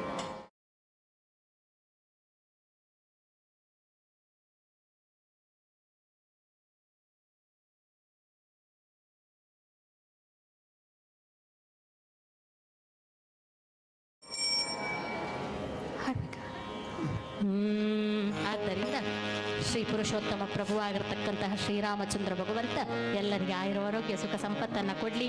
ನಾಳೆಯೂ ಕೂಡ ಅವನ ಕಥೆಯನ್ನ ಕೇಳುವಂತಹ ಸೌಭಾಗ್ಯ ನಮ್ಮದು ನಿಮ್ಮದು ಆಗಲಿ ಅಂತ ಹೇಳುತ್ತಾ ಕಥೆಗೆ ಮಂಗಲವನ್ನು ಹಾಡೋಣ.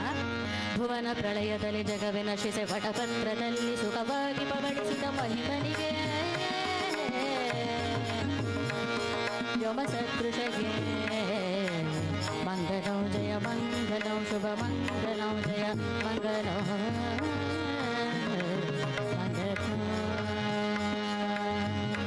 ಮಂಗಲಂ ಕೋಸಲೇಂದ್ರಾಯ ಮಹನೀಯ ಗುಣಾತ್ಮನೇ ಚಕ್ರವರ್ತಿ ಜನುಜಾಯ ಸಾರ್ವಭೌಮಾಯ ಮಂಗಲಂ ಮಂಗಲಂ. ಶ್ರೀರಾಮಚಂದ್ರ ಭಗವಾನ್ ಕಿ ಜಯ. ಲಕ್ಷ್ಮೀ ರಮಣ ಗೋವಿಂದ ಗೋವಿಂದ. ಶ್ರೀ ಪುರುಷೋತ್ತಮ ದೇವರ ಪಾದಾರವಿಂದಕ್ಕೆ ಗೋವಿಂದ ಅನ್ನಿ ಗೋವಿಂದ ಗೋವಿಂದ. ಶ್ರೀಮದ್ ರಮಾರಮಣ ಗೋವಿಂದ ಗೋವಿಂದ.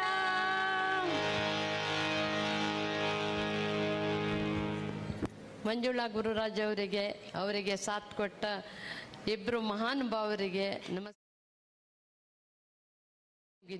ಈಗ ನಮ್ದೊಂದು ವಿಶೇಷ ಕಾರ್ಯಕ್ರಮ ಇವತ್ತೇನಂದ್ರೆ, ಯಾರಾದರೂ ಒಬ್ರು ಲೇಡೀಸ್ ಬಂದು ಇವತ್ತಿನ ಈ ಪ್ರಸಂಗದ ಬಗ್ಗೆ ಹೇಳಬೇಕು. ಯಾರು ಬರ್ತಾರೆ?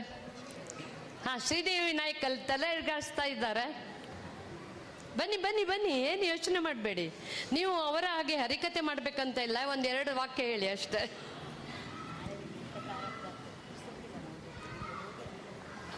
ಪುರುಷೋತ್ತಮ ದೇವರಿಗೂ ಹಾಗೆ ಇಲ್ಲಿ ನೆರೆದಿರುವ ಎಲ್ಲರಿಗೂ ಇಲ್ಲಿ ನೆರೆದಿರುವ ಎಲ್ಲರಿಗೂ ನಮಸ್ಕಾರಗಳು. ಮತ್ತು ಇವತ್ತಿನ ಹರಿಕತೆ ನಡೆಸಿಕೊಟ್ಟಿರುವ ಮಂಜುಳಾ ಗುರುರಾಜ್ ಅವರು ಹಾಗೂ ಅವರ ಸಾಥಿಗೂ ನನ್ನ ನಮಸ್ಕಾರಗಳು. ಇವತ್ತು ಹರಿಕತೆ ಶುರು ಮಾಡಬೇಕಾದ್ರೆ ಮರೆಯಬೇಡ ಮನವೇ ನೀನು ಅಂತ ಎಂಡು ಸಹ ಅದೇ ರೀತಿ ಮಾಡಿದ್ದಾರೆ. ಅಂದರೆ ಏನು ಮಾಡಬೇಕು ನಮ್ಮ ಲೈಫಲ್ಲಿ ಅಂತ ಫಸ್ಟ್ ಪಾಯಿಂಟ್ ಅವರು ಮೊದಲು ಹೇಳಿದ್ದು, ಹರಿಯ ಸ್ಮರಣೆಯನ್ನು ಯಾವಾಗಲೂ ಮರಿಬೇಡ ನೀನು ಅಂತ. ಮತ್ತು ರಾಮಾಯಣದ ಕುರಿತು ನಾವೆಲ್ಲರೂ ಕೇಳಿದ್ದೀವಿ, ಎಲ್ರಿಗೂ ಕತೆ ಗೊತ್ತು. ಆದರೆ ಆ ಕಥೆಯಲ್ಲಿರುವ ಪ್ರತಿಯೊಂದು ಪಾತ್ರಗಳು ನಾವು ನಮ್ಮ ಲೈಫಲ್ಲಿ ನೋಡಿಕೊಂಡು ಅದರಲ್ಲಿ ನಾವು ಯಾವ ರೀತಿ ಇರಬೇಕು ಅಂತ ಅದನ್ನು ನಾವು ಕಲಿಬೇಕು ಅಂತ ಆ ಪಾಯಿಂಟನ್ನು ಅವರು ನಮಗೆ ಹೇಳಿದ್ದಾರೆ. ಯಾರ ಬಗ್ಗೆ ಯಾವ ಥರ ನಾವು ಇರಬೇಕು ಅಂತ. ಯಶೋದೆ ಥರ ತಾಯಿಯಾಗಿರಬೇಕು, ಭರತನ ಥರ ಕೌಸಲ್ಯ ಥರ ಕೌಸಲ್ಯ ಥರ ತಾಯಿಯಾಗಿರಬೇಕು, ಭರತನ ಥರ ತಮ್ಮನಾಗಿರಬೇಕು, ಹಾಗೆ ರಾಮನ್ ಥರ ಮಗನಾಗಿರಬೇಕು. ಅದೆಲ್ಲ ಪಾಯಿಂಟನ್ನು ನಮ್ಗೆ ಹೇಳಿಕೊಟ್ಟಿದ್ದಾರೆ. ತುಂಬ ಧನ್ಯವಾದಗಳು. ಮತ್ತು ಅವರ ಹರಿಕತೆ ಬಗ್ಗೆ ಹೇಳೋದಾದರೆ ಸುಶ್ರಾವ್ಯವಾಗಿ ಹೇಳಿದ್ದಾರೆ. ಆ ಸುಶ್ರಾವ್ಯಕ್ಕಿಂತ ಅದರಲ್ಲಿ ಭಾವ ತುಂಬ ಭಾವ ಇದೆ ಅವರದ್ದು ಇದರಲ್ಲಿ, ಅವರ ಹಾಡಿನಲ್ಲಿ ಮಾತಿನಲ್ಲಿ. ಅದನ್ನು ಕೇಳುವಾಗ ತುಂಬ ಜನರಲ್ಲಿ ಕಣ್ಣಲ್ಲಿ ನೀರು ಬಂದಿದೆ. ಎಲ್ಲರೂ ಅದರಲ್ಲೇ ಆ ಇಡೀ ಇದರದ್ದು ಅಯೋಧ್ಯದ ಬಗ್ಗೆ ನಮ್ಮ ಕಣ್ಣೆದುರುಗಡೆ ಆ ಪಿಕ್ಚರ್ ಕಾಣಿಸ್ತಾ ಇದೆ. ಅದು ನಡೆದು ಹೋಗ್ತಾ ಇರೋದು, ಭರತ ಹೇಳೋದು, ಎಲ್ಲರದ್ದು ಭಾವನೆ ನಮ್ಮ ಕಣ್ಣೆದುರುಗಡೆ ಕಾಣಿಸ್ತಾ ಇತ್ತು. ತುಂಬ ಧನ್ಯವಾದ. ಬೇರೆ ಇಷ್ಟೇ ನಾನು ಹೇಳಬೇಕು. ಮಂಜುಳಾ ಅವರೇ, ನಾವು 5 ದಿನ ರಾಮಾಯಣ ಕತೆ ಕೇಳಿದ್ವು. ಆದರೆ ಏನೋ ಖುಷಿಯಲ್ಲಿದ್ವು ಕೇಳ್ತಾ ನಮಗೆ ಅದು ಕಷ್ಟಗಳು ಅದು ಗೊತ್ತಾಗಲೇ ಇಲ್ಲ. ಆದರೆ ಇವತ್ತು ನೀವು ಹೇಳುವಾಗ ನಾನು ಮಧ್ಯೆ ಎದ್ದು ಹೋದೆ. ಯಾಕಂದರೆ ನನಗೆ ಕಣ್ಣಲ್ಲಿ ನೀರು ಬರೋದು ತಡಿಲಿಕ್ಕಾಗಲಿಲ್ಲ ಅಂತ ಎದ್ದು ಆ ಕಡೆ ಹೋಗಿ ಈ ಕಡೆ ಬಂದೆ. ನನ್ನ ಹಾಗೆ ಇಲ್ಲಿ ಎಷ್ಟೋ ಮಂದಿ ಭಾವುಕರಾಗಿದ್ದಾರೆ. ಅಂದರೆ ನೀವು ಹೇಳುವ ಶೈಲಿ ಆ ರೀತಿ ಇತ್ತು. ನಾವು ಮಾತ್ರ ಅಲ್ಲ, ನೀವು ಮಧ್ಯೆ ಕಣ್ಣು ಓಡಿಸ್ಕೊಳ್ತಾ ಇದ್ರಿ, ನಾನು ನೋಡಿದೆ.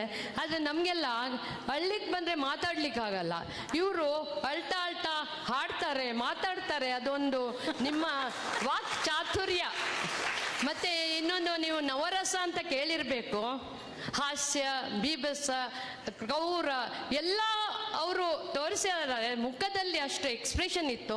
ಅವರು ನಾಟ್ಯ ಮಾಡ್ತಾರಂತ ಕೇಳಿದ್ವು. ಅವರ ಆ್ಯಕ್ಷನ್ನು, ಅದು ಅವರ ಮುಖದ ಭಾವ, ಅದು ಅಷ್ಟು ಇದ್ದಿದ್ರಿಂದ ನಮಗೆ ಅಷ್ಟು ನಾವು ಅದರಲ್ಲಿ ಇನ್ವಾಲ್ವ್ ಆಗಿ, ಅಂದರೆ ಅಲ್ಲಿ ಕೈ ಮಾತಾಡೋದು, ಭರತ ಅಲ್ಲಿ ಹೋಗೋದು ಎಲ್ಲ ನಮಗೆ ನಾವು ಅಲ್ಲೇ ಇದ್ದಂಗೆ ನೋಡಿದಂಗೆ ಆಯಿತು. ಹಾಗಾಗಿ ಎಲ್ರಿಗೂ ತುಂಬ ಇನ್ವಾಲ್ವ್ಮೆಂಟ್. ಅಷ್ಟು ಚೆನ್ನಾಗಿ ನೀವು ಹೇಳಿದ್ದೀರಿ. ನಮ್ಮ ಕೊಂಕಣಿಯಲ್ಲಿ GSB ಅವರು ಭದ್ರಗಿರಿ ಅಚ್ಯುತ್ ದಾಸರು, ನಿಮಗೆ ಗೊತ್ತಿರಬೇಕು. ಅವರನ್ನು ನೆನ್ಕೊಳ್ತೇವೆ ನಾವು ಯಾವಾಗಲೂ. ಅವರ ಶಿಷ್ಯ ಅಂತ ನನಗೆ ಗೊತ್ತಿರಲಿಲ್ಲ. ಆದರೆ ನಮಗೆ ಅವರು ಕೊಂಕಣಿಯಲ್ಲಿ ಹೇಳುವುದರಿಂದ ನಮ್ಮ ಮಾತೃಭಾಷೆ ಅಂದರೆ ಸ್ವಲ್ಪ ಗೌರವ, ಪ್ರೀತಿ ಕನ್ನಡಕ್ಕಿಂತ ಸ್ವಲ್ಪ ಜಾಸ್ತಿ ಇದೆ. ಪೂರ್ತಿ ಜಾಸ್ತಿ ಅಲ್ಲ, ಕನ್ನಡದು ನಮ್ಮೇನೆ. ಹಾಗಾಗಿ ಅವರ ನೆನಪಾಗ್ತದೆ ನನಗೆ. ಅವರು ಈ ರೀತಿ ಹರಿಕತೆ ತುಂಬ ಮಾಡ್ತಿದ್ರು. ಅದು ಇವತ್ತು ಅವರ ಶಿಷ್ಯರಾಗಿ ನಿಮ್ಮ ಬಾಯಿಯಿಂದ ನಮ್ಮ ಕನ್ನಡ ಅಂದರೆ ನಮ್ಮ ರಾಜ್ಯ ಭಾಷೆ. ಹಾಗಾಗಿ ಅವ್ರ ಮೇಲೆ ತುಂಬ ಗೌರವ ಇದೆ. ನಮ್ದು ಮಂಗಳೂರು ಕನ್ನಡ. ಹೌದು, ಮಂಗಳೂರು ಕನ್ನಡ ಇನ್ನೂ ಖುಷಿ ನಮಗೆ. ನೀವು ತುಂಬ ಚೆನ್ನಾಗಿ ಹೇಳಿದ್ದೀರಿ. ನಾವು ಆ್ಯಕ್ಚುಲಿ ಅವರು ಪಾಪ ಇಷ್ಟು ದೂರ ಬರೋದಿಲ್ಲ ಅಂತ ಹೇಳಿದ್ರು. ನಾವು ಕಾರ್ಕಳದಲ್ಲಿ ಅವರ ಹರಿಕತೆ ಕೇಳಿದ್ದು. ಆಗದಿಂದ ನಮಗೆ ಇಬ್ಬರಿಗೂ ಒಂದು ಸಲ ಬ್ಯಾಂಗ್ಳೂರಲ್ಲಿ ಮಾಡಬೇಕು ಅಂತ ಇತ್ತು ಮನಸ್ಸಲ್ಲಿ. ಅಣ್ಣಪ್ಪ ಕಾಮತ್ರಿಗೆ ಹೇಳಿದ್ದು ಹ್ಞೂ ಅಂದರು. ಅವ್ರು ನಾನೇನು ಹೇಳಿದ್ರು ಹ್ಞೂ ಅಂತಾರೆ ಪಾಪ. ಇವರಿಗೆ ಹೇಳಿದರೆ ಅವರು ನೋಡ್ತೇನೆ ಮೇಡಮ್, ನನಗೆ ಅಷ್ಟು ದೂರ ಬರಲಿಕ್ಕೆ ಕಷ್ಟ ಹೇಗೆ ಅಂತ ಹೇಳಿದರು. ಆದರೆ ನೋಡಿ, ದೇವರು ಮನಸ್ಸು ಮಾಡಿದರೆ ಎಲ್ಲವೂ ಆಗತ್ತೆ. ನೀವು ಬೇಡ ಅಂದರೂ ಅವ್ರು ಕರೆಸ್ಕೊಳ್ತಾರೆ ಇಲ್ಲಿಗೆ ನಿಮ್ಮನ್ನು. ಇವತ್ತು ನಾವು ಜನ ಕಮ್ಮಿ ಇರ್ಬೋದಂತ ನಾನು ಅವರಿಗೆ ಬೆಳಿಗ್ಗೆನೇ ಸೂಚನೆ ಕೊಟ್ಟೆ. ನಮ್ಮದು ಕಾಶಿಮಠದಲ್ಲಿ ದೊಡ್ಡ ಕಾರ್ಯಕ್ರಮ ಇದೆ, ನಮಗೆ ಇಲ್ಲಿ ಜನ ಎಷ್ಟಿದ್ದಾರೆ ಗೊತ್ತಿಲ್ಲ. ಅವ್ರು ಹೇಳಿದರು. ನಾನು ಅವ್ರಿಗೆ ಹೇಳಿದೆ, ಕೃಷ್ಣ ಒಬ್ಬನು ಅರ್ಜುನನಿಗೆ ಮಾತ್ರ ಭಗವದ್ಗೀತೆ ಹೇಳಿದ್ದು, ಅದು ಎಷ್ಟು ಫೇಮಸ್ ಆಗಿದೆ. ನೀವು 4 ಮಂದಿ ಇದ್ರು ಹೇಳಿ, ಅದರದ್ದು ಪ್ರಭಾವ ಆದರೆ ಆಯಿತು ಅಂತೇಳಿ. ಆದರೆ ಇವತ್ತು ನೀವು ಎಲ್ಲ ಇಷ್ಟು ಮಂದಿ ಬಂದಿದ್ದೀರಿ, ನಮಗೆ ತುಂಬ ಸಂತೋಷ ಆಯಿತು. ಇವತ್ತೆಲ್ಲ ಮಾತಾಡೋದಿಲ್ಲ ನಾನು, ನಾಳೆ ಅವರಿಗೆ ಧನ್ಯವಾದ ಹೇಳುವಾಗ ಉಳಿದಿದ್ದೆಲ್ಲ ಹೇಳಬೇಕು. ಹಾಗಾಗಿ ತುಂಬ ಧನ್ಯವಾದ. ನೀವು ನಾಳೆ ಬರೋದಿಲ್ಲ ಅಂತ ಹೇಳಿದ್ರಿ, ಬೇಜಾರು. ನಿಮ್ಮ ತಬ್ಲೆ ಸೌಂಡ್ ತುಂಬ ಚೆನ್ನಾಗಿತ್ತು. ಬಂದರೆ ಒಳ್ಳೇದು. ನೋಡೋಣ ದೇವರು ಏನು ಮನಸ್ಸು ಮಾಡ್ತಾರೋ ಗೊತ್ತಿಲ್ಲ, ಬರಲಿಕ್ಕೂ ಸಾಕು.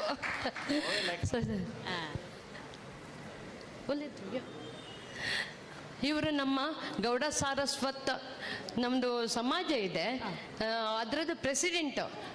20 ವರ್ಷಕ್ಕಿಂತ ಜಾಸ್ತಿ ಟೈಮಿಂದ ಪ್ರೆಸಿಡೆಂಟು. ಎಷ್ಟು ವಯಸ್ಸಾದರೂ ನಡ್ಕೊಂಡು ಹೋಗ್ತಾ ಇದೆ ನಮ್ಮ ಸಮಾಜ ಅವ್ರ ಕೈಯಿಂದ. ಅವರು 1-2 ಮಾತು ಹೇಳ್ತಾರಂತೆ.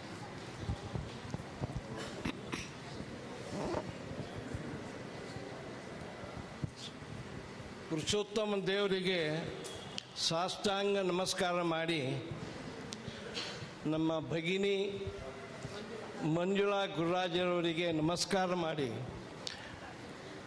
ಮತ್ತು ಅವರ ತಬ್ಲಾ ಹಾರ್ಮೋನಿಯಂ ಸಾಥ್ ಕೊಟ್ಟವರಿಗೂ ಸಹ ನಮ್ಮ ನಮಸ್ಕಾರ ಮಾಡಿಬಿಟ್ಟು ನಾನು 2 ಮಾತಾಡ್ತೇನೆ. ಶೋಭಾ ಹೆಗ್ಡೆಯವರು ನಮ್ಮ ಸಹೋದರಿ ಬಂದು 2 ಮಾತಾಡ್ತಾರೆ ಅಂತ ಹೇಳಿದ ಮೇಲೆ ನಾವು ಸಹೋದರರು ಏನು ಮಾಡಿದ್ದೇವೆ ಅಂತ ನಾನು ಬಂದೆ. ಆ್ಯಕ್ಚುಲಿ ನಮ್ಮ ಸಹೋದರಿ ಮಂಜುಳಾ ಗುರುರಾಜ್ ಅವರ ಹರಿಕತೆ ಇದೆ ಅಂತ ಹೇಳಿದರೆ ನಾನು ಫಸ್ಟ್ ಟೈಮ್ ನೋಡೋದು, ಫಸ್ಟ್ ಟೈಮ್ ಕೇಳೋದು. ನಾನು ತಿಳ್ಕೊಂಡೆ ಏನಂದರೆ, ಮಂಜುಳಾ ಗುರುರಾಜರವರು ಅಂತ ಹೇಳಿದರೆ ಅವ್ರು ಹೇಳಿದ ಹಾಗೆ ಹಣ್ಣು ತಲೆಯವರು ಯಾರೋ ಬಂದ್ಬಿಟ್ಟು ಇವತ್ತು ಹೇಳ್ತಾರೆ ಅಂತ ಹೇಳ್ಬಿಟ್ಟು ಇಲ್ಲಿ ಬಂದಾಗ ಅಲ್ಲಿ ಕೂತ್ಕೊಂಡಿದ್ದು ನಾನು ಬಹುಶಃ ಇಂಟ್ರಡಕ್ಷನಿಗೆ ಬಂದಿದ್ದಾರೋ ಏನೋ ಅಂತ ತಿಳ್ಕೊಂಡೆ. ಕಡೆಗೆ ನೋಡಿದರೆ ಅವರೇ ಪಾತ್ರಧಾರಿಗಳು. ನಿಜವಾಗಿ ನಮ್ಮ ಸಹೋದರಿಯವರ ಹರಿಕತೆ ಕೇಳಿ ನಿಜವಾಗಿ ನಮಗೆ ಬಹಳ ಸಂತೋಷ ಆಯಿತು. ಮಾತ್ರ ಅಲ್ಲ, ನಮ್ಮ ಶೋಭಾ ಹೆಗ್ಡೆಯವರು ಹೇಳಿದ ಹಾಗೆ ನಿಮ್ಮಲ್ಲಿಯೂ ಕಣ್ಣೀರು ಬಂತು, ನಮ್ಮಲ್ಲಿಯೂ ಸಹ ಕಣ್ಣೀರು ಬಂತು. ನಿಜವಾಗಿ ಭಾಳ ಸಂತೋಷ ಆಯಿತು. ನಿಮ್ಮ ಈ ಹರಿಕಥಾ ಕಾರ್ಯಕ್ರಮವನ್ನು ನಾವು ಮುಂದೆ ಯಾವಾಗಲೂ ಮಾಡಬೇಕಂತ ನನ್ನದೊಂದು ಇಚ್ಛೆ. ಭಗವಂತ ಆದರೆ ಬೆಂಗಳೂರಿಗೆ ಬರೋಲ್ಲ ಅಂತ ಮಾತ್ರ ಹೇಳಬೇಡಿ. ಇಲ್ಲಪ್ಪ, ಭಾಳ ಸಂತೋಷ ಆಯಿತು. ನಾನು ದೇವ್ರ ಹತ್ರ ಬೇಡ್ಕೊಳ್ಳೋದೇನೆಂದರೆ, ನಮ್ಮ ಸಹೋದರಿ ಮಂಜುಳಾ ಗುರುರಾಜರವರಿಗೆ ದೇವರು ಒಳ್ಳೆ ಆರೋಗ್ಯ ಭಾಗ್ಯ ಎಲ್ಲ ಕೊಟ್ಟು ಅವರನ್ನು ಇದೇ ರೀತಿಯಲ್ಲಿ ಉತ್ತುಂಗ ಸ್ಥಿತಿಗೆ ಹೋಗುವ ಹಾಗೆ ಮಾಡಬೇಕಂತ ನಾನು ದೇವ್ರ ಹತ್ರ ಪ್ರಾರ್ಥಿಸ್ಕೊಂಡು ನನ್ನ 2 ಮಾತು ಮುಗಿಸ್ತೇನೆ. ಅಲ್ಲ, ಇಲ್ಲಿ ಒಳಗೆ ಇದ್ದವರು ಮಾತ್ರ ಅಲ್ಲ, ಹೊರಗಡೆ ಆಕಾಶ ರಾಜನೇ ಅಳ್ತಾ ಇದ್ದಾನೆ ನಿಮ್ಮ ರಕೆತ ಕೇಳಿ. ಹಾಗೆ ನಾನು 1-2 ಮಾತು ಕೊಂಕಣಿಯಲ್ಲಿ ಹೇಳ್ತೇನೆ, ಕ್ಷಮಿಸಬೇಕು. ಆಯ್ಚೆ आज रामकलश व्रताचे सेवादार गुज्जाडी रघुवीर नायकनिक आमगेले वैदेही माई तांणी मागीर थंय वैरोचन प्रसाद घेवका आणि आमगेले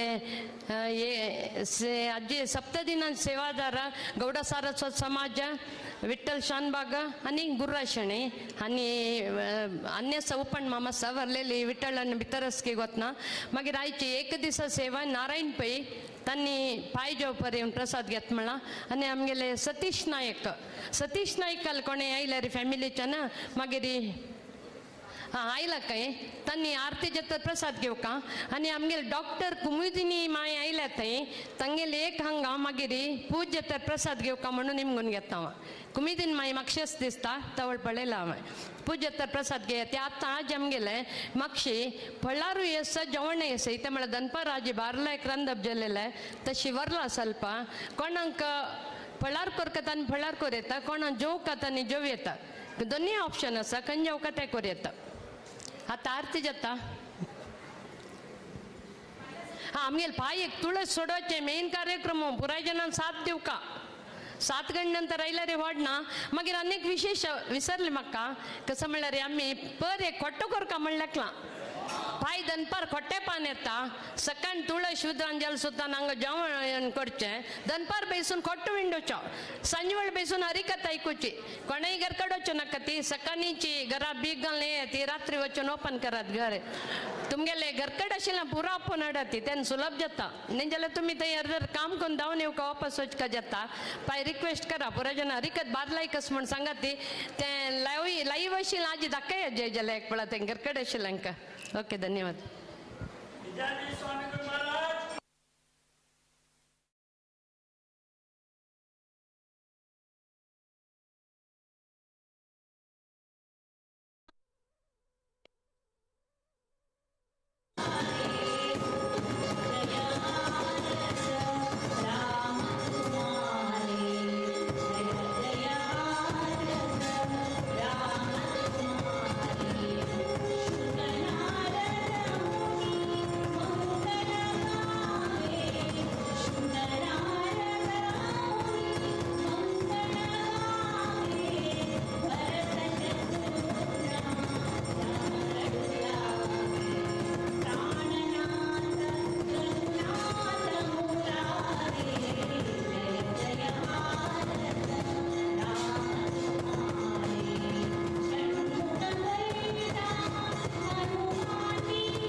ಬಂದೆ ಆಯ್ತು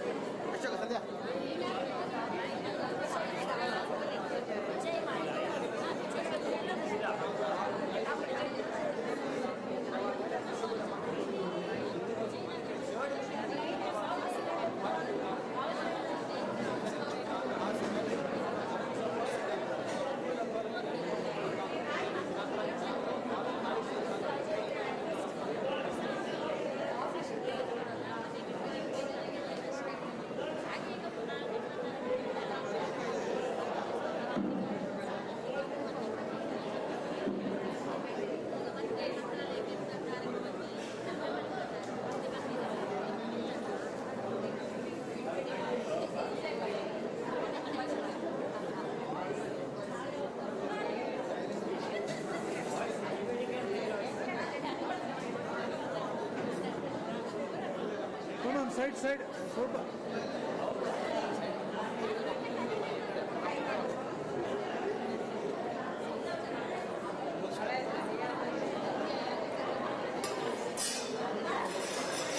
ಓಕೆ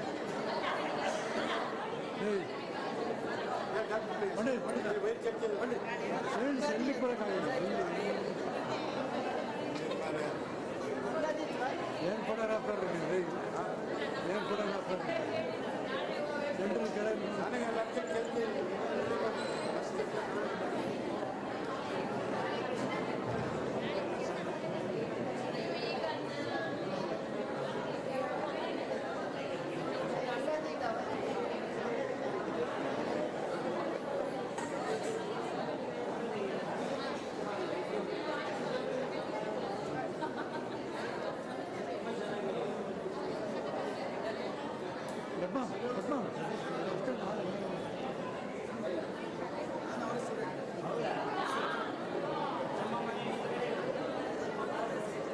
ಮೇಡಮ್ ಬನ್ನಿ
कई तो आज निसार बैंक में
कई तो आज निसार बैंक में